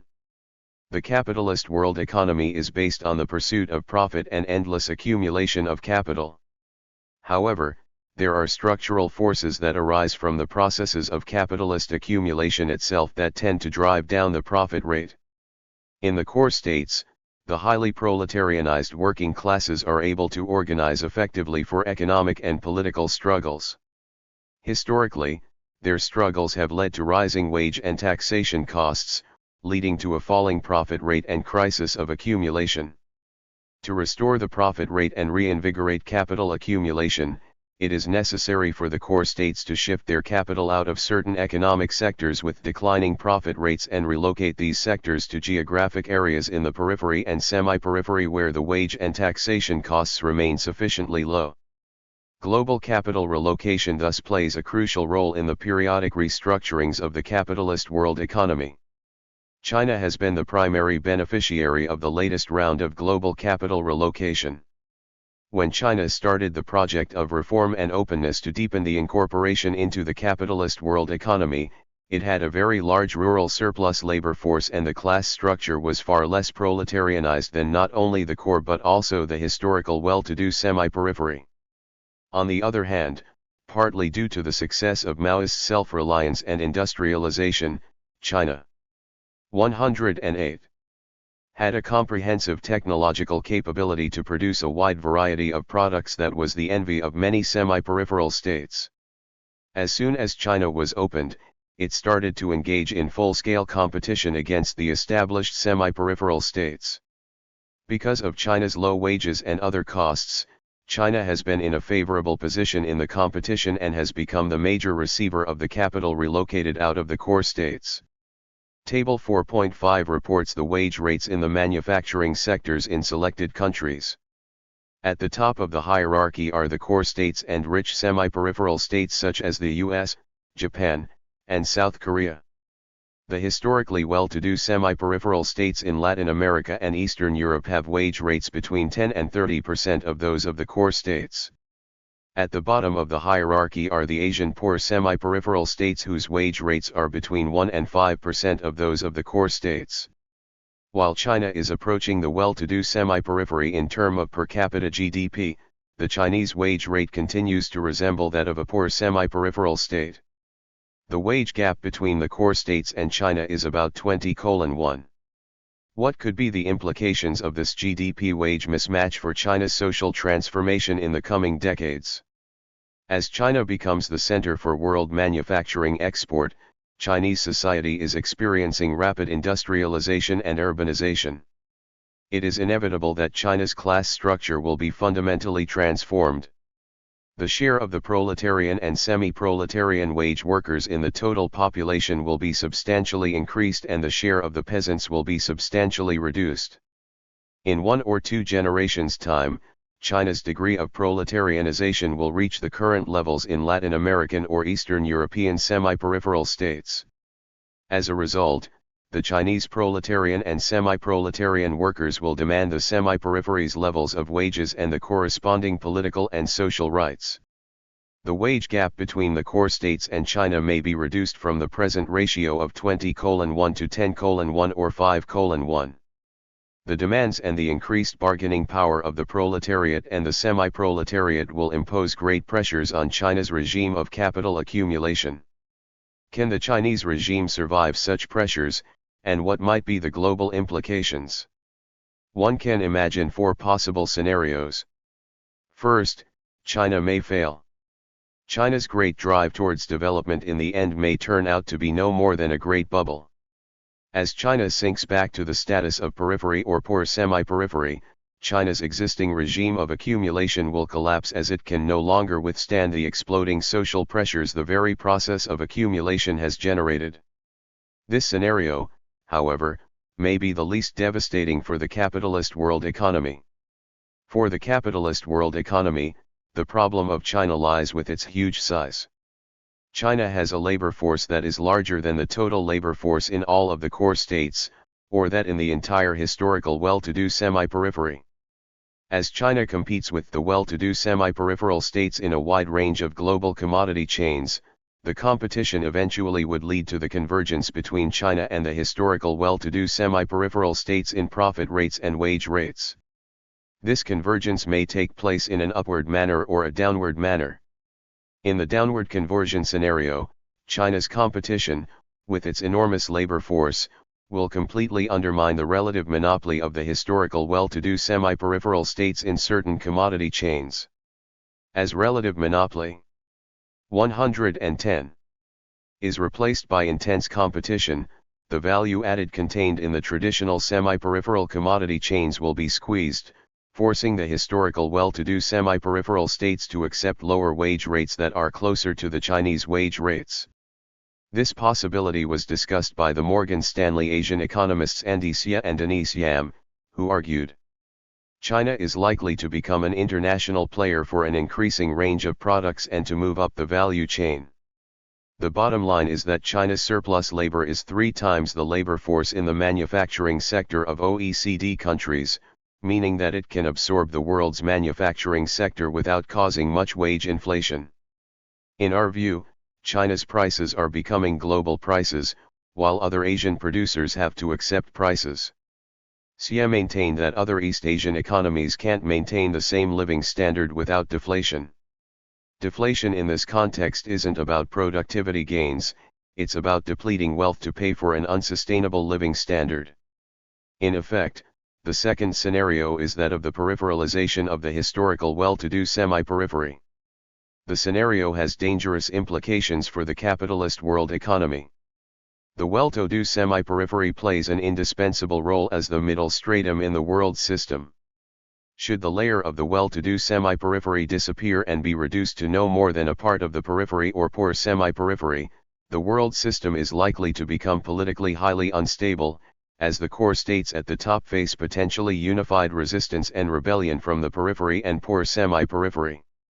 Moreover, the peripheralized semi-peripheral states will inevitably face highly explosive political situations at home. The relatively more proletarianized working classes will demand semi-peripheral levels of wages and political and social rights.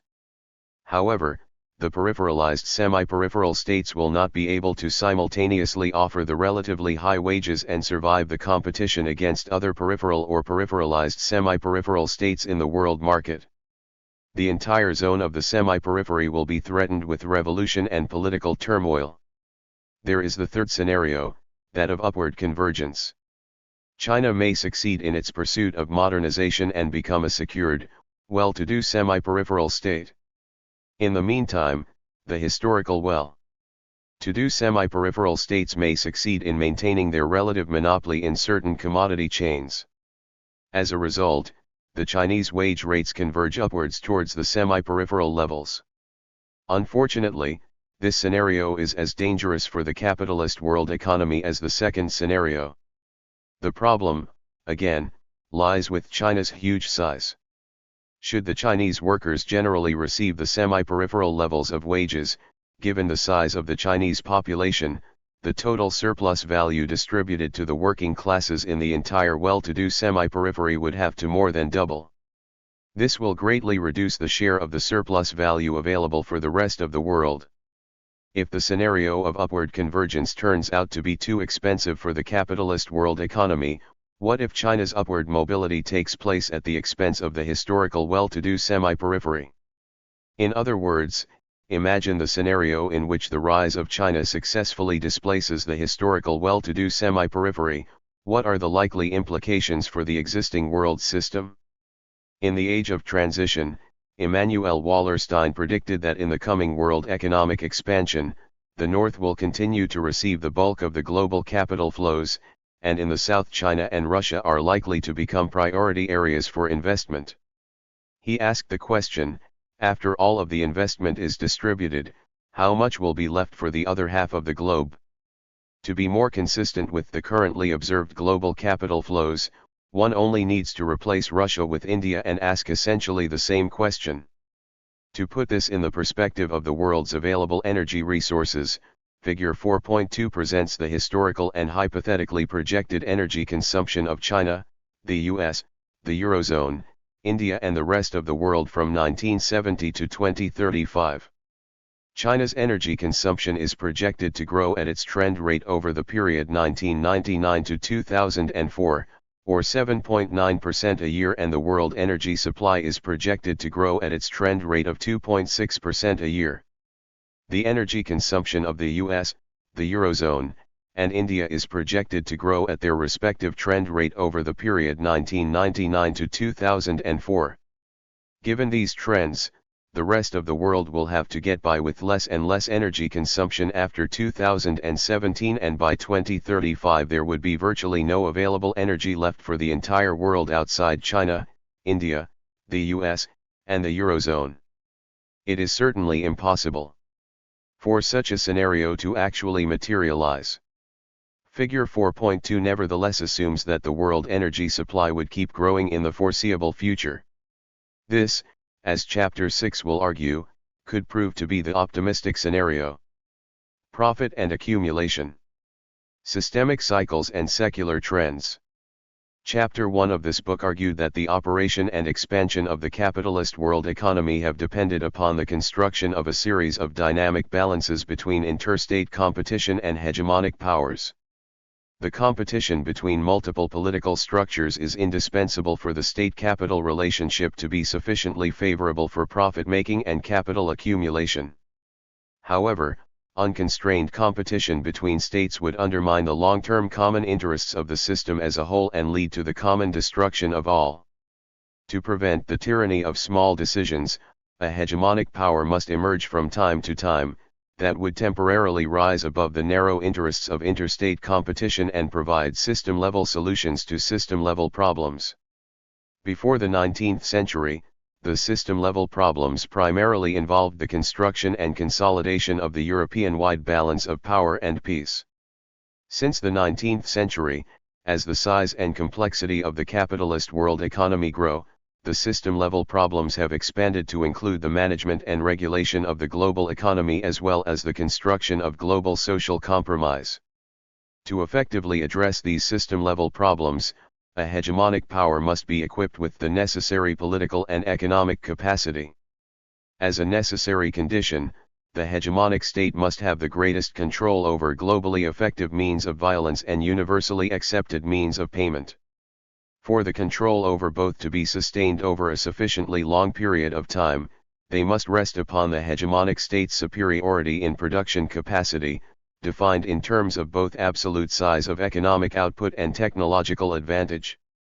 Once a hegemonic state established effective leadership over the capitalist world economy, favorable conditions were created for capital accumulation that would lead to a period of comparatively 113. 114. Rapid expansion of material production and trade, which often lasted several decades. Expansion, however, led to the increase in the system's volume and dynamic density, defined as the number of socially relevant units within the system and the density of transactions between them. Expansion created conditions for new states and new capitalist businesses to emerge, undermining the old monopolies of the incumbent hegemony and generating new profit opportunities that tended to favor the rising states and businesses rather than those associated with the incumbent hegemony. Expansion also led to the rise of new social forces that were not incorporated in the existing system-wide social compromise but had grown to be powerful enough to challenge the existing social arrangement. Thus, sooner or later, interstate, intercapitalist, and social conflicts would re-emerge and intensify. As the conflicts grew beyond the regulating capacity of the incumbent hegemony, the existing hegemonic structure entered into systemic chaos. The system-wide rate of return on capital fell and capitalists responded to the declining profitability by holding a greater proportion of their capital in liquid form. Confronted with the crisis, the declining hegemony had in the past responded by taking advantage of its continuing dominance over the mobile financial capital. The profits from financial accumulation were, moreover, temporarily inflated by the interstate, intercapitalist, and social conflicts. The period of financial expansion helped to temporarily re-inflate the power and wealth of the declining hegemony and contain the challenge to its dominance. However, by redistributing income and wealth from all social groups to those that control the mobile financial capital, financial expansion inevitably tended to widen and deepen the various underlying conflicts that would eventually overwhelm the incumbent hegemony and lead to systemic breakdown. The successive alternations of material expansion and financial expansion have formed a series of what Giovanni Arrighi refers to as the systemic cycles of accumulation. Systemic breakdown suggests that the volume and dynamic density of the world system have grown beyond the organizational capabilities of the existing hegemonic structure. For the capitalist world economy to be successfully restructured, a new hegemonic structure with greater system-level organizational capabilities has to be constructed. As the system's volume and density become progressively greater. 115. The hegemonic state that is capable of regulating the system must also be progressively larger in territorial size and organizational capabilities. While the Dutch United Provinces hardly constituted a nation-state, the United Kingdom was a national state with imperial domains encompassing the entire world, and the United States was a continent-sized state whose territorial size dwarfed the typical European nation-states. As the capitalist world economy expanded in width and depth, the traditional city-states and nation-states have become too small to be a player in the hegemonic competition. A continent-sized state or bloc of states is probably the largest possible political unit that can be accommodated in the capitalist world economy without undermining the necessary condition of interstate competition. It seems that the capitalist world economy, through successive expansions, has reached one of its historical limits. Its volume and density have by now grown to the point that it cannot be effectively regulated by any political unit that is smaller than a continent-sized state, and as its volume and density keep growing, the effective regulation of the system would probably require some unit that is significantly larger than a continent-sized unit. On the other hand, any political unit that is significantly larger than a continent-sized state could be politically overwhelming in that it would in effect end interstate competition and remove a necessary condition for an economic system based on the endless accumulation of capital. To the extent this dilemma cannot be resolved within the historical framework of the existing world system, we are approaching the moment of demise of the capitalist world economy. The rise and fall of the Dutch hegemony. The conclusion of the 30 Years' War marked the final failure of the Spanish attempt to build a European world empire. The Dutch United Provinces played a leading role in the protracted struggle against Imperial Spain. The Treaty of Westphalia formalized a European interstate system based on the balance of power. The United Provinces is considered by historians to be less than a fully modern state. Nevertheless, in the 17th century, its commercial and financial strength was sufficient for it to occupy a commanding position in the early capitalist world economy. However, 116. Once the emerging nation-states were no longer threatened by imperial conquest, they were able to undermine the Dutch source of wealth and power through mercantilism and overseas expansion. As the large nation-states gained in strength, the Dutch simply did not have the territorial size and manpower to stay in the game of hegemonic power struggle. After 3 Anglo-Dutch wars, from the 1650s to the 1670s, the Dutch Republic was reduced irreversibly to a junior military partner of Britain. While Dutch commercial and diplomatic supremacy disintegrated, Amsterdam remained the financial center of Europe. During the relatively peaceful years of the early 18th century, Amsterdam accumulated abundant liquid capital in the form of precious metals. After 1740, when interstate struggle re-intensified, the Dutch were able to profit from a splendid financial expansion. All the states of Europe were queuing up in the offices of the Dutch money lenders, and at one point, the Dutch held a quarter of the total English debt. In a pattern to be repeated by the later hegemonies, financial expansion would prove to be the autumn of the incumbent hegemony. While it allowed the Dutch hegemony to reap the benefits from the previous material expansion by profiting from its accumulated liquid capital, it accelerated the Dutch decline as Dutch capital financed the British struggle for hegemonic power and interstate and social conflicts intensified even further. From the 1760s to the 1780s, Amsterdam was hit by 3 major financial crises and the Dutch financial supremacy was terminated.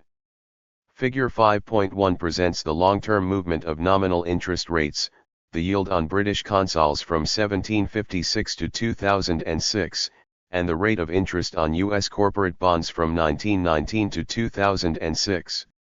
From the mid-18th century to the present, there have been 3 major surges in nominal interest rates. The first took place from the 1770s to the 1810s, during the Dutch financial crises and the Napoleonic War. The second took place in the 1910s and 1920s, during World War I and the short-lived post-war expansion when financial speculation drove up demand for liquid capital. In these 2 cases, the surge in nominal interest rates took place towards the end of the financial expansion and as the decline of the incumbent hegemony was entering into the phase of systemic breakdown. However, as the third major surge took place. 117. In the 1970s and 1980s, the US was still in its early stage of financial expansion and hegemonic decline. The very high nominal interest rates in this period largely reflected the unprecedented inflation rates. The difference in the behavior of nominal interest rates reflects important changes in the system's operations. UK yield on consols US corporate bond rate. Capitalism is an economic system based on production for profit and the pursuit of capital accumulation. Capitalist expansions are characterized by rising and relatively high profit rates, while periods of accumulation crisis are characterized by falling and relatively low profit rates. The profit rate is defined as the ratio of the profit over the capital stock, which in turn depends on the profit share and the output capital ratio. The profit rate equals profit/capital stock equals X. In this chapter, profit is defined as all property incomes or the value of output less wage cost and taxation cost. The appendix to this 118 chapter presents the sources and the construction of the profit rate data used in this chapter. Figure 5.2 presents 2 measures of the profit rate for the British capitalist economy over the period 1855 to 2006. One includes only domestic profits, and the other includes both domestic and overseas profits made by British capitalists. Both are presented in 10-year moving averages to smooth out short-term fluctuations. With the Peace of Vienna in 1815, Britain became the indisputable master of the European balance of power. The following century became what Karl Polanyi referred to as 100 years peace in Europe. After 1849, Britain adopted unilateral free trade, which cheapened the cost of raw materials for British industry and opened up markets for European and American exports. A virtuous circle was developed, leading to system-wide material expansion from the 1830s to the 1860s. The British hegemony rested upon its industrial monopoly and its global colonial empire. However, the very success of British material expansion led to the spread of industrialization. New technologies were heavily capital-intensive. Squeezed between intensified price competition and the rising cost. 119. Of fixed investment, the profit rate declined, leading to the Great Depression of 1873–96. During the late 19th century Great Depression, Britain ceased to be the workshop of the world, and Germany and the US emerged as leading industrial powers. However, as the capitalist world economy resumed its expansion, Britain's position as the world's financial clearinghouse was reinforced. The 15 years before World War I was known to the Europeans as the Edwardian Belle Époque. British overseas investment surged, much of which went to the US.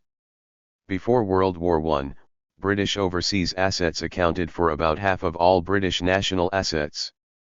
Figure 5.2 shows that the British profit rate fell significantly during the 1870s. The following financial expansion led to a dramatic reinflation of the British profit rate, and especially the profits from overseas investment. From the 1890s to the 1910s, the overseas profits contributed nearly 10 percentage points to the national profit rate. However, this financial expansion proved to be the last act of the British hegemonic drama before the final breakdown.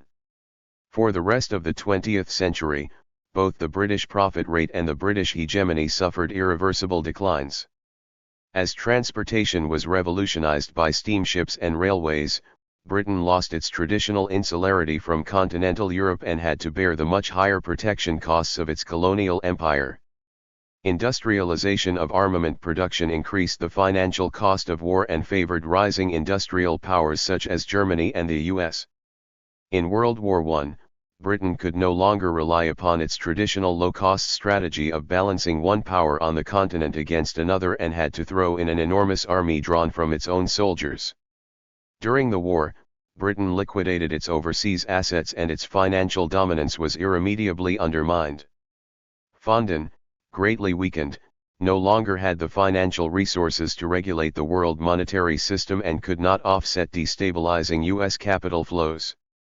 As the 1930s Great Depression started, Britain left the gold standard and ended unilateral free trade. With the end of World War II, the traditional European nation-states were eliminated from the hegemonic game. Leadership of the capitalist world economy now required nothing short of a military-industrial complex of continental scale. 120. The rise and fall of Pax Americana. Figure 5.3 presents the long-term movement of the profit rate in the U.S. economy over the period 1890 to 2006, shown in 10-year moving averages. The U.S. profit rate tended to fall in the early 20th century. The short-lived irrational exuberance of the 1920s was followed by the collapse of the 1930s. It was the surge of government spending and nationwide planning during World War II that pulled the U.S. economy out of the Great Depression. After the war, a greatly enlarged government sector and the active employment of Keynesian macroeconomic policies helped to stabilize the profit rate at relatively high levels.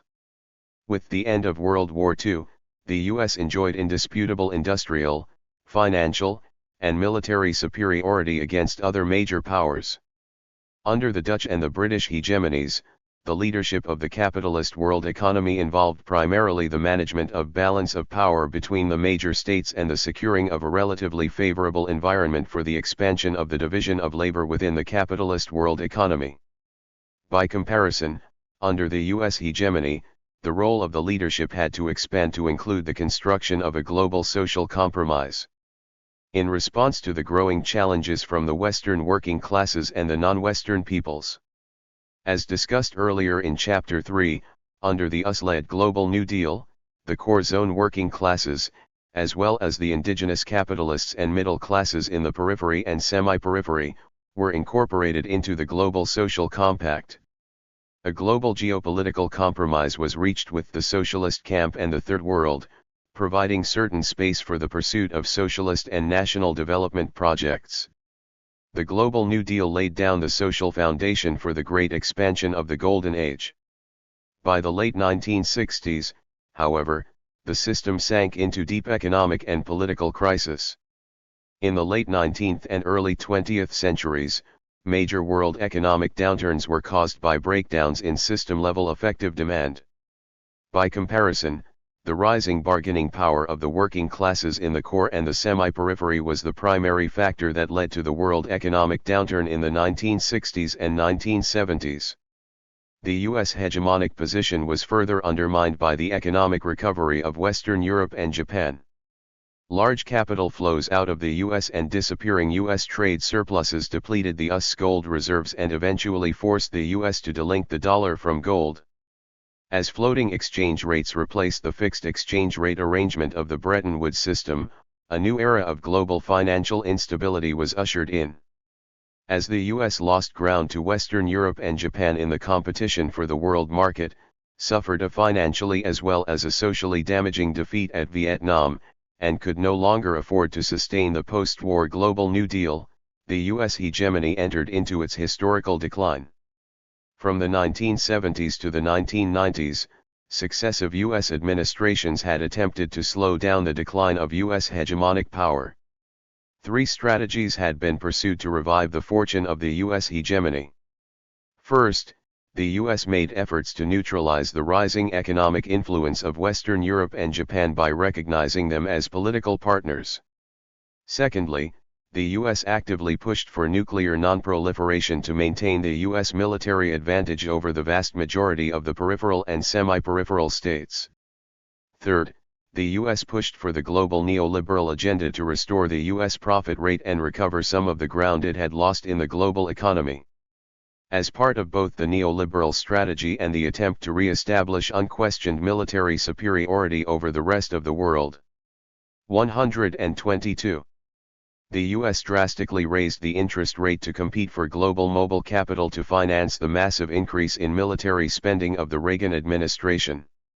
While in the previous hegemonic transitions, surges in interest rates took place only at the final stage of systemic breakdown, in the current transition, the surge in nominal and real interest rates took place at the early stage of U.S. hegemonic decline. This reflects the pressure imposed by the world anti-systemic movements on the U.S. hegemony, forcing the U.S. to act preemptively to reverse the increasingly unfavorable relations of forces.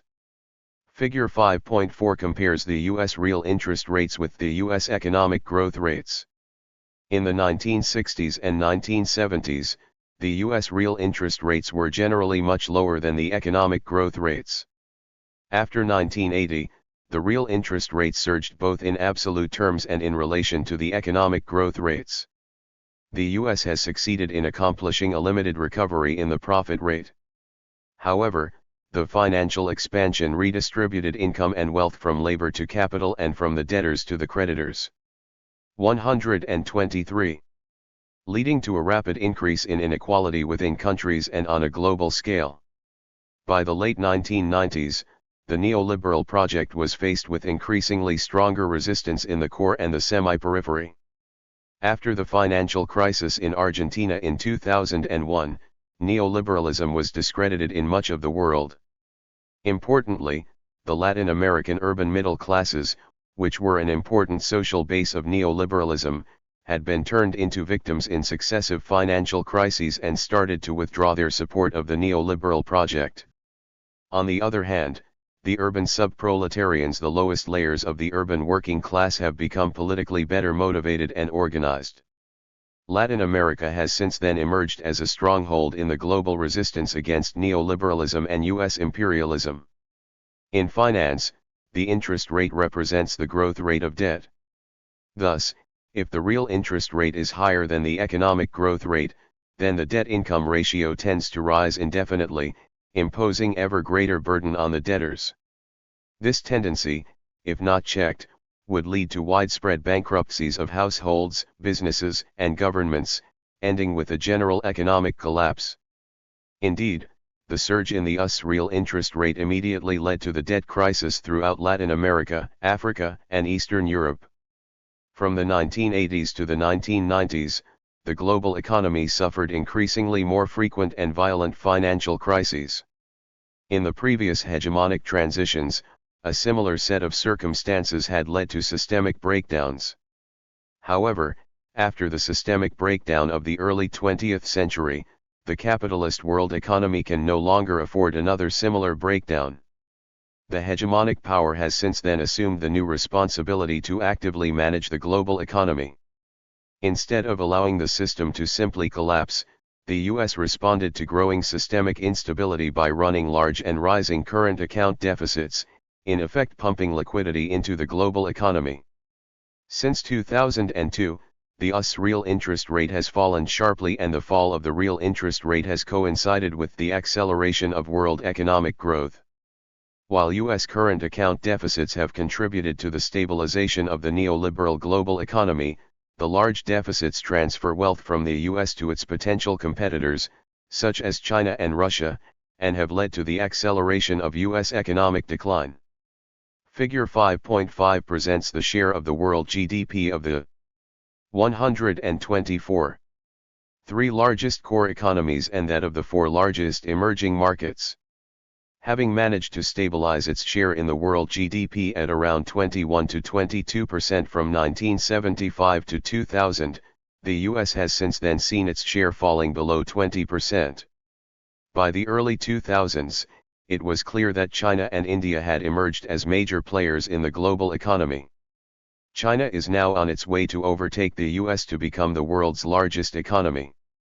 As Bush took over the presidential office in 2001, it was clear to sections of the US ruling elites that if the status quo was allowed to continue, then it would be just a matter of time before the US eventually and irreversibly loses its global economic and political dominance. The choice facing the US ruling elites is the following. It could choose to accept and manage its decline, and assist the potential hegemony in its ascendancy in the hope of saving as much as possible of its existing geostrategic interests. This is what Britain did during the rise of the US to world hegemony. Alternatively, the US could choose to make a last gamble to save and consolidate its world hegemony by making use of its remaining trump card military force at the risk of precipitous 125 decline and long-term economic, political, and social damage if the gamble fails. Under the Bush administration, the US chose the second option and invaded Iraq. Neoconservatives hoped that a swift and successful war would lead to the installation of a stable, decisively pro-US government in Iraq. This would in turn allow the US to exert firm control over the Middle East and its key strategic resource oil. By accomplishing these at relatively low cost, the US would be in the position to intimidate all potential challengers to its hegemony, such as Western Europe, Russia, and China, as well as the potential nuclear proliferator states. It is now widely accepted that the US adventure in Iraq has failed to accomplish its main strategic goals. As the US invasion destroyed Iran's most powerful enemy while seriously undermining the political legitimacy of the so-called moderate Arab regimes in the region, Iran's strategic influence in the Middle East has been greatly enhanced. In the meantime, North Korea has developed the capability to make nuclear weapons, Western Europe has reasserted its geopolitical independence, and Russia is re-emerging as a global political power. Iraq itself is now divided between various sectarian groups and the Shia-dominated Iraqi government, which partly depends on the acquiescence of Iran for its survival. It is still not clear whether the US can withdraw the bulk of its army from Iraq without causing even greater chaos and instability. On the other hand, with the US Army's main combat force tied down at Iraq, the US has largely lost the ability and will to fight another major war of aggression. The Bush adventure has squandered US imperialism's remaining space for strategic maneuver.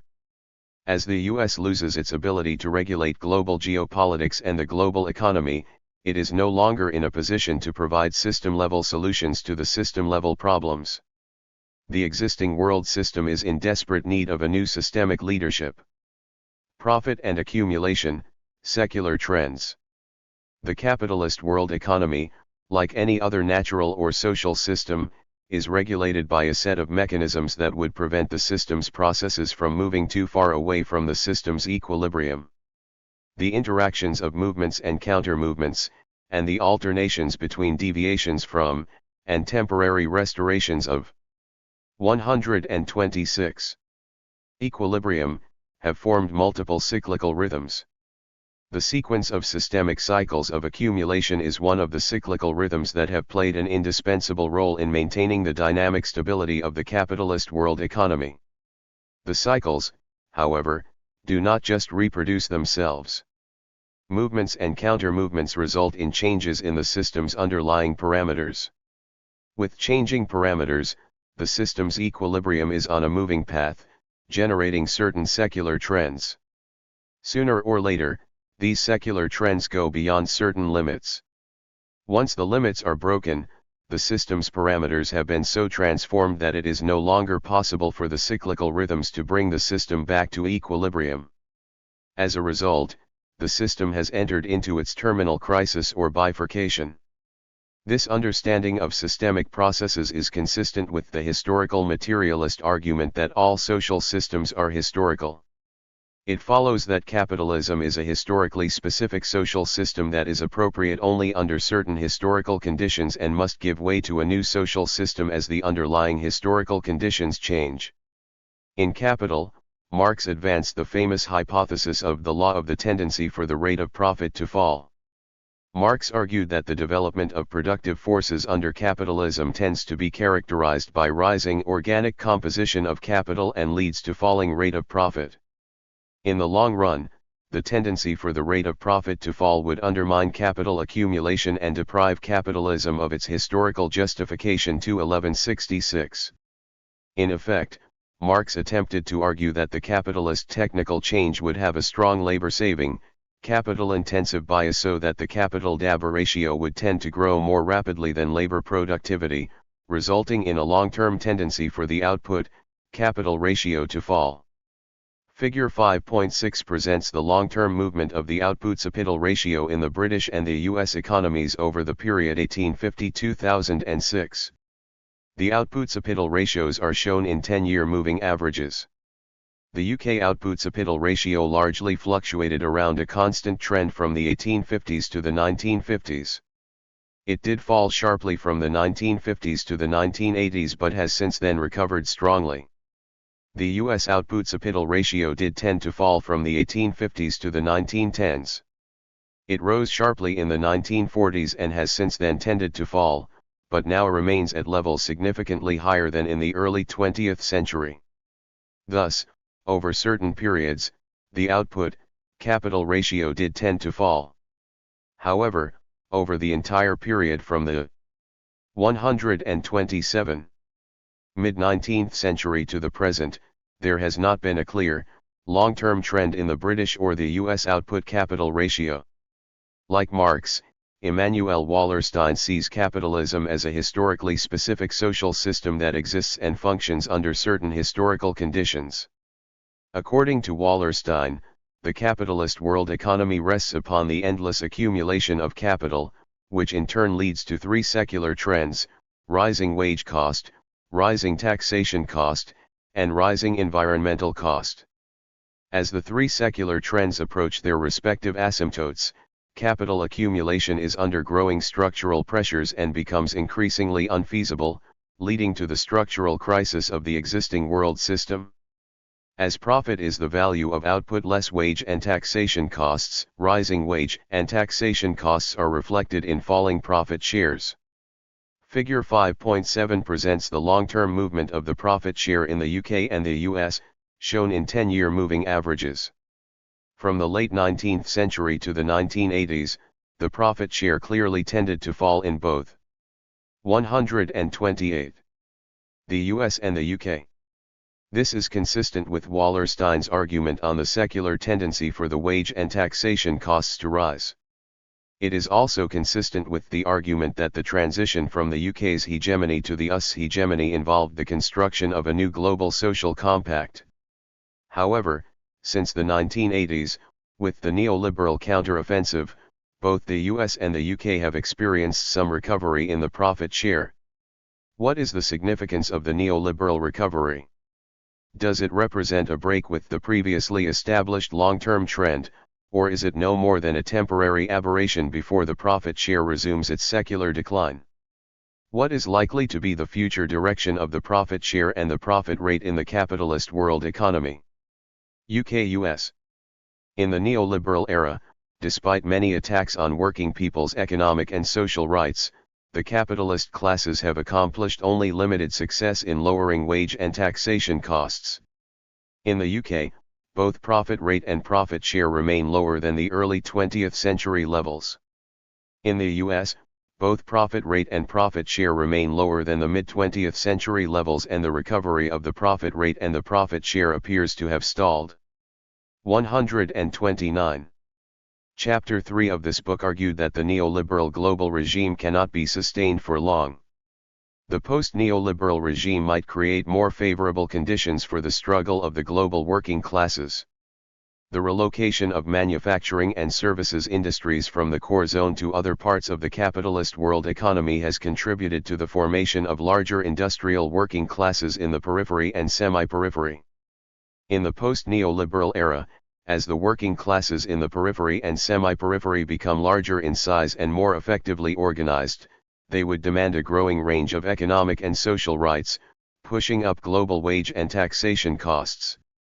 In the coming decades, if the working classes in the core states are able to maintain their existing economic and social rights and to some extent expand those rights, given the current demographic trends, the core zone governments may be forced to dramatically increase spending on healthcare and pensions in the coming decades, imposing higher taxation costs on the capitalists or forcing government debts to rise to unsustainable levels. The Bank for International Settlements projects that under the current demographic trend, healthcare and pensions spending would have to increase by 7% of GDP in Japan, 6% of GDP in the US, and 4% of GDP in the European Union from 2005 to 2050. Within the next 10 to 15 years, a dwindling share of workers will have to start supporting a ballooning share of dependents in all major industrial countries. In order to maintain current levels of pension, healthcare, and other welfare benefits, total age-related spending would need to increase significantly over the next 4 decades. Clearly, taxes would have to be raised substantially to finance the spending increase. Alternatively, if the additional spending were to be debt-financed, then government debt ratios could spiral well above current ceilings, such as the euro area's 60% of GDP.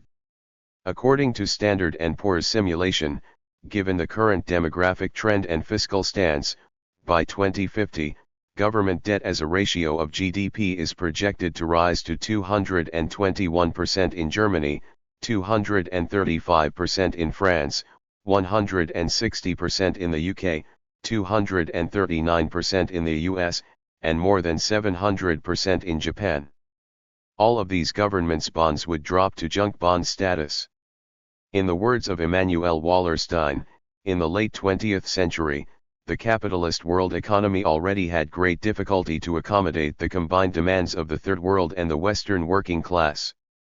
What is the likelihood for the existing world system to construct a much expanded global social compact that is able to accommodate not only the traditional core working classes but also the newly proletarianized working classes in China, India, and the rest of the non-core area? Can the capitalist world economy offer quite a lot per person for quite a lot of people? In the 20th century, the capitalist world economy was able to enjoy spectacular growth as it benefited from cheap and abundant fossil fuels and could afford to ignore the environmental costs. However, as will be discussed in the next chapter, now there is convincing evidence that world oil production is going to peak and begin to decline soon, and that global environmental costs have by now risen to the point that the very survival of humanity is at stake. Global warming is only one among many serious environmental consequences caused by the incessant drive of accumulation under the existing world system. Historically, the capitalist world economy has managed to provide system-level solutions to system-level problems through the leadership of successive hegemonic powers. Will a new hegemonic power emerge in time that is able to offer a set of new system-level solutions to global social and environmental problems? At the peak of its hegemony, the US led the effort to restructure the capitalist world economy that in turn helped to consolidate the US hegemony. However, after the 1960s, this virtuous circle has been turned into a vicious one. The volume and density of the world system and the new social forces have outgrown the US's capacity to regulate. The US's effort to maintain its relative position in the world system has come to be increasingly in conflict with the common interest of the world system as a whole. The old social compact is being dismantled without the construction of a new one. In the coming years, the US will cease to be the world's leading economic force and the US dollar will lose the status as the world's major reserve currency. The US may continue to enjoy the leading edge in certain high-tech areas and US military power is likely to remain the most powerful in the world in the foreseeable future, but the potential of mass destruction at the US disposal will be neutralized by the further proliferation of nuclear weapons, on the one hand, and the limited military personnel the US can mobilize. 131. On the other. The key question, however, is not about the US's relative position in the interstate system, but has the US lost the ability and will to provide effective system-level solutions to meet the new global challenges? Is there any geopolitical force that could potentially replace the US to become the next hegemony? By the 20th century, traditional nation-states had already become too small to be a player in the hegemonic power game. The future hegemonic power, if there is to be one, must be at least of continental, or near-continental size. In terms of population and territorial size, only China, the European Union, India, Russia, and Brazil qualify on the list of candidates. China is now widely considered to be the most likely future hegemony, and sooner or later China will overtake the US to become the world's largest economy. But in other respects, China's weaknesses are intractable. China is militarily weak. Its navy and air force are no match for that of the US or Russia, and are heavily dependent on Russian-supplied technology. The Chinese army is no longer the powerful revolutionary army that beat the US back to the 38th parallel at Korea, but a conventional bourgeois army that is characterized by pervasive corruption and internal oppression.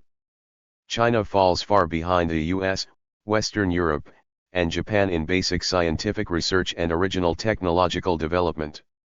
Most importantly, among all the big powers, China and India have the worst endowment of resources in relation to their population. Of biologically productive land and water area required to produce what the population consumes and to absorb the waste they generate, expressed in standard global hectares. By this measure, human demand on the Earth's ecological systems has already gone beyond the ecological system's regenerative capacity. In 2003, the world's total ecological footprint overshot the biocapacity by 25%. In other words, humanity as a whole is no longer living within the Earth's ecological means. North America leads the world's demand on the ecological systems with an ecological footprint 5 times as much as the world's average biocapacity. China and India have lower than the world average ecological footprints, though China's has been growing rapidly. However, China's biocapacity is only 45% of the world average and India's is only 22%. Even without taking into account the land area that would be required to absorb the pollution of fossil fuels and nuclear energy, China's and India's non-energy ecological footprint is nevertheless greater than their respective biocapacity.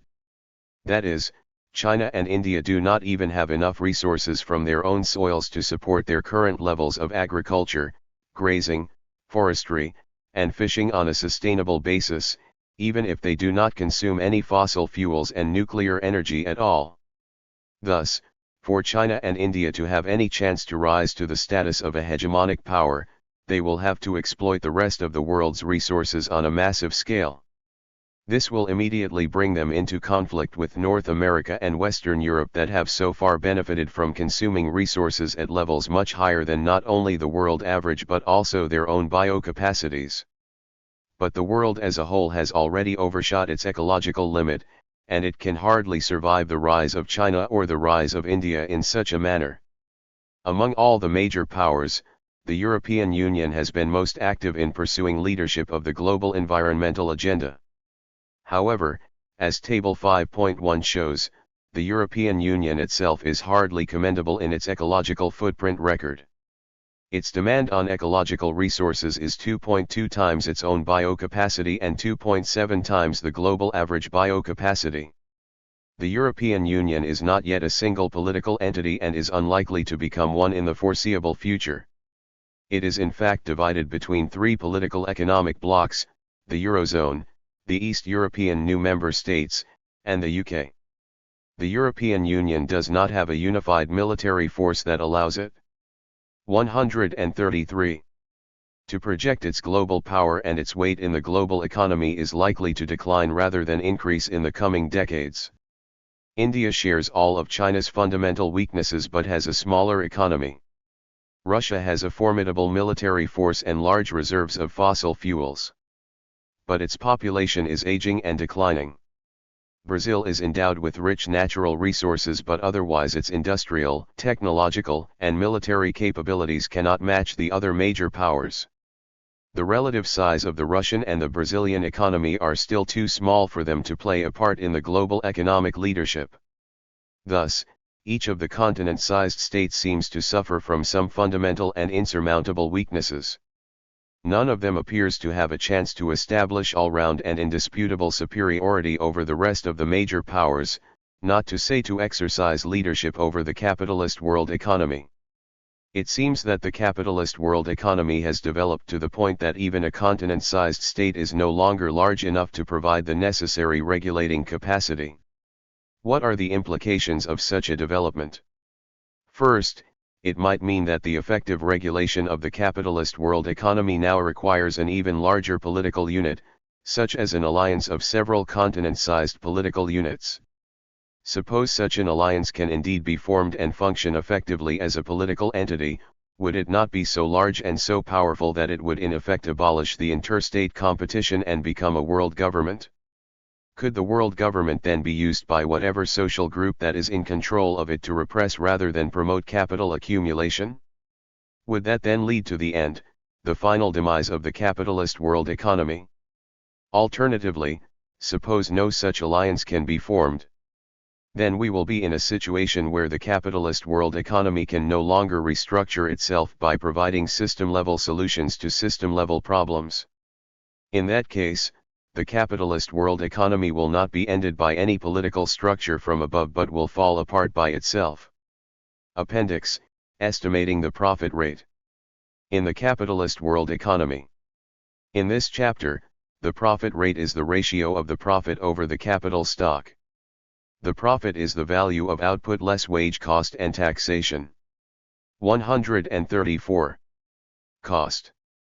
These concepts are in turn measured by the following statistical categories.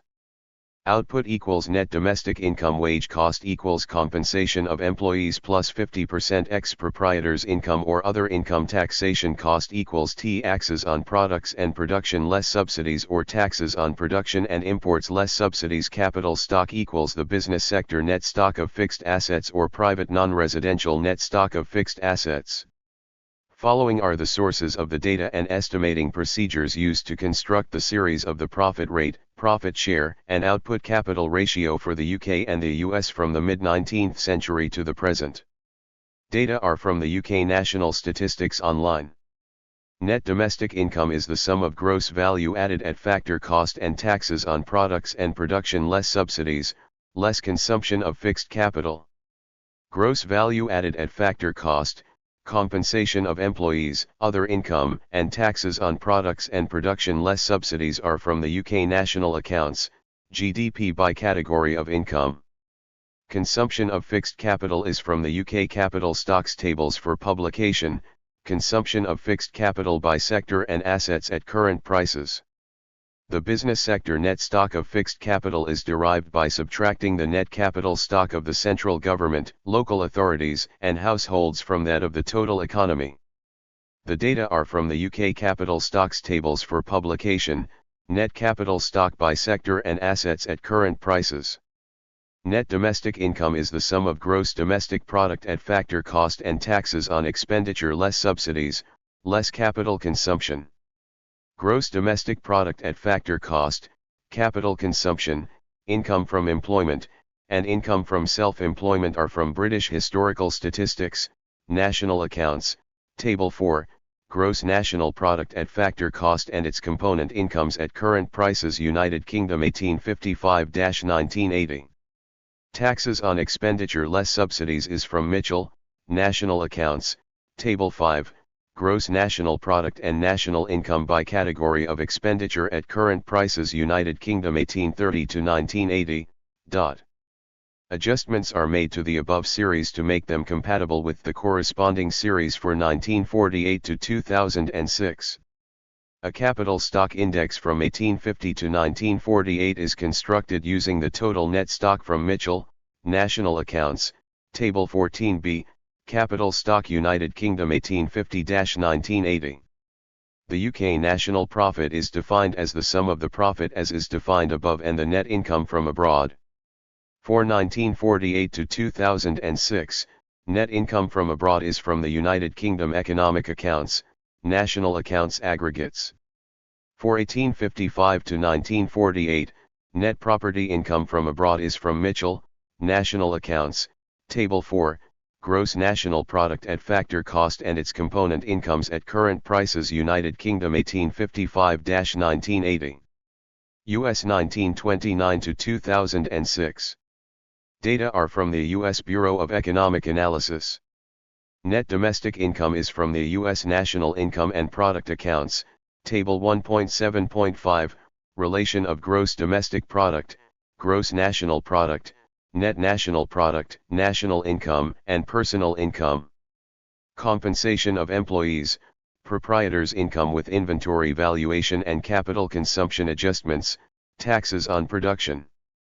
136. And imports less subsidies are from the U.S. National Income and Product Accounts, Table 1.12, National Income by Type of Income http://www.bea.gov/national/nepaweb/tableview.asp ? Selected table =53 F first year equals 2005 and last year equals 2007 and frequency equals QTR. Current cost net stock of private non-residential fixed assets for 1925 to 2006 is from the U.S. Fixed Assets Tables, Table 4.1, Current cost net stock of private non-residential fixed assets by industry group and legal form of organization, Line 1. An output index is constructed using nominal GDP for 1850 to 1929 from Historical Statistics of the United States, earliest times to the present, Table CA 9 to 19, Gross Domestic Product, 1790-2002, Series CA 10. U.S. wages 1890 to 1929. The total wages equals the sum of the farm sector wages and the non-farm sector wages.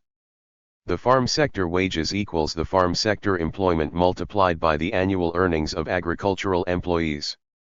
The non-farm sector wages equals the non-farm sector employment multiplied by the annual earnings of the non-farm sector employees. The farm and non-farm sector employment for 1890 to 1929 are from Carter et al., Table BA 470 to 77. The average annual earnings of agricultural employees for 1900 to 29 is from Labor God, Table A18, Annual Earnings, 1900-1960, Full-time employees, by industry, column agriculture. For 1890 and 1899, the average annual earnings of agricultural employees is estimated as the farm laborers' average monthly earnings with board multiplied by 12, which is from Labor God, Table A23, Farm laborers, average monthly earnings with board, 1818-1899, line United States. The average annual earnings of the non-farm sector employees for 1890 to 1929 is from Carter et al., Table BA 4280 to 82, daily and annual earnings of employees all and non-farm, 1860-1929, Series BA 4282. Adjustments are made to the total wages series to make it compatible with the wage cost series for 1929 to 2006. The total indirect taxes equal the sum of federal government indirect taxes and state and local government indirect taxes. The federal government indirect taxes are the sum of customs and internal revenue less federal individual and corporate income taxes. Customs and internal revenue for 1890 to 1929 are from Carter et al., Table EA 588 to 93, Federal Government Revenue, by source, 1789-1939, Series EA 589 and EA 590 respectively. There were no federal individual and corporate income taxes before 1916. Federal individual and corporate income taxes for 1916 to 29 are from Carter et al., Table EA 594 to 608, Federal Government Internal Tax Revenue, by source, 1863-1940, Series EA 595 and EA 596 respectively. For 1902, 1913, 1922, and 1927, state and local government indirect taxes are derived by subtracting federal government indirect taxes from total government indirect taxes. Total government indirect taxes are the total government revenue less the total income taxes and insurance trust contributions. The total revenue, total income taxes, and insurance trust contributions are from Carter et al., Table EA 24 to 51, Total Government Revenue, by source, 1902-1995, Series EA 24, EA 31, and EA 45 respectively. For 1890 and 1900, state and local government indirect taxes are assumed to be the same as the state and local government total revenue. Carter et al., Table EAA, Government Revenues, by level of government per capita and as a share of gross national product, 1800-1900, provides estimates of state government revenues per person and local government revenues per person. Total U.S. population is from Carter et al., Table A 9 to 14, National Population and the Demographic Components of Change, 1790-2000, Series A9. State government indirect taxes and local government indirect taxes are therefore estimated by multiplying the per-person revenue with the U.S. population. For years between the benchmark years, state and local government indirect taxes are assumed to grow at constant nominal growth rates. Between 1927 and 1929, they are assumed to grow at the same rate as nominal GDP. Adjustments are made to the indirect taxes series to make it compatible with the taxation cost series for 1929 to 2006. For 1896 to 1949, Goldsmith estimated the net stock of reproducible tangible assets by type of assets for the U.S. economy. These estimates are reported in Goldsmith, Brady, and Mendershausen, Table WL and data for total current values of structures, current values of non-farm residential structures, current values of government structures, and current values of producer durables are from columns 3, 4, 9, and 11 respectively. The net stock of private non-residential fixed assets is derived by subtracting the non-farm residential and government structures from the total value of structures and adding the value of producer durables. Adjustments are made to Goldsmith series to make it compatible with the capital stock series for 1925 to 2006 and the two series are linked at 1925. Goldsmith also estimated the reproducible tangible wealth of the U.S. economy for the benchmark years in the 19th century. These estimates are reported in Goldsmith, Table 1, Composition of Reproducible Tangible Durable Wealth of U.S., 1805-1948. The net stock of private non-residential fixed assets is defined as the sum of the agricultural structures and equipment and the non-agricultural business structures and equipment. This chapter uses Goldsmith's estimates for 1850, 1880, and 1890. 6. All human societies must engage in material exchanges with the natural environment for their own survival, reproduction, and development. What is unique about capitalism or the capitalist world economy is that under capitalism, the activities of material production and consumption are subject to the pursuit of profit and the drive for endless accumulation of capital. Human material production and consumption involve the exploitation and transformation of material resources derived from nature to meet human needs and desires.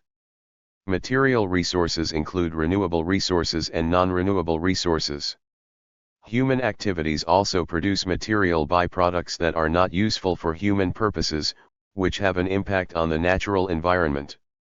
Some waste can be assimilated and recycled by the environment without significantly affecting its functioning. But waste that cannot be assimilated and recycled will damage the environment, reducing its ability to provide useful resources and making it less suitable for human habitation. The total amount of non-renewable resources is obviously limited. The total amount of renewable resources is unlimited over an infinite time horizon, but over any given period of time, the amounts of renewable resources available for human use are limited by the environment's regenerative capacity. Finally, over any given period of time, the amount of waste that can be assimilated and rendered harmless by the environment is also limited. Thus, for any human society to operate on a sustainable basis, it must not use more renewable resources than the environment can regenerate and must not generate more waste than the environment can assimilate and 139. 140. Render harmless over any given period of time. As the total amounts of non-renewable resources are limited and will obviously be depleted with any given rate of consumption, a sustainable society should strive not to use any non-renewable resources at all. But a society could in principle be sustainable if it uses small and decreasing amounts of non-renewable resources to the extent that the rate of consumption of any non-renewable resource is equal to or smaller than the rate of depletion of the resource. For example, if a society has an iron reserve that can last 100 years at the current rate of consumption, and that society arranges to reduce its iron consumption by 1% every year, then in principle this pattern of ever-decreasing consumption of iron can last indefinitely. Over the historical period of capitalism, the consumption of both renewable and non-renewable resources have taken place on increasingly larger scales, and the material waste generated by the capitalist world economy has grown so rapidly that we are now literally on the edge of total collapse of the Earth's ecological system, threatening the very survival of the human species. Thus, capitalism in its existing form is clearly unsustainable. The advocates of the existing social system and the mainstream environmental movement, however, argue that ecological unsustainability is not the inevitable outcome of the basic laws of motion of capitalism. Instead, they believe that capitalism can be reformed and ecological efficiency can be enhanced so that ecological sustainability can be accomplished without abandoning the pursuit of profit and capital accumulation. This chapter will argue that this belief in sustainable capitalism is completely wishful thinking. Unfortunately, so long as capitalism continues to exist and operate, it will continue to cause increasingly more serious and extensive damage to the environment, much of which may prove to be irreversible. In this respect, the relentless capitalist accumulation currently taking place in China is not only rapidly destroying China's own environment but also greatly accelerating the development of the global environmental crisis. Severely degraded environmental conditions will impose serious material constraints on the possible forms of human social organization that could be viable after the coming demise of the existing social system. Can capitalism be sustainable? Any relatively complex human economic organization must involve both the division of labor and an exchange of the products of labor. 141. The division of labor and exchange could take place through market relations. But the division could also take place through non-market relations. In fact, throughout pre-capitalist history, the division of labor and exchange has taken place primarily through non-market relations. Capitalism is the only economic system where the market has become the dominant and universal form of division of labor and exchange. The dominance of the market under capitalism results from the historical fact that capitalism has been organized as a world economy, that is, a system of division of labor without a single centralized political authority. The economic exchanges and systemic division of labor between states thus take place through the world market. Theoretically, it is conceivable to have a capitalist world economy consisting of states dominated by state ownership of the means of production. But in reality, private ownership has been the dominant form of ownership in most states for most of the period under the capitalist world economy. The dominance of the market relations at the system level imposes relentless pressure of competition on the states within the capitalist world economy.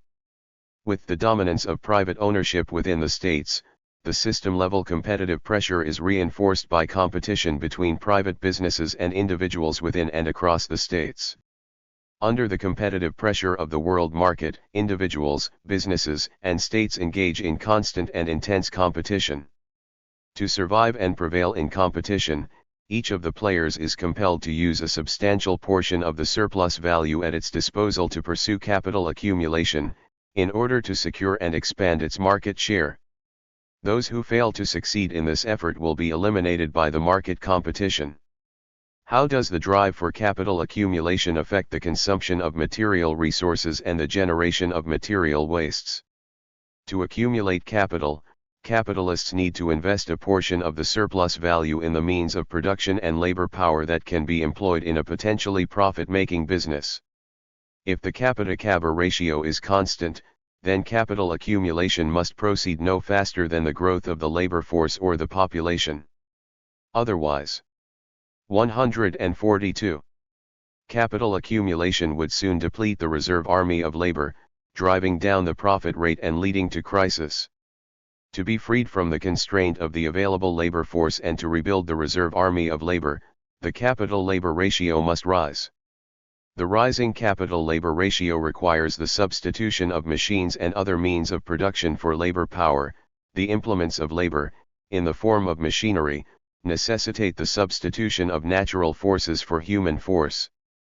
With rising capital-labor ratio, the consumption of energy and other material resources tends to grow more rapidly than the population. Moreover, as capitalist production expands, for the surplus value to be realized, the population's consumption must expand accordingly. As consumer goods become increasingly more sophisticated and embody the latest technologies, consumption has become more capital-intensive and requires the use of growing amounts of energy and other material resources. In the core states of the capitalist world economy, so-called services account for more than two-thirds of the GDP. Some argue that as the economy moves towards the services sectors, capitalism becomes increasingly dematerialized, which would allow capital accumulation to take place without rising consumption of material resources. In fact, some services such as transportation and telecommunication are extensions of material production sectors and are highly capital intensive. Some services, such as wholesale and retail trade, finance, insurance, and real estate, are non-productive sectors in the sense that their incomes derive from the redistribution of surplus value from other sectors and cannot produce surplus value independently. Government and other publicly operated services are socially useful sectors but are not profit-oriented. Their revenues do not directly generate profits for the capitalists. The rest of the services, such as professional and business services, entertainment, tourism, hotels, restaurants, and privately operated healthcare and education, do generate surplus value for capitalists investing in these sectors. But the operations of these sectors clearly require material inputs such as buildings, office equipment, office supplies, and energy for business operations, as well as the material consumption required for their workforce. Thus, the services sectors are either extensions of material production sectors or dependent upon material production sectors for 143. Inputs and operations. The expansion of the services sectors cannot take place without the expansion of the material production sectors. Moreover, the so-called dematerialization in the core states to a large extent reflects the relocation of material production to the periphery and semi-periphery and the redistribution of the global surplus value from the periphery and semi-periphery to the core. This type of dematerialization cannot be reproduced on a global scale. Therefore, the drive for capitalist accumulation inevitably leads to rising consumption of energy and other material resources. The global capitalist economy currently depends heavily on non-renewable resources for energy and raw materials, a situation that is clearly unsustainable. Recycling and substitution of non-renewable resources by renewable resources help to slow down the depletion of non-renewable resources, but recycling of non-renewable resources can never be complete, and in many areas renewable resources cannot substitute for non-renewable resources.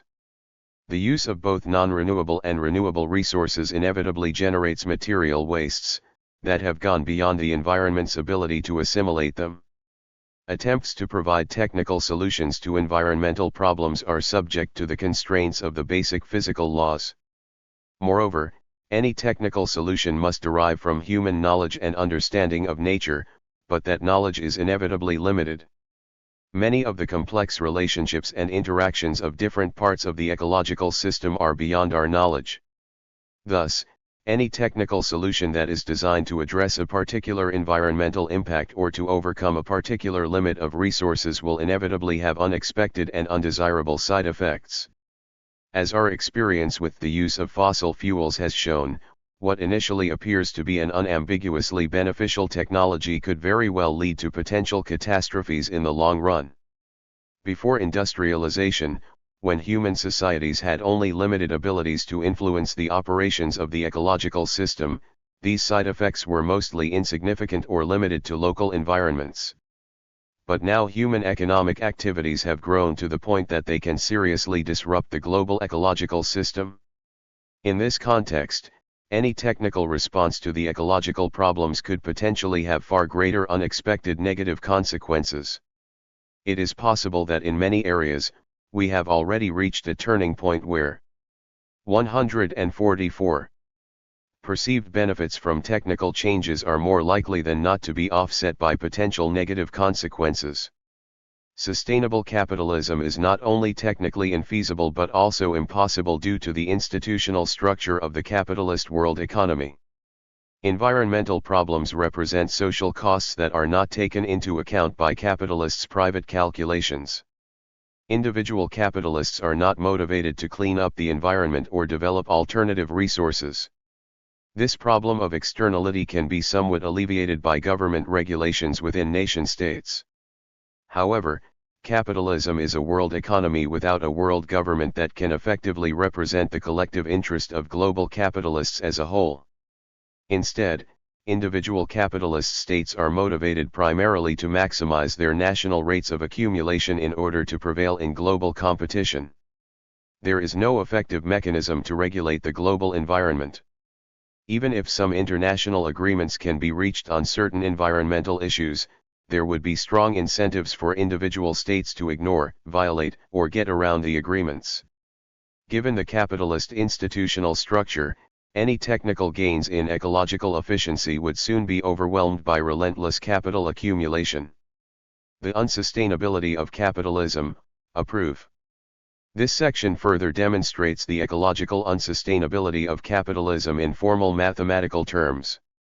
No sophisticated mathematical techniques are used and the argument can be easily followed by anyone with a high school math background. But readers who are not attracted by formal mathematical reasoning might want to skip ahead to the next section. A common formula is proposition, which is used by people to illustrate the relationship between capital accumulation and environmental impact, known as the PAT formula. I equals P asterisk A asterisk T. Where L stands for total environmental impact, P stands for population, A stands for affluence, or economic output per capita, and T stands for technology or environmental impact per unit of output. 145. Under capitalism, with its unrelenting drive for capital accumulation, there is the tendency for both population and affluence to rise. Thus, P** A tends to rise indefinitely.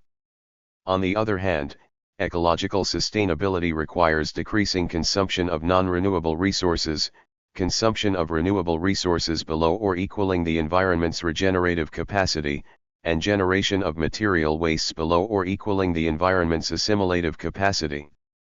This can be represented by a stable I at a level consistent with the requirements. If I were to be stable, and P*A were to grow indefinitely, then sustainability with endless capital accumulation is possible only if T can fall indefinitely. That is, the environmental impact per unit of economic output must approach zero. In reality, there are many different kinds of environmental impact. For the overall environment to be sustainable, it is necessary to stabilize not just some but each and every kind of environmental impact. For some uses, some resources may be substituted by some other resources at reasonable costs. However, if any one of these resources is depleted and the consumption of resources keeps growing, then potentially substitutable resources will be depleted sooner or later.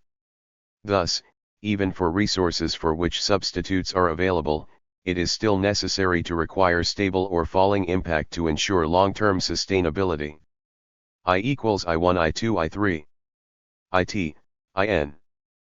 Proposition says that there are n kinds of environmental impact and ecological sustainability requires that the following condition holds.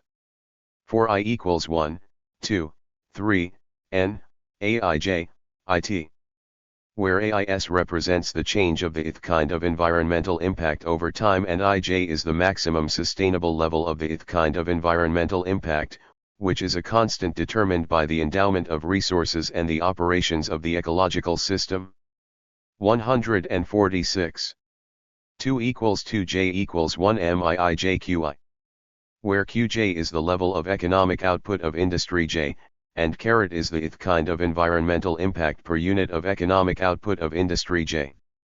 Assume that for any industry j, for at least one of the n kinds of environmental impact, a minimum positive impact per unit of economic output can be defined for industry j. For I equals 1, 2, 3, n, carat 0 n slash or I2j 0 n slash or I New Jersey 0. That is, no matter how much technology changes, due to physical laws or other constraints, cannot fall below carat. Y equals P asterisk A equals ZJ equals 1 mpjqj. Where Y is the total level of economic output, and Pj is the price index used to add up the M economic activities. Now let us consider what would happen if endless accumulation of capital takes place indefinitely.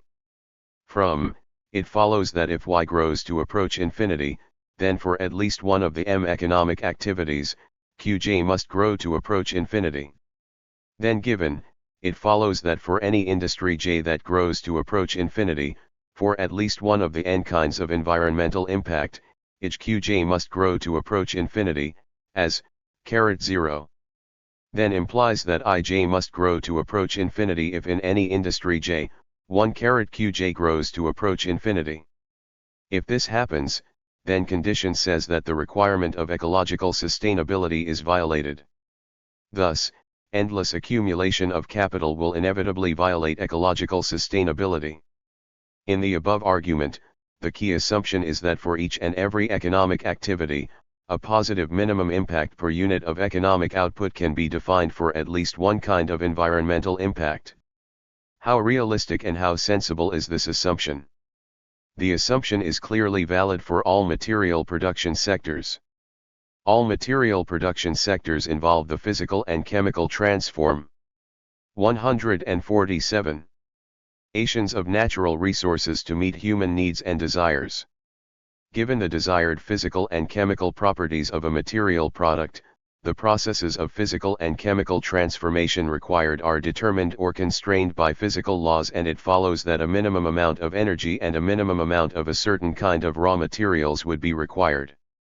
For example, given the weight of an object and given the velocity, a minimum amount of energy is required to move one object from one location to another as is required by the physical law.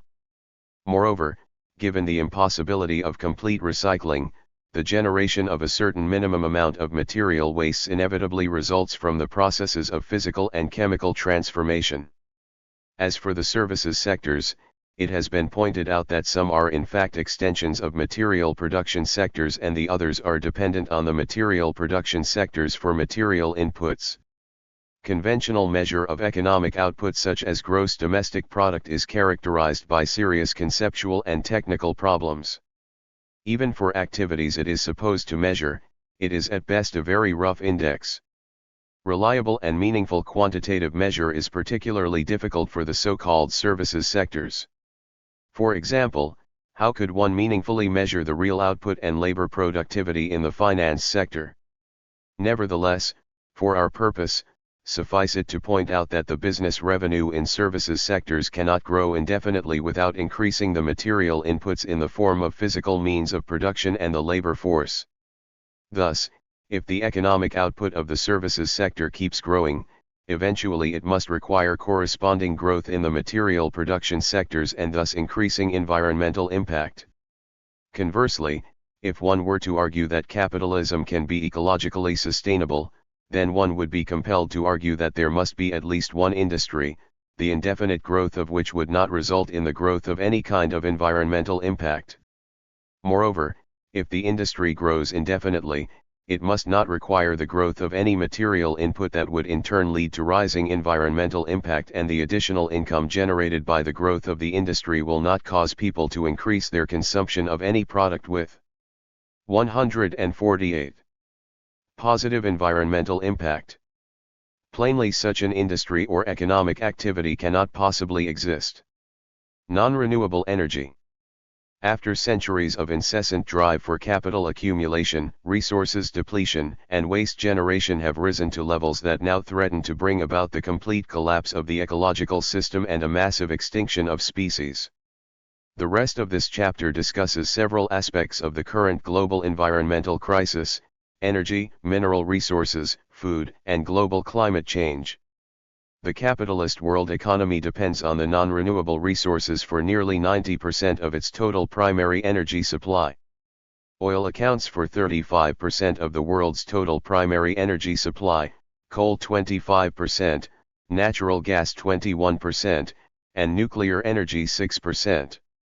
Among the renewable energies, combustible renewables and waste account for 10%, hydroelectricity 2.2%, and other renewables a mere 0.5%. Fossil fuels provide 80% of the world's energy supply. About a third of the energy supply from fossil fuels is used for electricity generation, and another 10% is used by services and household sectors. In principle, fossil fuels used for electricity generation can be replaced by nuclear or renewable energy sources. Energy use in services and household sectors may be provided by electricity generated from nuclear or renewable sources. However, in other areas, fossil fuels cannot be easily substituted with electricity, and are indispensable for the operations of the capitalist world economy. Oil is essential for the current transportation system, which is based on cars and trucks. While rail systems can be operated with electric trains and electric cars can play a role in short-distance road transportation, intercontinental long-distance transportation by aircraft and by ship completely depends on oil. Without intercontinental long-distance transportation, the entire capitalist world economy, based as it is on the global division of labor, would fall apart. Oil provides an indispensable fuel for heavy equipment used in agriculture, mining, and construction. Oil, natural gas, and coal. 149. Are essential inputs for the production of fertilizers, plastics, and other chemicals. Many high-temperature, high-pressure industrial processes depend on coal and natural gas. Coal is used as fuel and an essential input for about 2/3 of the world's steel production. Without fossil fuels, not only will the global economy lose a major source of energy supply, but much of modern industry and agriculture will also cease to function. Fossil fuels are non-renewable resources and will inevitably be depleted by the endless accumulation of capital. There is a growing consensus that the world's oil production is likely to peak soon and start to decline irreversibly. According to Colin J. Campbell, global oil discovery peaked back in the mid-1960s. Since 1980, new discovery has been less than depletion for every year, and the gap between discovery and consumption has tended to increase. Global conventional oil production was likely to have peaked in 2005. Unconventional oil resources are unlikely to make a significant contribution. Global production of all oil liquids is expected to peak around 2010. Heinberg summarizes the studies on peak oil dates, which range from now to 2030. Most independent studies predict a peak oil date before 2015. Those who predict a date after 2015 are institutions related to the oil industry or the U.S. government. A recent study by the Energy Watch Group based in Germany confirms that the peak of the world oil production is imminent. The peak of global natural gas production is likely to take place soon after the oil production peak. Laurier predicts that global natural gas production will peak around 2030. Campbell expects the world natural gas production to peak by 2025, staying on a high plateau until 2045, and then decline precipitously. By 2050, the total production of oil and gas is expected to fall by about 40% from peak level in 2010. The conventional wisdom is that the world's coal reserves are relatively abundant and will last about 150 years at the current production rate. However, a recent study by the Energy Watch Group found that global coal production is likely to peak around 2025. Another study by the Institute for Energy, based in the Netherlands, concludes that global reserves of economically recoverable coal are decreasing fast and coal production costs are steadily rising all over the world. Moreover, the consumption of coal emits more greenhouse gases and other 150 air pollutants than any other energy source relative to its energy content. To cut the global emission of greenhouse gases and alleviate climate change, it is imperative for the world to soon start reducing coal consumption. Nuclear electricity generation uses uranium, which is a non-renewable resource. The nuclear reactors under the current technology are burner reactors that use U-235 to generate enriched uranium. U-235 is not abundant, accounting for only 0.7% of naturally occurring uranium. According to the Energy Watch Group, the world's proven uranium reserves will be exhausted in 30 years at the current rate of consumption, and all possible resources of uranium will be exhausted in 70 years. If nuclear energy is to be relied upon as the sole source of electricity production, the rate of production would have to be increased by 6 times, and the remaining uranium would last only about 10 years. The expansion of nuclear energy is further limited by the slow pace of building new nuclear reactors. Nuclear energy of all kinds would cause serious environmental and safety problems. There is no good solution to the problem of nuclear waste that has radioactive effects lasting thousands of years.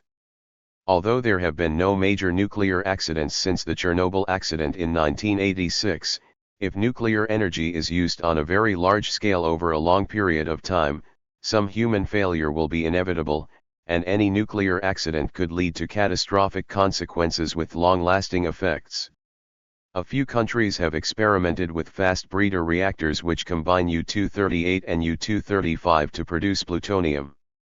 Since the fast breeder reactor uses much less U-235, if successful, it could dramatically increase the potential energy supply that can be derived from the world's uranium resources. However, breeder reactors have much more serious safety problems than conventional reactors. Plutonium is regarded as the most poisonous material known on Earth. In an accident, it could explode like an atomic bomb. Liquid sodium, the coolant used by fast breeder reactors, explodes on contact with air or water. Because of these problems, breeder reactors are expensive to build and maintain and are susceptible to long shutdowns. The French Superphénix reactor, the world's largest fast breeder reactor, operated for less than 1 year during its 10 years of service. 151.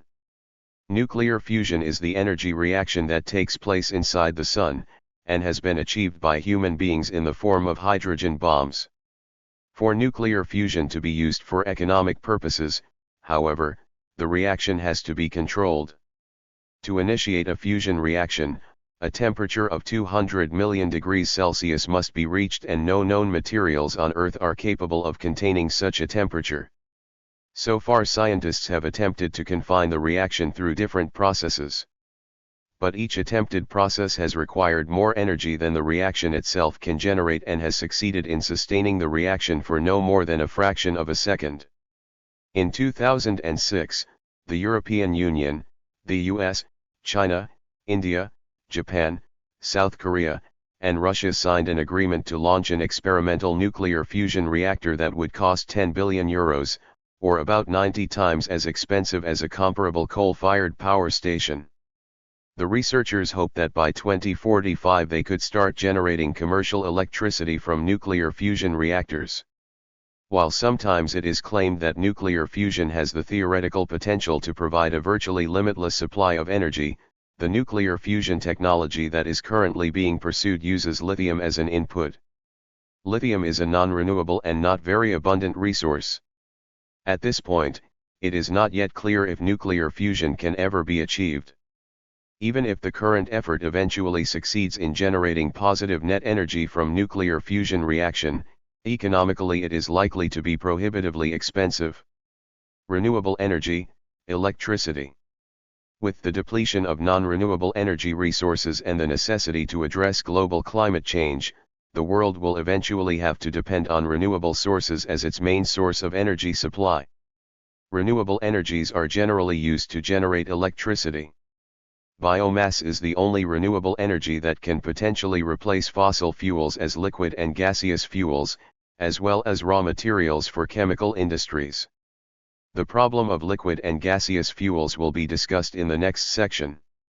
Renewable energies generally cause much less environmental problems than fossil fuels or nuclear energy.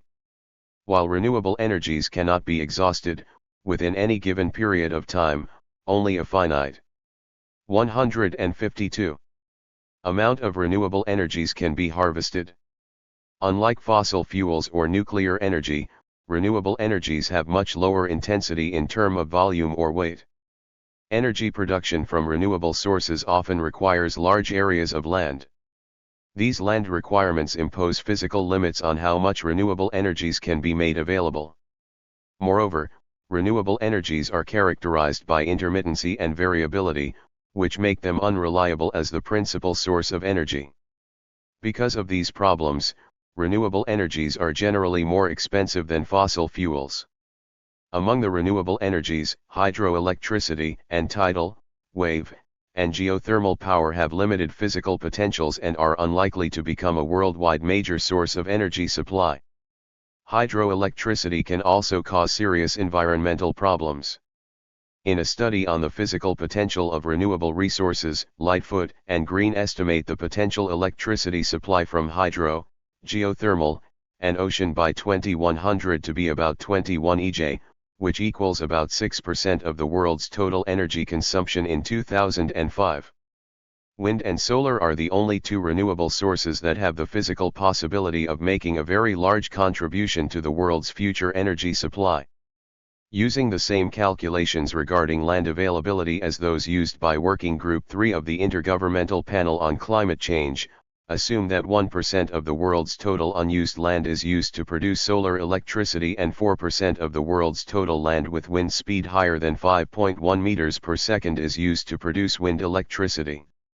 Lightfoot and Green estimate that by 2100 the potential electricity supply from solar on the currently unused land would amount to 163 EJ, the potential supply from solar on all the rooftops amounts to 15 EJ, and the potential supply from wind amounts to 72 EJ. Together, solar and wind have a physical potential to generate an annual amount of electricity of 250 EJ. This is about 75% of the world's total final energy consumption in 2005. Lightfoot and Green point out that the assumed amount of available land may be significantly overestimated. Much of the land is in very remote areas, may not be suitable, and may not allow access for maintenance.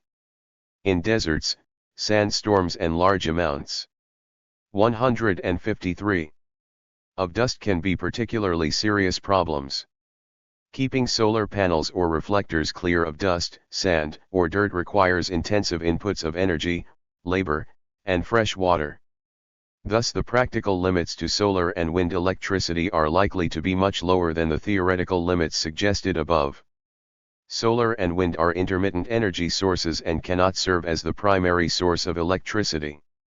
Given the existing electric grids, wind and solar electricity can penetrate up to 20% of the installed electricity generating capacity or 10% of the actual electricity production without causing serious problems.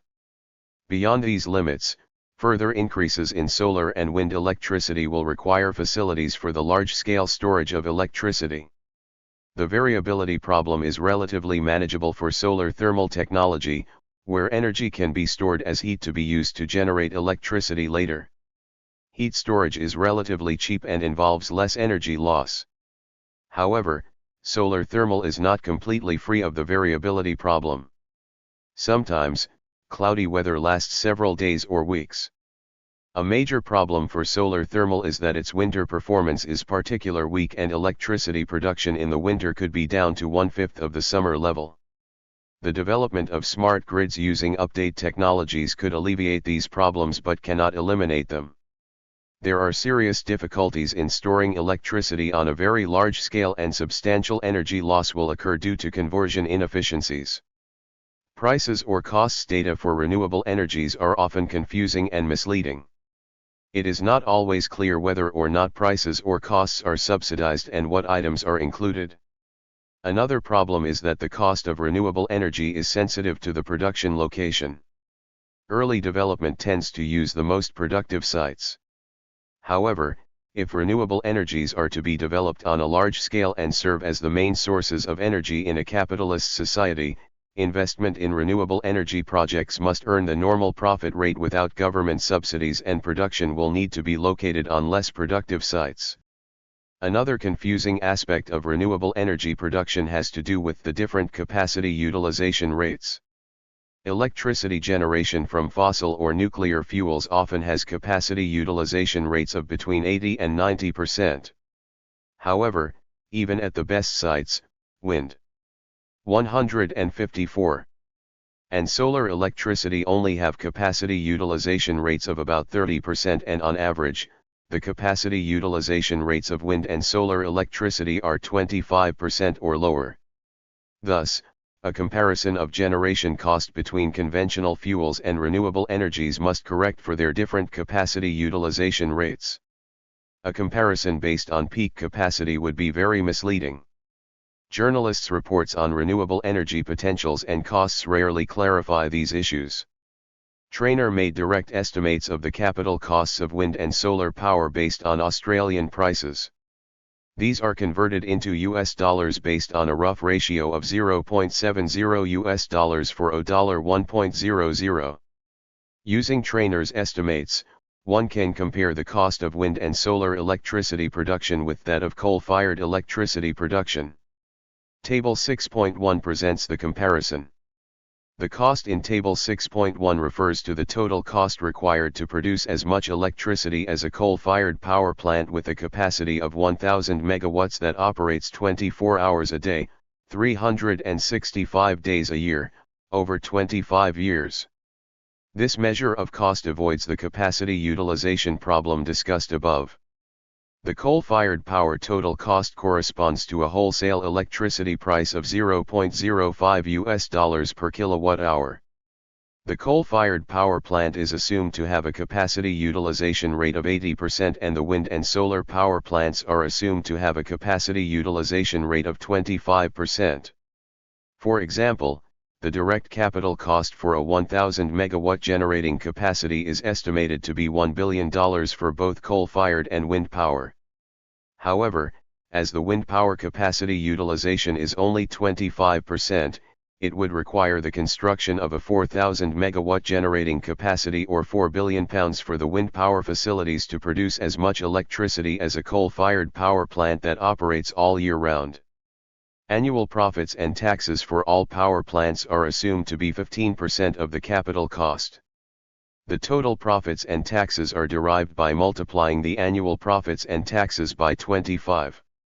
If wind and solar were to become major contributors to electricity generation, much of the electricity would need to be produced at remote sites with high transmission costs.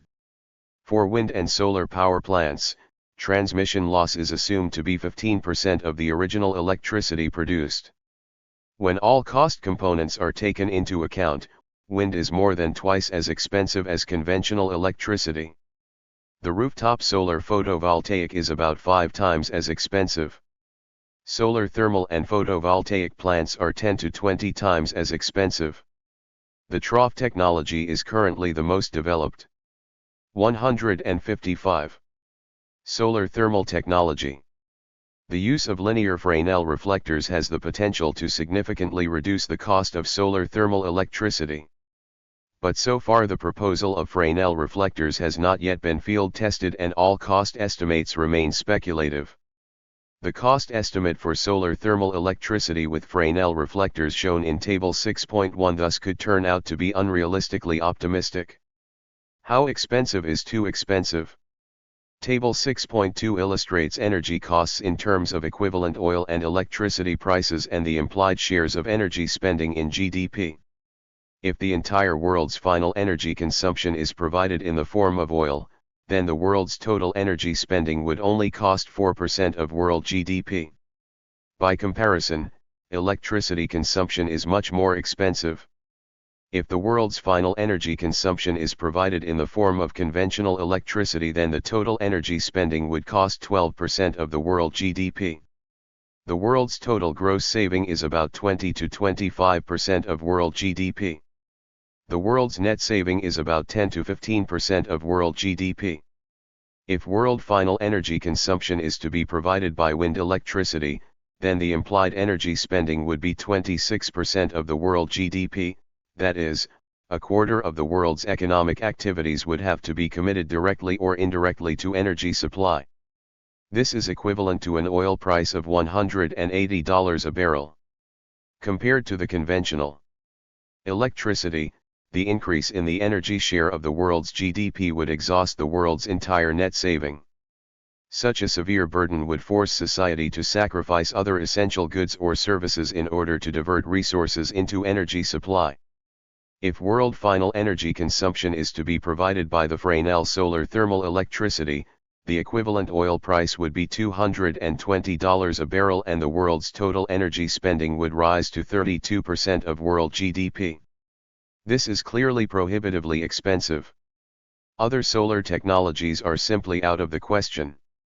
The intermittency and variability problem and the excessively high capital costs of solar and wind energies suggest that it is unlikely for these to make more than a limited contribution to the world's future energy supply. In addition to these problems, it should also be pointed out that the production of renewable energies actually depends on fossil fuels and other non-renewable minerals as material inputs. Thus, the expansion of the renewable energies could be impeded by the limited supplies of non-renewable resources. Renewable energy, liquid and gaseous fuels. Nuclear, wind, solar, hydro, and many other renewable energies can only be used to generate electricity. However, electricity accounts for only 16% of the world's final energy consumption. By contrast, 157. Liquid fuels and gaseous fuels account for 43% and 16% of the world's final energy consumption respectively. Liquid and gaseous fuels are the major energy sources for the world's transportation, industry, and agriculture, and provide essential inputs for the chemical industries. While some uses of oil and gas may be replaced by electricity generated from renewable sources, as was discussed earlier, for many other uses oil and gas are indispensable. Thus, if the problem cannot be effectively addressed, the shortage of liquid and gaseous fuels could become a binding constraint on the expansion of the global capitalist economy. Biomass is the only renewable energy source that can be used to directly produce liquid or gaseous fuels in the form of ethanol or methanol. However, large-scale production of biomass is ecologically destructive and unsustainable. It requires large amounts of chemical fertilizers and water, and causes serious soil erosion. To grow biomass, agribusinesses have converted forests, range, and wetland into cropland, destroying rainforests, leading to water pollution and depletion, reducing biodiversity, and contributing to global warming. As both the growing of biomass and the conversion of biomass into useful fuel require large amounts of energy, biomass has low energy returns, and some, such as ethanol made from corn, may have negative energy returns, that is, it takes more energy to make the ethanol than is contained in the ethanol itself. The potential of fuel production from biomass is also limited by the world's available productive land. Suppose the world's entire cropland is used for biomass production and the unit yield with large-scale production is 7 tons of dry weight per hectare, then the world's total yield is 10.5 billion tons. This corresponds to an energy content of 210 EJ and can be used to produce 85 EJ of ethanol, or 2,030 million tons of oil equivalent. But the world's total present final consumption of oil and gas is 4,668 million tons of oil equivalent. That is, even if the world does not grow food at all and uses its entire cropland to grow biomass, the fuel produced is less than half of the world's oil and gas consumption. More realistically, if 20% of the world's cropland is committed to the production of biomass, it may produce enough fuel to meet 9% of the world's present demand for oil and gas. As the world's cropland, forests, and grassland are already heavily used, further expansion of cropland is very difficult. In fact, the 158 development of new cropland is now barely able to compensate for the loss of cropland resulting from soil erosion and land degradation. After careful study, Traynor concludes that the problem of liquid and gaseous fuels imposes the most clear-cut and severe limits to a renewable energy future. There is no possibility that more than a quite small fraction of liquid fuel and gas demand could be met by biomass sources. It is often assumed that electricity generated from renewable sources may be used to produce hydrogen fuel cells, which could in turn serve as the primary fuel for the future world economy. However, recent studies suggest that the physical nature of hydrogen largely rules out the possibility of a large-scale hydrogen economy. To begin with, the production of hydrogen fuel cells uses scarce materials such as platinum. Thus large-scale use of fuel cells may be limited by the availability of the scarce materials. Hydrogen is very light. A very large volume of hydrogen is needed to carry a given amount of energy, and it easily leaks through joints, valves, and seals. All this makes it very expensive to transport and store hydrogen, and the overall energy returns end up being very low. A 40-ton truck is only able to carry an amount of hydrogen that is equivalent to less than 300 kilograms of petrol or less than 3 tons of petrol if hydrogen is liquefied. The storage tank must be heavy and expensive and could weigh as much as 115 times the amount of hydrogen stored. Taking into account the energy losses that would occur in the conversion from electricity to hydrogen and then back into electricity, liquefying or pumping, transportation and storage, only 10 to 20% of the electricity generated would end up as useful energy for final consumption. The end of the endless accumulation? The global capitalist economy depends heavily on fossil fuels. As oil, natural gas, and coal production approach their peaks and enter into decline, global capital accumulation will be under severe pressure. Nuclear energy and renewable energies are confronted with some serious, insurmountable difficulties. While they are likely to play a greater role in the world's energy supply in the future, they cannot replace fossil fuels on a sufficiently large scale. Without an adequate 159 and continuously growing supply of energy, the ceaseless expansion of the capitalist world economy will be brought to an end. Figure 6.1 presents the historical and projected trajectory of the world's primary energy consumption from 1965 to 2050. The historical data for world energy consumption are from the World Bank, the BP Statistical Review of World Energy, and the U.S. Energy Information Administration. Future oil and gas production levels are based on the projections of the Association for the Study of Peak Oil and Gas Ireland. World oil production is projected to peak in 2010 and decline thereafter. By 2050, oil production is expected to fall to one-third of the peak level. World gas production is projected to grow until 2045 before declining sharply. Future coal production levels are based on the projections of the German Energy Watch Group. World coal production is expected to grow until 2025, decline very slowly between 2025 and 2035 and then accelerate in decline after 2035. Nuclear energy and hydroelectricity are expected to grow until 2030 in accordance with the International Energy Agency's reference scenario. After 2030, both are expected to stay constant as nuclear energy is stymied by depletion of uranium supplies and hydroelectricity exhausts the most productive sites and causes serious environmental problems. World production of renewable energies grew at an average annual rate of 6.3% in the 1970s, 2.9% in the 1980s, 3.1% in the 1990s, and 4.3% between 2000 and 2004. It is assumed that the growth of the renewable energies will accelerate to 7% a year between 2004 and 2030. The growth rate of the renewable energies is expected to fall to 6% a year in the 2030s and 5% a year in the 2040s. Other energy sources include combustible wastes and traditional biomass. Between 1971 and 2004, the amount of these energy sources was simply calculated by subtracting oil, gas, coal, nuclear energy, hydroelectricity, and renewable energies from the World Bank's measure of the world's total primary energy consumption. The other energies are expected to keep growing from 2004 to 2050. The sum of renewable energies and the other energies corresponds to the optimistic expectation of renewable energies production in 2030 in the International Energy Agency's alternative scenario. Based on these projections, global fossil fuels production will peak by 2025 and the total primary energy consumption is expected to peak 160 by 2030 and decline thereafter. By 2050, global fossil fuels production remains at about 3/4 of the peak level, or comparable to the 1995 level. It will be discussed later that to effectively address global climate change, far more drastic cuts of fossil fuels use would be required. Thus, the projections presented in Figure 6.1 could turn out to be too optimistic. World economic output equals the world's total primary energy consumption multiplied by the world's average energy efficiency, which is defined as GDP per unit of energy consumption.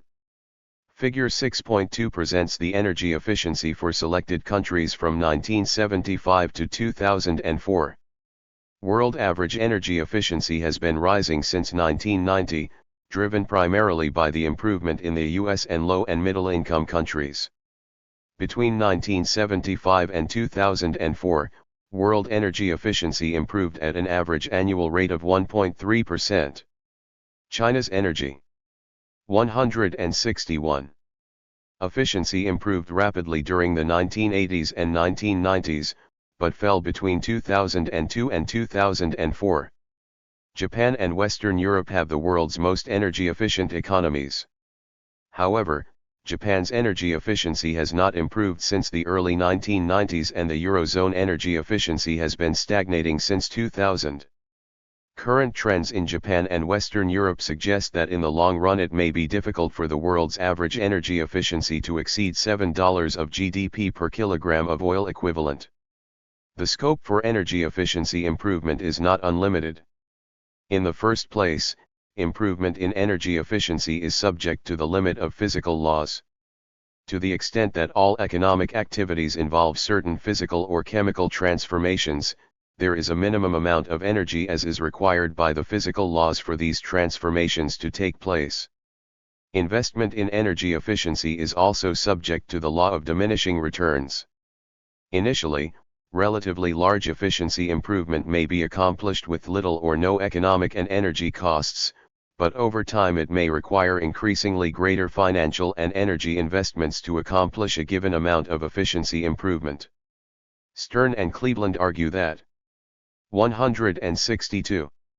Observed improvement in energy efficiency in advanced capitalist countries to a large extent reflects the shift from poor quality fuels to higher quality fuels. They suggest that in the future prospects for further large improvement in efficiency may be limited. Some suggest that in the advanced capitalist countries, energy use may be cut by a factor of 4 without affecting living standards. But Traynor points out that most of their arguments and examples suggest 50 to 75% reductions and believes that 50% reductions may be plausible. Lightfoot and Green conducted a sector-by-sector study of the long-term technical potential of energy efficiency improvement in the world economy, and concluded that the maximum potential energy efficiency is between 250% and 330% of the world average energy efficiency in 1990. Assuming all the efficiency improvement potential is to be realized before 2100, the average annual rate of efficiency improvement between 1990 and 2100 would be between 0.8% and 1.1%. Figure 6.3 presents the historical and projected world economic growth rates from 1965 to 2050. The average annual rate of improvement of energy efficiency from 2006 to 2050 is projected to be 1.5%, but the rate of improvement is projected to decline over time as investment in energy efficiency suffers diminishing returns. At this rate, by 2050, world energy efficiency would approximately double from today's level and rise to $10 of GDP per kilogram of oil equivalent. These assumptions may turn out to be too optimistic. After the fossil fuels peak is reached, renewable energies will play a greater role in the world's energy supply. Renewable energies generally have lower net energy returns than fossil fuels. Further, the conversion from coal or biomass into liquid and gaseous fuels, or the conversion from electricity into hydrogen or other forms of storage involve huge energy losses. Thus, with the decline of fossil fuels, the world's energy efficiency could very well deteriorate rather than improve. Figure 6.3 shows that world economic growth would slow sharply after the peak of the world oil production, falling below 3% a year. After the peak of the world coal production, world economic growth rates will fall below 1% a year. Finally, after 2045, as world natural gas production declines sharply, world economic output will decline in absolute terms. Beyond 2050, as fossil fuels continue to decline, and as retired nuclear and hydro production facilities are 163 not fully replaced, and the potential of renewable energies expansion is exhausted, the capitalist world economy will enter into permanent decline. Mineral resources. A global capitalist economy that pursues limitless growth and accumulation demands not only ever-growing supplies of energy but also ever-growing supplies of many other resources, such as mineral resources, water, and food. Mineral resources are essential inputs for modern industry.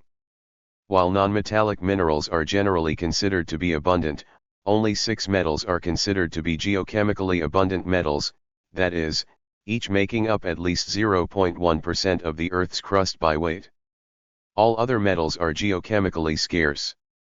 Between 99.9 and 99.99% of the total amount of any given scarce metal is distributed in common rocks, only a tiny fraction occurs in ore minerals. It takes 10 to 100 times more energy to recover metals from the richest common rocks than to recover from the lowest grade of ore deposits. Therefore, only ore deposits are economically exploitable. 164. Table 6.3 lists the current rates of production, the reserve base, and the resources for the world's 32 basic metals. At current rates of production, all the probably recoverable resources for 14 out of the 32 basic metals would. Table 6.3 World's metallic mineral resources. Metals resources. Reserve base. Production. Years to depletion 3. Current economic resources rate growth. Antimony Na 3.90.1173325 Na. Arsenic 11 1.650.0546302380.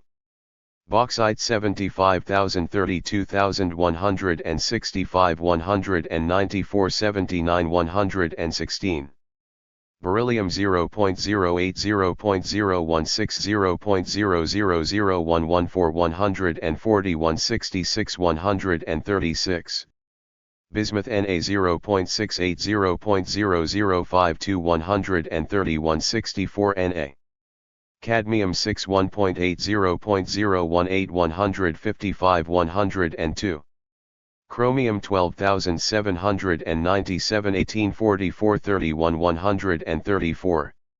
Cobalt 1513 0.0524 248 90 96.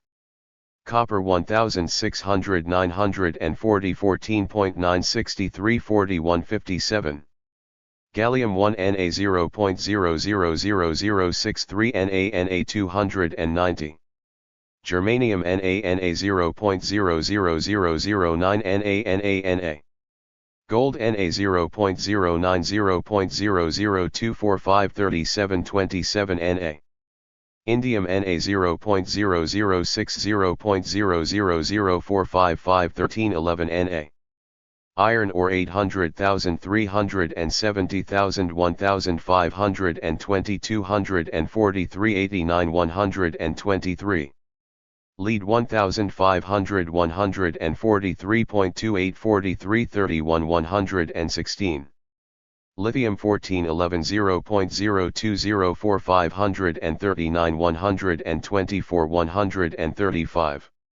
Magnesium 12,000 3,604.3 837 145 204. Manganese Na 5209.79 531 123 Na. Mercury 0.60.240.001 240 88 129. Molybdenum 18.419 0.163 117 60 59. Nickel 130 141.5 93 53 50. Platinum 0.10.080.00043 184 77 86. Rare earths Na 150 0.105 1429 171 Na. Rhenium 0.0110.010.00043 233 87 91. Silver Na 0.570.020 328 22 Na. Tantalum Na 0.150.00191 179 47 Na. Tin Na 11 0.28 39 29 Na. Titanium 2000 1305.2 250 90 385. Tungsten Na 6.20.07665 81 48 Na. Vanadium 6338 0.0425 894 148 172. Zinc 1900 460 10.146 32 78. Zirconium 6072 0.87 83 49. 43. Alternative scenarios: depletion of reserve base at current rates of production, depletion of reserve base assuming production growing at 2% a year, and depletion of resources assuming production growing at 2% a year. Source: U.S. Geological Survey. 165. Be exhausted in less than 100 years. If the world's resources consumption keeps growing at 2% a year, then all the probably recoverable resources for 25 basic metals would be exhausted in less than 100 years, and all the potentially recoverable resources for 17 basic metals would be exhausted in less than 150 years. The production of energy using renewable and nuclear sources presupposes the existence of a modern industrial sector that is capable of producing the required capital structures and equipment.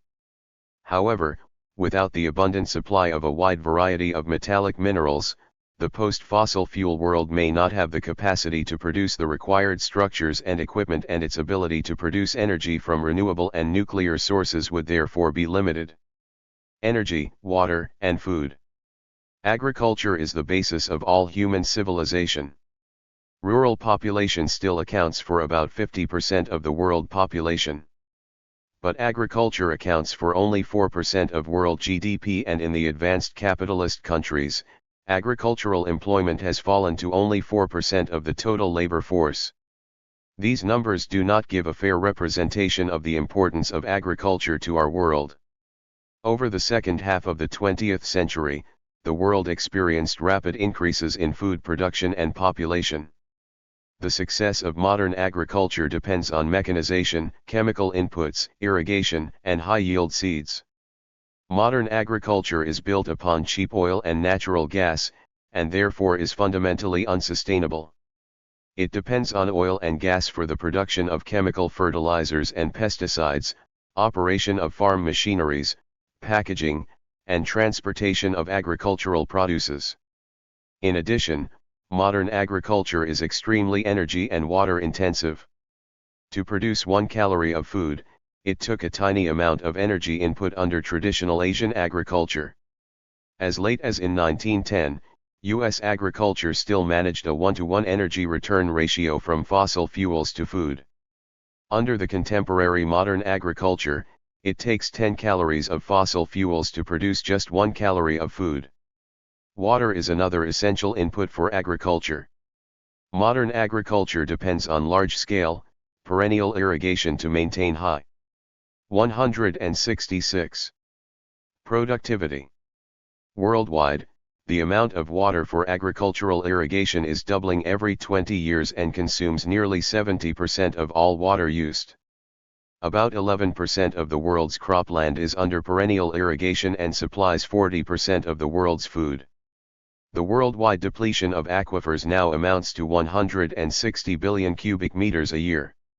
If the world's main aquifers are completely depleted, world food production would fall precipitously. The world's main rivers provide another major source of water for agriculture. But with global warming and the retreat of the glaciers, the flows of rivers can be reduced by up to 25%. Every element of modern agriculture is now suffering from diminishing returns. Mechanized tillage, use of chemical fertilizers, and large-scale monoculture contribute to soil erosion. Pests are developing generic resistance to pesticides. Perennial irrigation leads to waterlogging and salinization and aquifer depletion. Due to land degradation and the growth of cities, the world's total area of arable land has peaked and is now declining. The solutions that capitalist corporations and governments are trying to provide, such as genetically modified crops, threaten to bring about even greater ecological disasters. Figure 6.4 presents the world's total and per capita grain production. The world's per capita grain production peaked in 1984. Total grain production has continued to grow, but the growth rate has fallen since the 1960s. Under the current trend, the world's per capita grain production would fall to between 200 and 250 kilograms a year by the second half of the 21st century. These are levels that could lead to worldwide starvation. Separately, due to persistent overfishing, the world's fish stocks are expected to collapse before 2050, making fishing impossible and depriving the world's population of a major source of protein. As soil erosion, land degradation, aquifer depletion, and the loss of biodiversity continue, at some point, world food production could begin to decline precipitously and irreversibly. Given the dependence of modern agriculture on fossil fuels, the coming peak of world oil and natural gas production could trigger the collapse of world food production. A general collapse of food production would undermine the entire foundation of human civilization. Thus, agriculture could prove to be the weakest link in the post-fossil fuel world. In the long run, sustainable levels of world food production and population are likely to be much lower than their current levels. Some suggest that the world's population may need to fall to between 2 to 3 billion to be sustainable. China and the global environmental crisis. In China, for many centuries, the relationship between the population and the environment has been tenuous. China's per capita arable land is 1/3 and its fresh water resource only 1/4 of the world average. China's biological capacity is only 0.8 hectare per person, or 45% of the world average. China's vulnerable ecological system is now under the intense and rapidly growing pressure of China's capitalist accumulation, and is literally on the verge of collapse. Following are some basic facts about China's environmental conditions. 7 of the 10 most polluted cities in the world are located in China. Every year, air pollution causes 300,000 premature 168 deaths. China accounts for over 40% of the total deaths caused by air pollution in the developing countries. About 1/3 of China is affected by acid rain. About 60% of the water in China's 7 major river systems is classified as grade 4 or worse, or not suitable for human contact.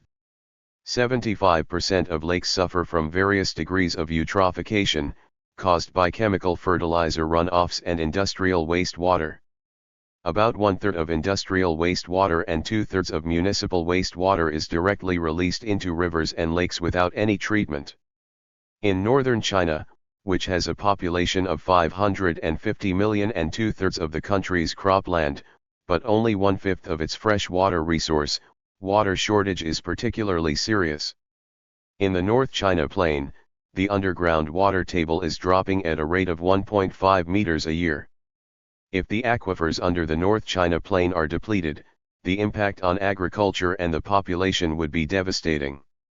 Desert accounts for 28% of China's total territory or 2.7 million square kilometers, and is currently expanding at an annual rate of 10,400 square kilometers. Due to soil erosion, salinization, and pollution, 40% of China's arable land is degraded. 13 to 16 million hectares of farmland have been polluted by chemical pesticides and 20 million hectares of farmland have been contaminated by heavy metals. As Chinese agriculture suffers from water shortage and pollution, soil erosion, and land degradation, diminishing returns of chemical inputs, and the deterioration of the physical infrastructure built in the collective era, grain production has stagnated. China's per capita grain production peaked in 1996 and has been on the decline since then. In recent years, China's rapid and relentless capitalist accumulation has become a major factor in contributing to the worsening of the global environmental crisis. China already accounts for about 15% of the world's energy consumption. At the current rate, China will account for about 30% of the world's energy consumption in 15 years, and more than half of the world's energy consumption in 30 years. This is clearly impossible. China's rapid growth in energy consumption has greatly accelerated global depletion of fossil fuels and other non-renewable resources, and has turned China into a leading contributor to global warming. China depends on coal for 70% of its energy consumption. Coal emits more greenhouse gases than any other fossil fuel. In 2004, China emitted 4.7 billion tons of carbon dioxide, or 18% of the world's total emissions. Between 2000 and 2004, China's carbon dioxide emissions grew at an average annual rate of 14%, and China is expected to overtake the US in 2007 or 2008 to become the world's largest carbon dioxide emitter. If China's emissions were to grow at 10% a year, then by 2020, China alone would emit about twice as much as all of the advanced capitalist countries combined emit today. Global climate change. Among all the aspects of the global environmental crisis, climate change is the most urgent and potentially the most devastating. The latest Intergovernmental Panel on Climate Change Report 170 provides decisive evidence that human activities have led to a rising global atmospheric concentration of greenhouse gases and contributed to global warming. According to the IPCC reports, under the current trend, the global average temperature would rise by between 1.1 and 6.4 degrees Celsius over the century, leading to floods, droughts, falling agricultural productivity, rising sea levels, and massive extinction of species. If the global average temperature were to rise by more than 2 degrees within this century or more than 2.5 degrees above pre-industrial levels, the Earth's ecosystems could start to collapse. The oceans and the terrestrial biosphere would become net carbon sources, causing unstoppable global warming. James Lovelock, the world's leading Earth system scientist, told the IPCC reporter that most of the world would become scrub and desert and most of the oceans denuded of life, A massive die-off could reduce the world's population by more than 80%. To prevent the global average temperature from rising by more than 2 to 2.4 degrees above pre-industrial levels, it is necessary to stabilize the atmospheric concentration of carbon dioxide at less than 350 to 400 parts per million and the concentration of the carbon dioxide equivalent of all greenhouse gases at less than 445 to 490 ppm. This would in turn require that the global carbon dioxide emissions peak before 2015 and fall by 50 to 85% relative to the emission levels in the year 2000. The IPCC estimates that to accomplish these emissions targets, it would cost about 5% of world GDP by 2050 and would reduce global economic growth by about 0.1% a year. These cost estimates are incredibly low. As is argued above, even under optimistic scenarios, renewable and nuclear energies will not be able to provide enough growth in energy supply to sustain world economic growth to the mid-21st century. Thus, the IPCC cost estimates would make sense only if the global economy can continue to count upon substantial growth in fossil fuels while addressing greenhouse gas emissions through carbon capturing and sequestration. However, global oil production will peak in the near future and global natural gas and coal production is likely to peak around 2025. Carbon capture and sequestration technology is untested, unproven, and likely to be very problematic. The technology can only be applied to large stationary energy facilities and therefore can capture no. 171. More than about a third of the carbon dioxide released. It cannot be applied to already existing facilities and therefore there will be decades of delay before the technology can have a significant impact. Carbon capture and sequestration is very costly and could increase the energy cost by 40 to 100%. More importantly, the world may not have enough suitable sites for the depositing of large volumes of carbon dioxide and, unless the sites are permanently leak-proof, the greenhouse gases captured will eventually find their way back to the atmosphere. Realistically, stabilization of the global climate would require drastic cuts in the global use of fossil fuels. Given the limitations of renewable and nuclear energies, this will have to translate into dramatic declines of the world economic output. Figures 6.6 and 6.7 present the projections of the world's primary energy consumption and world economic growth in accordance with the requirement to stabilize the atmospheric concentration of carbon dioxide equivalent at about 450 ppm, which, according to the IPCC report, should lead to an increase of the global average temperature by about 2 degrees. Global fossil fuels consumption is projected to peak by 2015 and decline to 30% of the year 2000 level by 2050. Renewable energies, nuclear energy, and energy. Fossil fuels, nuclear, hydro, renewables, other. Efficiency are projected to grow at the same rates as those depicted in figures 6.1 and 6.3.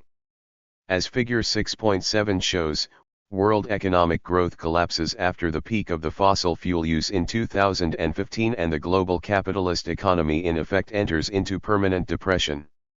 The Kyoto Protocol, which was designed to reduce greenhouse gas emissions in the advanced capitalist countries, has largely failed. According to the latest report by the United Nations Framework Convention on Climate Change, in 2005, the US emitted 16% and Australia emitted 26% more greenhouse gases than in 1990. Within the European Union, only Britain, France, Germany, and Sweden are on track to meet their Kyoto targets. New global efforts to address global warming must face considerable obstacles. The world's largest emitters, such as the US, China, and India, are unenthusiastic. There is little chance for a new climate treaty to be reached unless the core states would agree to compensate the periphery and semi-periphery for their costs of emissions reduction. Even if a new climate treaty will come into effect to replace the Kyoto Protocol in time and to include all of the world's major emitters, the 173 goals that could be agreed upon by all the major national governments may very well turn out to be too little, too late. For example, The highly influential Stern report argues that a stabilization of atmospheric concentration of carbon dioxide equivalent at 450 ppm is already out of reach, and advocates a 550 ppm target. The 550 ppm target corresponds to a 60% reduction of emissions from the year 2000 levels for the advanced capitalist countries, and this is the long-term emissions reduction goal recommended by the British Royal Commission on Environmental Pollution. Compared to the US, China, and India, the British government appears to be a leader in the global effort to combat climate change. But a 550 ppm target, as is discussed above and further elaborated in the next chapter, will in effect amount to collective suicide by humanity. Whatever kind of climate treaty that will be reached, the global political and economic reality means that even a watered-down agreement most likely will not be effectively and adequately implemented. The latest evidence suggests that the Earth's self-regulating system might already be starting to fail. The Southern Ocean, which is the world's biggest carbon sink, has effectively become saturated. In the Arctic, floating sea ice is melting much faster than expected. These new findings suggest that the existing climate models used by the IPCC are likely to have seriously underestimated the various feedback effects, and global climate stabilization will require far greater effort and far lower targets for greenhouse gas emissions than are implied by the IPCC's reports. Centuries of relentless capitalist accumulation have set humanity on a course of self-destruction. The very survival of humanity and civilization is at stake. The crisis cannot be avoided or overcome within the historical framework of capitalism. To rebuild human society on an ecologically sustainable basis, there must be an economic system that is based on the production for use which is capable of meeting people's basic needs, rather than one that is oriented towards the endless pursuit of profit and accumulation. 7. Between the realm of necessity and the realm of freedom, historical possibilities for the 21st century. There comes a point when the contradictions become so acute that they lead to larger and larger fluctuations. In the language of the new science, this means the onset of chaos, which in turn leads to bifurcations. After the bifurcation, after say 2050 or 2075, we can thus be sure of only a few things. We shall no longer be living in a capitalist world economy. We shall be living instead in some new order or orders, some new historical system or systems. And therefore we shall probably know once again relative peace, stability, and legitimacy. But will it be a better peace, stability, and legitimacy than we have hitherto known, or a worsen, that is both unknown and up to us? Chapter 1 of this book argues that all social systems are historical. The existence and operation of a social system depend upon a set of historical conditions. However, the underlying historical conditions inevitably tend to change. Sooner or later, the underlying historical conditions will have been so much transformed that they are no longer compatible with the prevailing social system. The prevailing social system thus becomes no longer historically viable and must be replaced by a different social system. Capitalism, or the capitalist world economy, as a social system, is not an exception. Capitalism is an exploitative and oppressive social system where society's surplus product is appropriated and controlled by a minority exploiter class. But capitalism is distinguished from all other exploitative systems in that under capitalism, a substantial portion of the surplus product is used for the expansion of material production or accumulation of capital. Capitalism is the unique historical system which is based on the endless pursuit of profit and capital accumulation. For capital accumulation to take place on a sustained basis and on increasingly larger scales, profit must be sufficiently large, and the 174. Between necessity and freedom, possibilities for the 21st century. 175. Profit rate must be sufficiently high to motivate capitalists to regularly engage in capital accumulation. The profit is the difference between the value of output and wage, taxation, and environmental costs. Thus, for capitalism to operate and expand, the wage, taxation, and environmental costs need to be sufficiently low. A necessary political condition for these costs to be sufficiently low is a world system that consists of multiple, competing political structures. Thus, capitalism must be an interstate system or the capitalist world economy. The states in the capitalist world economy have been organized in a three-layered structure: the core, periphery, and semi-periphery. The middle layer of semi-peripheral states is necessary as it separates the exploited majority in the world into two distinct geopolitical blocks, preventing them from organizing a unified rebellion against the exploitative core. Unregulated and uncontrolled interstate competition will soon lead to the disintegration of the world system. Thus, interstate competition must be balanced against the periodic rise of a hegemonic power, which is powerful enough to regulate interstate competition and take care of the long-term, common interest of the system. On the other hand, the hegemonic power must not be so powerful that its power represses interstate competition. In that case, the capitalist world economy would degenerate into a world empire and no longer be governed by the pursuit of the endless accumulation of capital. The capitalist world economy emerged in the 16th century and has since then expanded to encompass the entire globe. The rise of the capitalist world economy led to the decline and disintegration of the Chinese Empire. China was one of the last large geographical areas to be incorporated into the modern world system in the 19th century. Since then, economic interactions between China and the rest of the capitalist world economy have been relatively limited, and China has in fact served as a strategic reserve of the existing world system. With the triumph of the Chinese Revolution, China emerged as a fully sovereign, continent-sized state with the potential to bid for hegemonic power status. Class struggle within China and in the world system as a whole then paved the way for the establishment of capitalist relations of production in China. The crisis of accumulation in the 1960s and 1970s marked the beginning of the structural crisis of the existing world system. The system's remaining strategic reserves were called upon to revive system-wide accumulation.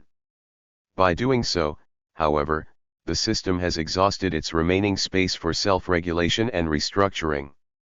As the capitalist world economy developed, a growing proportion of the world's labor force has been transformed into proletarianized working classes. The development of capitalism has in turn prepared favorable social and material conditions for the working classes to organize for economic and political struggles. In the long run, the growing organizational capacity of the working classes has led to rising wage and taxation costs, undermining capitalist profitability. In the past, the capitalist world economy has been able to prevent or slow down the rise of wage and taxation costs through successive geographical expansions which incorporated new supplies of cheap labor. However, now worldwide proletarianization has reached an advanced stage, and the potential proletarianization in China and India could fundamentally transform the global balance of power between the global capitalist classes and the working classes, driving up the global wage and taxation costs to levels incompatible with further pursuit of profit and accumulation. With the rise of China and the rise of India, the semi-periphery will become a geopolitical bloc that includes the world's majority population as well as the bulk of the world's economic output.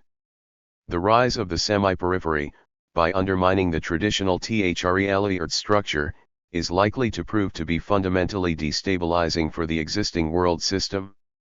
This world system cannot survive a unified rebellion from all the semi-peripheral states combined. On the other hand, the existing world system cannot afford to co-opt the semi-periphery anymore, as co-option has by now become too expensive. As the capitalist world economy expands, the successive hegemonic powers have become progressively larger in territorial size and more powerful in organizational and military capacity. By the 20th century, all but continent-sized states remained in the game for hegemonic power. With the decline of the U.S. hegemony, no other state is in a position to replace the U.S. and provide effective leadership for the system. China and every other potential hegemonic candidate all suffer from insurmountable contradictions and weaknesses. None has the ability to offer system-level solutions to system-level problems. Either the existing world system has exhausted its historical space for potential new. Between necessity and freedom, Possibilities for the 21st Century 177. Leadership and therefore is doomed to systemic disintegration, or the new leadership will have to assume the form of an alliance of multiple continent-sized states, which will then become a world government and therefore bring the existing world system to an end. The capitalist world economy rests upon the ceaseless expansion of material production and consumption, which is fundamentally incompatible with the requirements of ecological sustainability.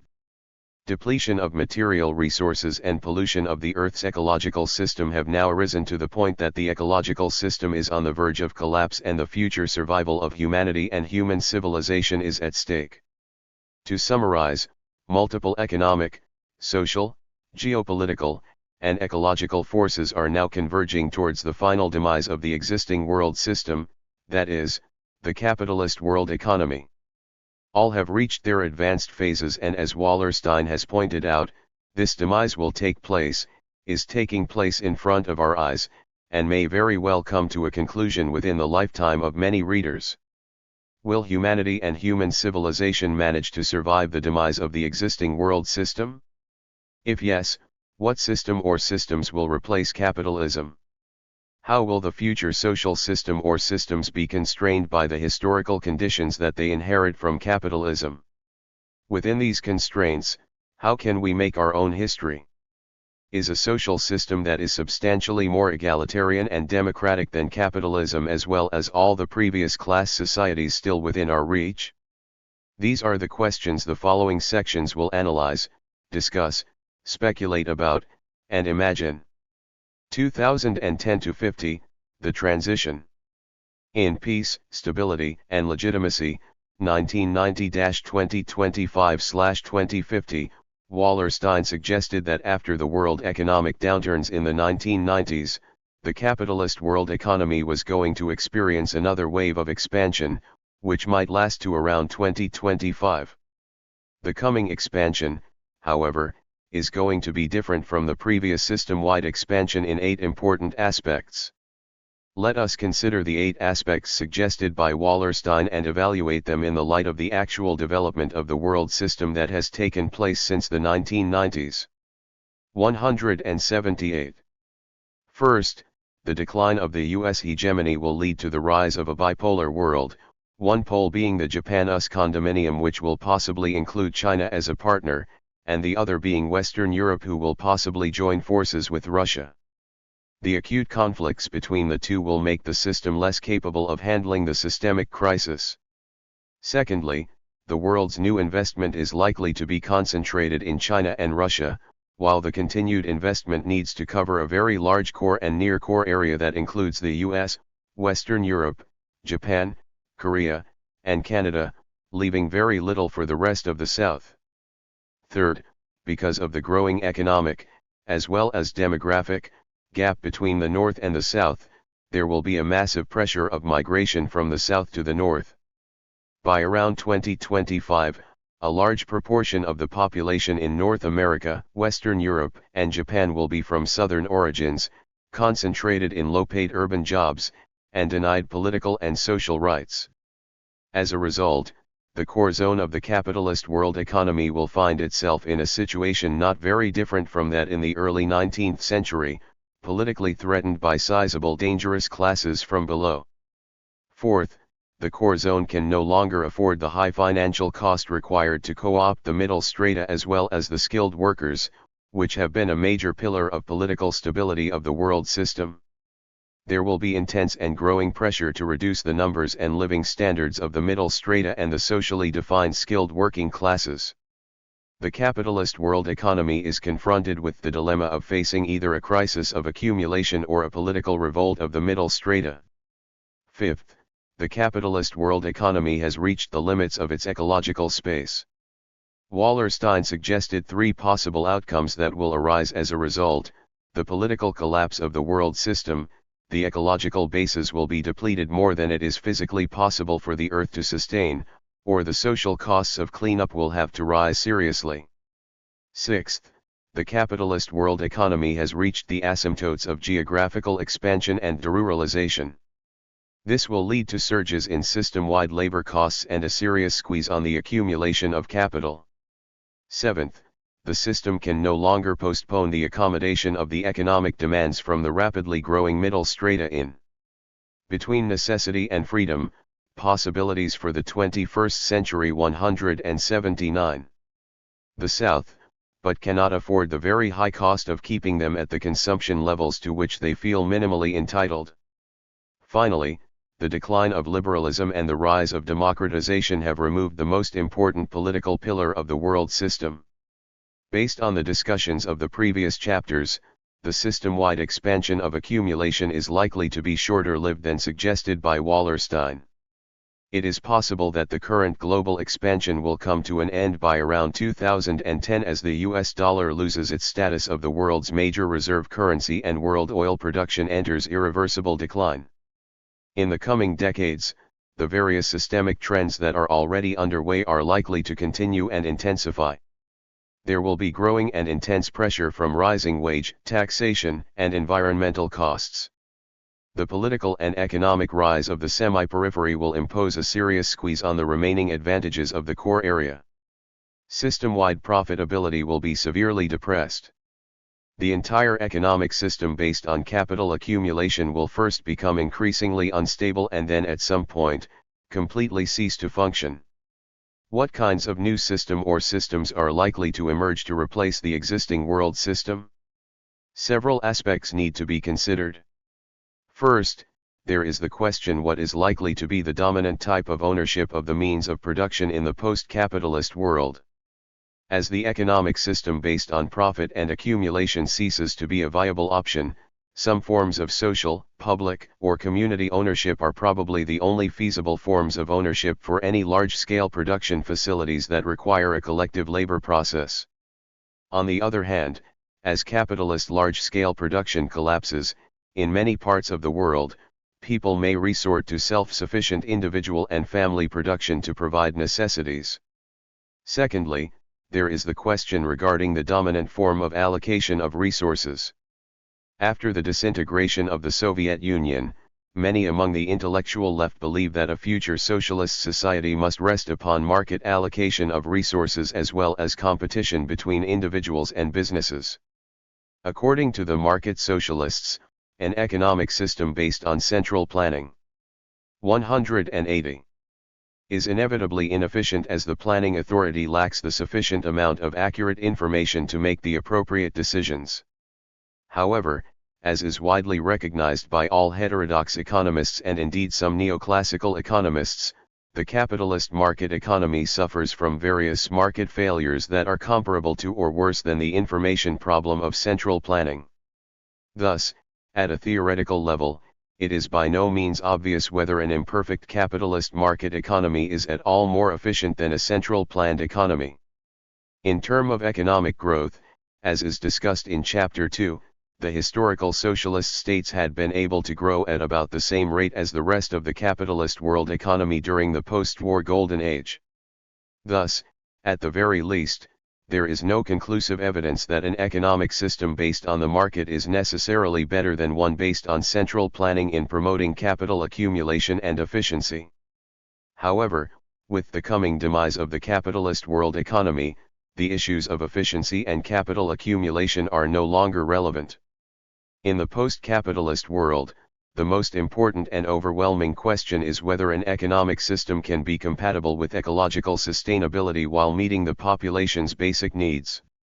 In this respect, it must be emphasized that the historical socialist states had been very effective in meeting the population's basic needs with comparatively low levels of material resources. An economic system with market relations being the dominant form of resources allocation is the exception rather than the norm in human history.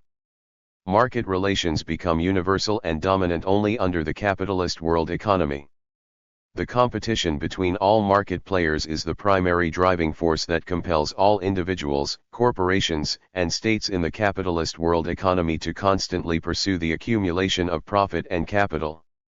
As ecological sustainability is absolutely incompatible with the ceaseless accumulation of capital, a post-capitalist society must be reorganized so that resources are primarily allocated by political and social institutions rather than by the market. That is, A post-capitalist economy must be some form of planned economy. Third, there is the question of whether the capitalist world economy will be replaced by one single global system or multiple world systems. A world system is a system of division of labor that is large enough that all the essential means of consumption and between necessity and freedom, possibilities for the 21st century 181. Production are provided within the system. With the collapse of the capitalist world economy, it is possible that the global system of division of labor will fall apart and degenerate into several or many smaller world systems. The trade between these systems will then be limited to the long-distance trade of luxuries or non-essentials. On the other hand, with the development of the global environmental crisis, humanity could face unprecedented catastrophes in the second half of the 21st century and beyond. The survival of humanity and human civilization depends on whether people in the world can come together, go beyond their historical limitations, and overcome the great crisis through a system of global cooperation. The fourth question has to do with whether the post-capitalist system or systems will be more or less egalitarian and democratic. Broadly speaking, there are two political forces working for two different outcomes. The exploitative elites will no doubt work for the construction of another historical system that is equally or more oppressive. Their strategic objective is to change everything so that nothing changes. Against this objective, the historical task of the oppressed and exploited in the world is to organize a new family of anti-systemic movements to build a more democratic, more egalitarian new historical system. Depending on whether the exploitative elites or the exploited majority have the upper hand, this could lead to either a neo-feudalist outcome or a socialist outcome. Which of the two outcomes is likely to prevail in the coming world historical struggle?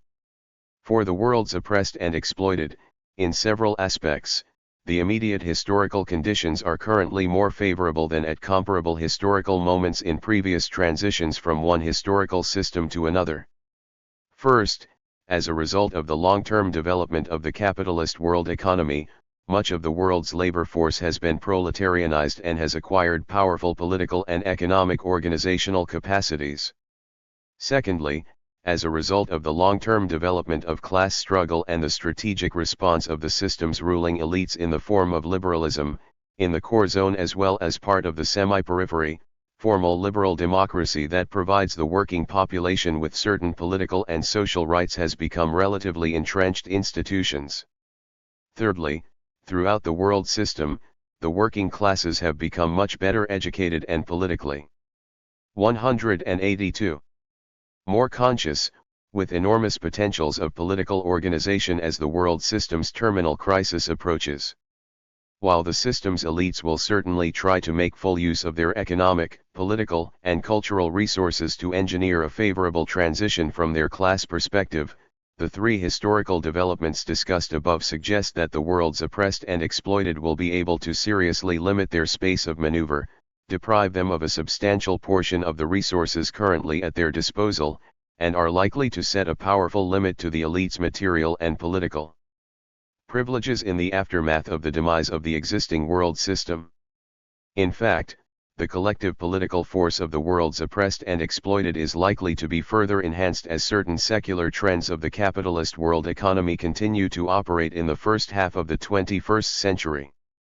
If the working classes in various parts of the world are able to maintain and somewhat expand their existing political and social rights, and as more and more of the basic means of production are under the control of democratically elected political and social institutions, it is quite conceivable that by the mid-21st century various forms of socialist economic organizations will become dominant in the world.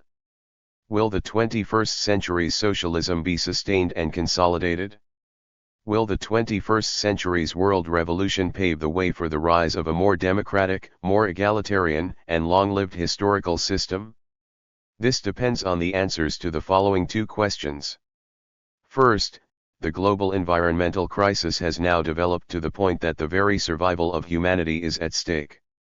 As is to be discussed in the next section, it is probably already too late to prevent major global ecological catastrophes.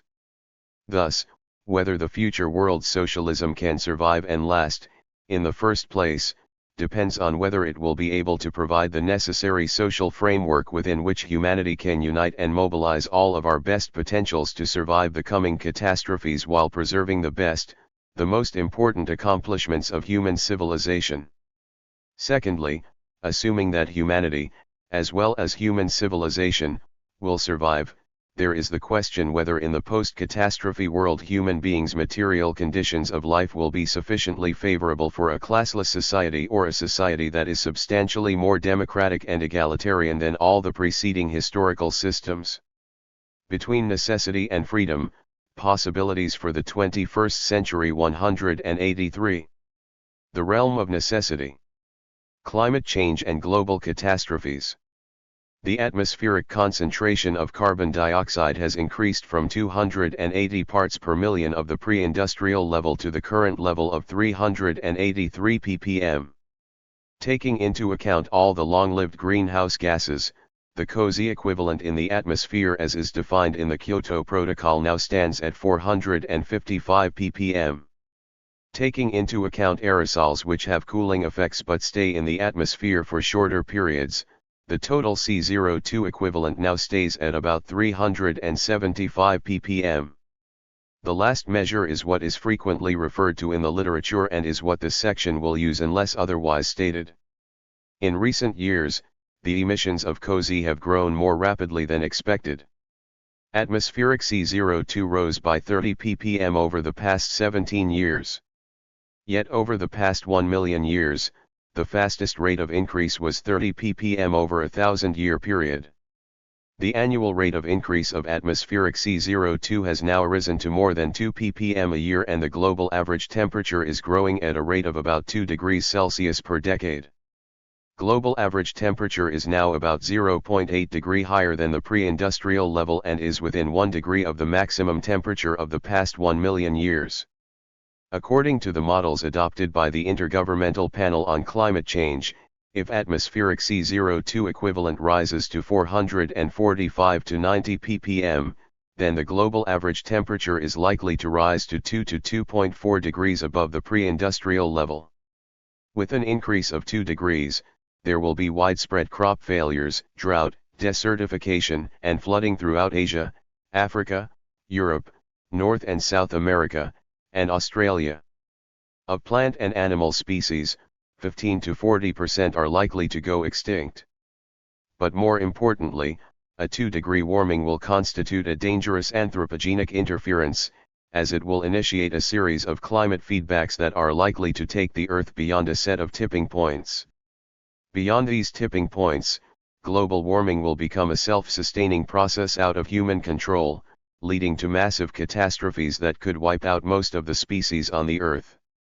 The potential climate feedback effects include large-scale polar ice sheet disintegration, dangerous ocean acidification, significant tundra loss and increasing methane release, and the initiation of substantial soil and ocean carbon cycle feedbacks.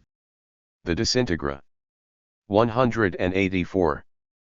Of the ice sheets would accelerate global warming as exposed ocean and land areas would no longer reflect sunlight but instead absorb it. Other feedback effects will transform the Earth's terrestrial ecological systems from sinks of greenhouse gases into net greenhouse gas emitters.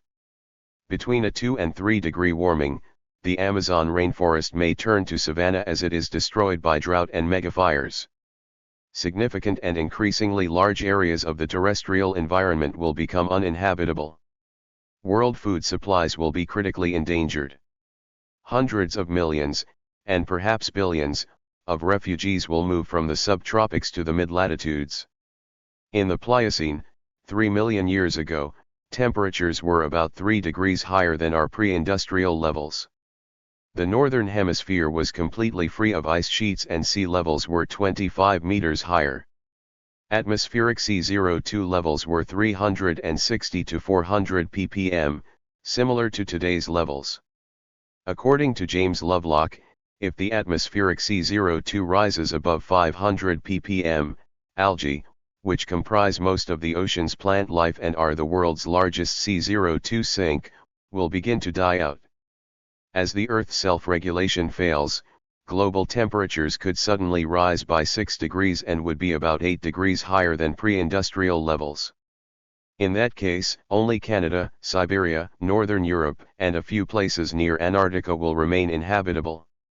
James Hansen, one of the world's leading climate scientists, warns that a global warming of 2 to 3 degrees above the present level would lead to a catastrophic sea level rise of around 25 meters and a superdrought in the American West, Southern Europe, the Middle East, and Africa.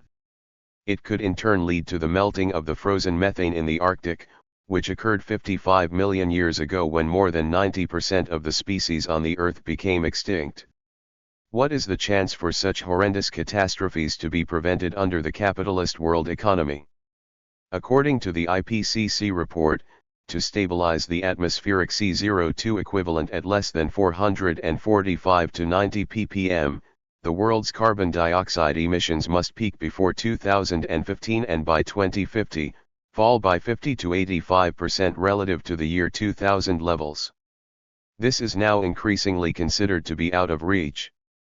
The IPCC reports now mostly focus on 550 ppm as the realistic goal.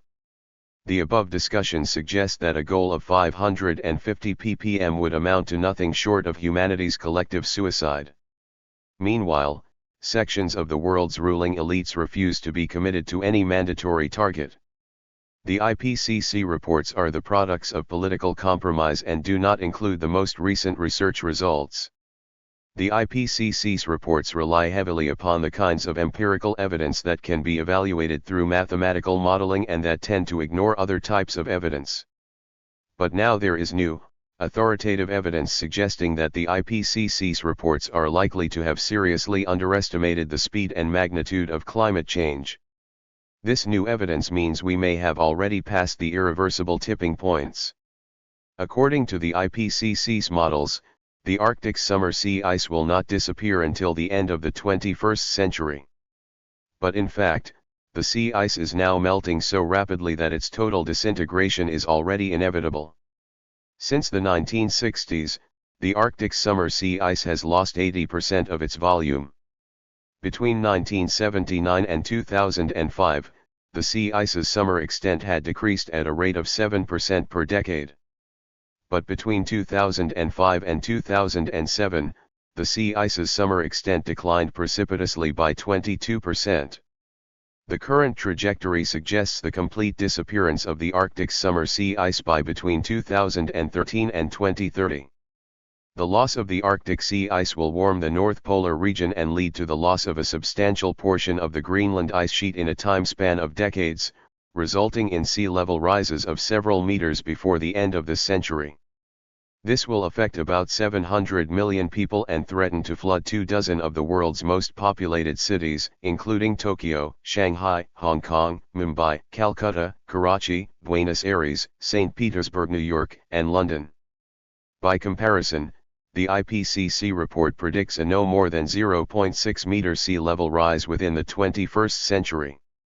The IPCC's estimates of the impact of atmospheric concentration of greenhouse gases on the global climate rests on the assumption that the best estimate of climate sensitivity is an increase of global average temperature by 3 degrees Celsius for a doubling of atmospheric concentration of CO2 equivalent from 280 ppm to 560 ppm, even though the IPCC notes that values substantially higher than 4.5 degrees cannot be ruled out. The IPCC's estimates do not take into account many of the long-term feedback effects, such as the ocean and soil carbon cycles and the melting of the permafrost. When these long-term feedback effects are taken into account, the climate sensitivity over a timescale of centuries is likely to be 6 degrees rather than 3 degrees. Based on the 186 6-degree climate sensitivity, to prevent the global average temperature from rising by more than 2 degrees from the pre-industrial level would require a stabilization of the atmospheric CO2 equivalent at 350 ppm, a threshold we passed about 4 decades ago. The rapid melting of the Arctic sea ice suggests that we may have already passed a critical tipping point which could in turn lead to a set of chain reactions with consequences beyond human control. The Arctic sea ice began to lose volume at least 20 years ago when the global temperature was about 0.5 degree higher than the pre-industrial level. To prevent global warming of more than 0.5 degree, the atmospheric CO2 equivalent must not exceed 320 ppm. The world's consumption of fossil fuels currently results in annual emissions of carbon dioxide of about 28 billion tons, corresponding to about 7.5 billion tons of carbon content. Emissions from fossil fuels are currently growing at 3% a year. Emissions from other human sources amount to about 2.5 billion tons of carbon a year. Thus, the total annual emissions from human sources now stand at about 10 billion tons of carbon a year. Less than half of these, or about 4 billion tons of carbon, are absorbed by the Earth's ocean and terrestrial carbon sinks. The 6 billion tons of unabsorbed carbon are now causing an increase of atmospheric concentration of carbon dioxide by 2 ppm a year. If the world chooses to immediately start to cut emissions from fossil fuels and gradually reduce emissions by 80% over a roughly 40-year period from now to 2050, this would approximately put another 40 ppm of greenhouse gases into the atmosphere. With an atmospheric CO2 equivalent of 420 ppm, a global warming of about 2 degrees cannot be ruled out, based on the IPCC's climate sensitivity. Moreover, it could lead to a global warming of 3 degrees based on the long-term climate sensitivity. Recall that in the beginning of this section it is argued that a 3-degree scenario would be absolutely unacceptable, and a 2-degree scenario is likely to turn into a 3-degree scenario through various feedback effects.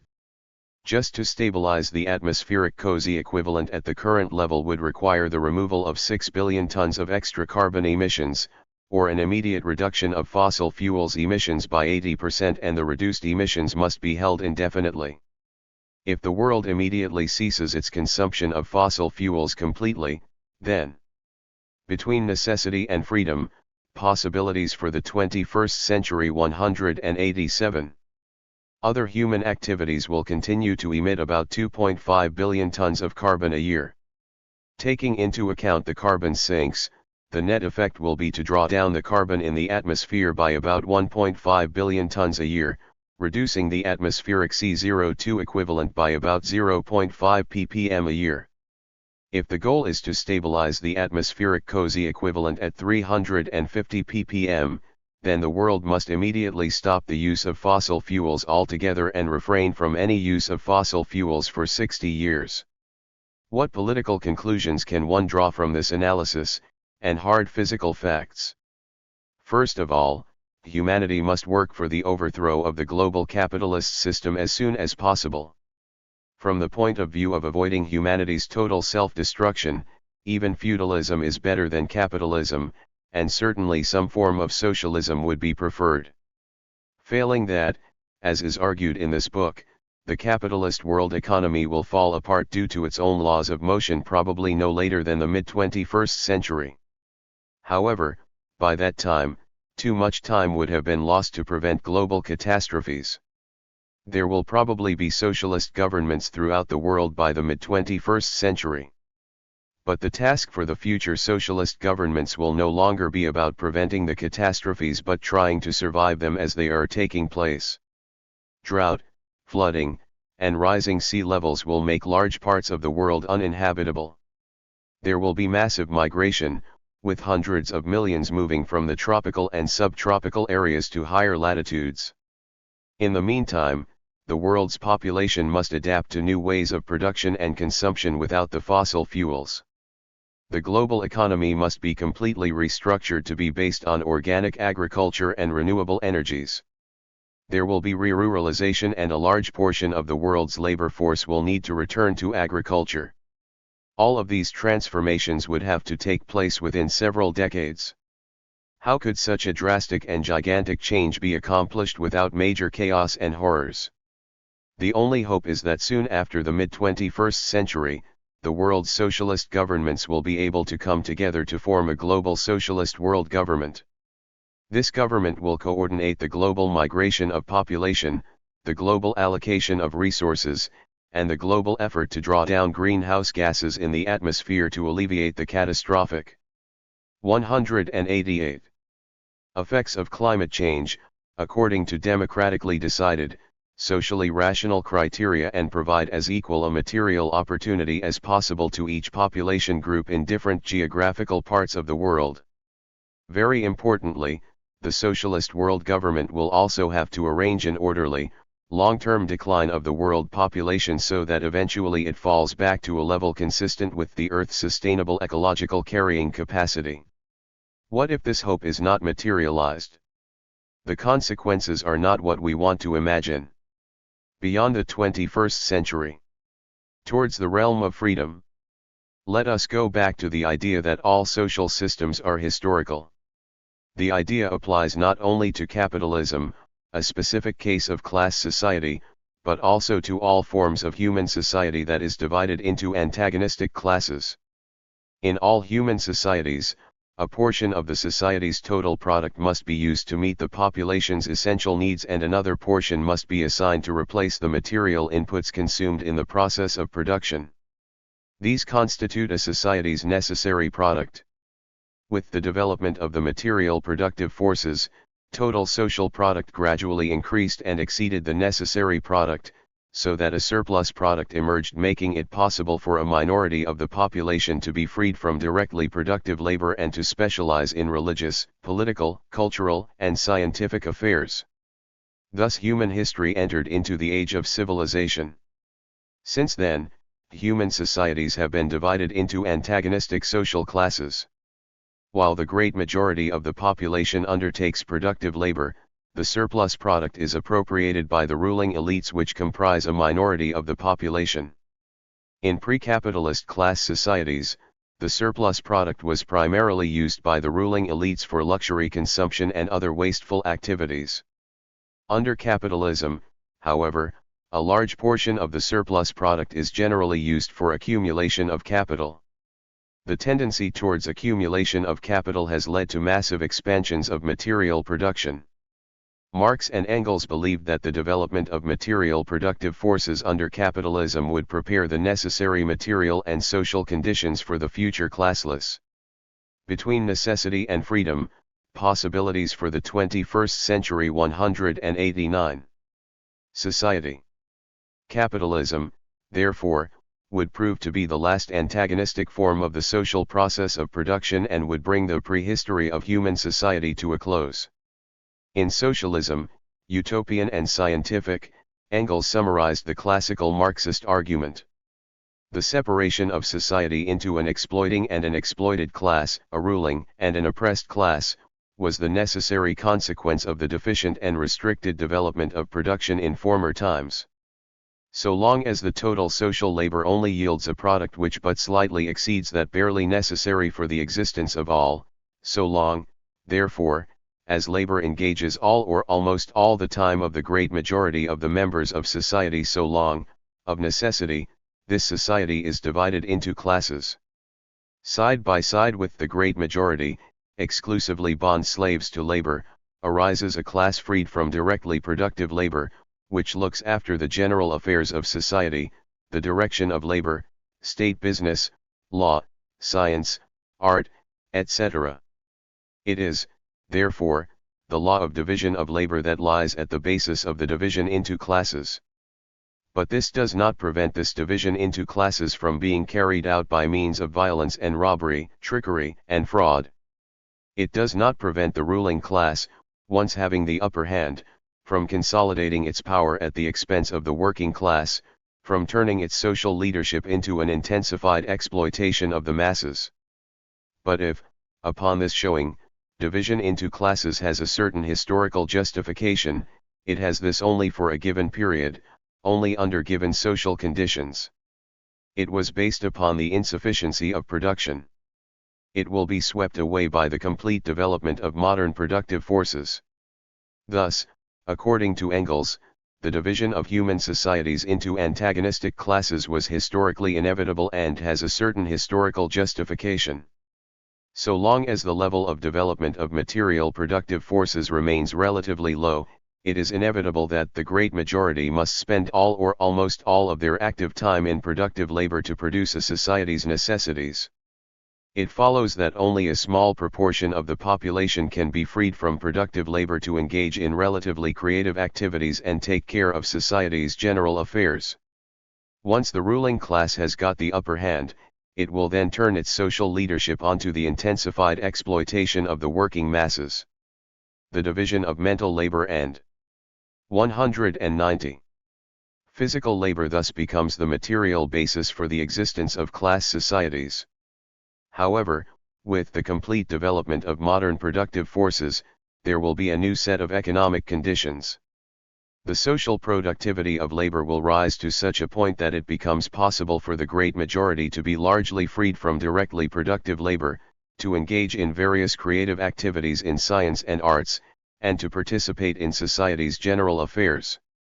Once the division of mental labor and physical labor is swept away, the appropriation of the means of production and of the products, and, with this, of political domination, of the monopoly of culture, and of intellectual leadership by a particular class of society, has become not only superfluous but economically, politically, intellectually, a hindrance to development.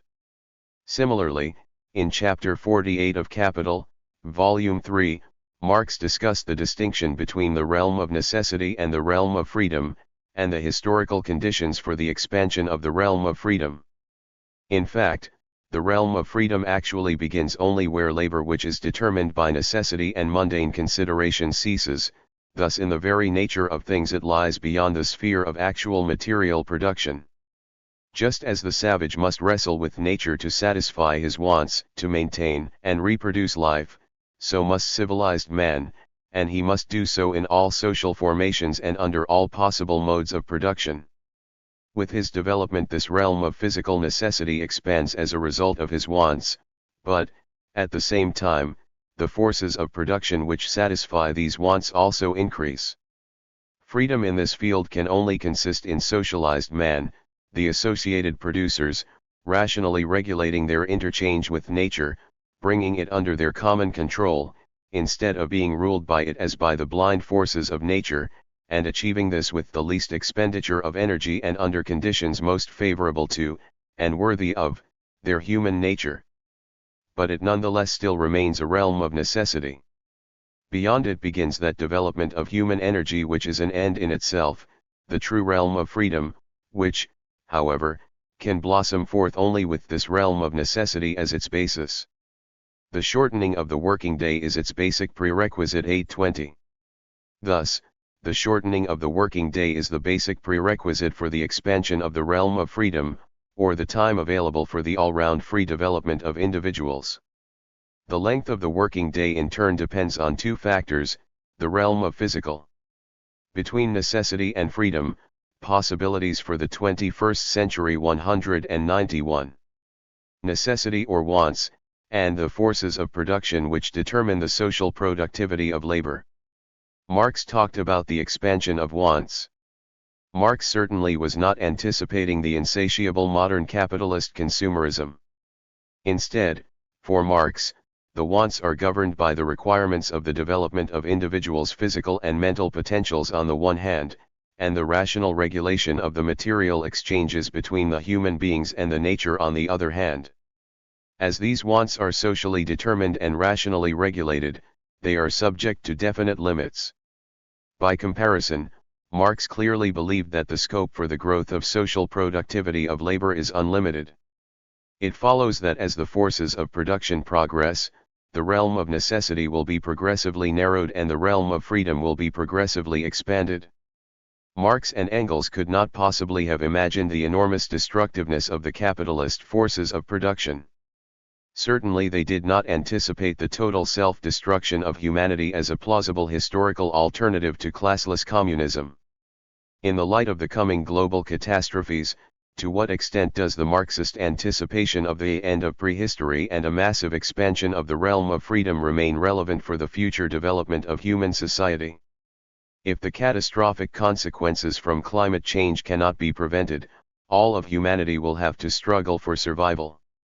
However, if the struggle for survival would unleash our best intellectual and moral potentials, then humanity, under a socialist world government, may survive the crisis in a relatively orderly manner while preserving the most important accomplishments of the capitalist civilization, not least the achievements of modern science and technology.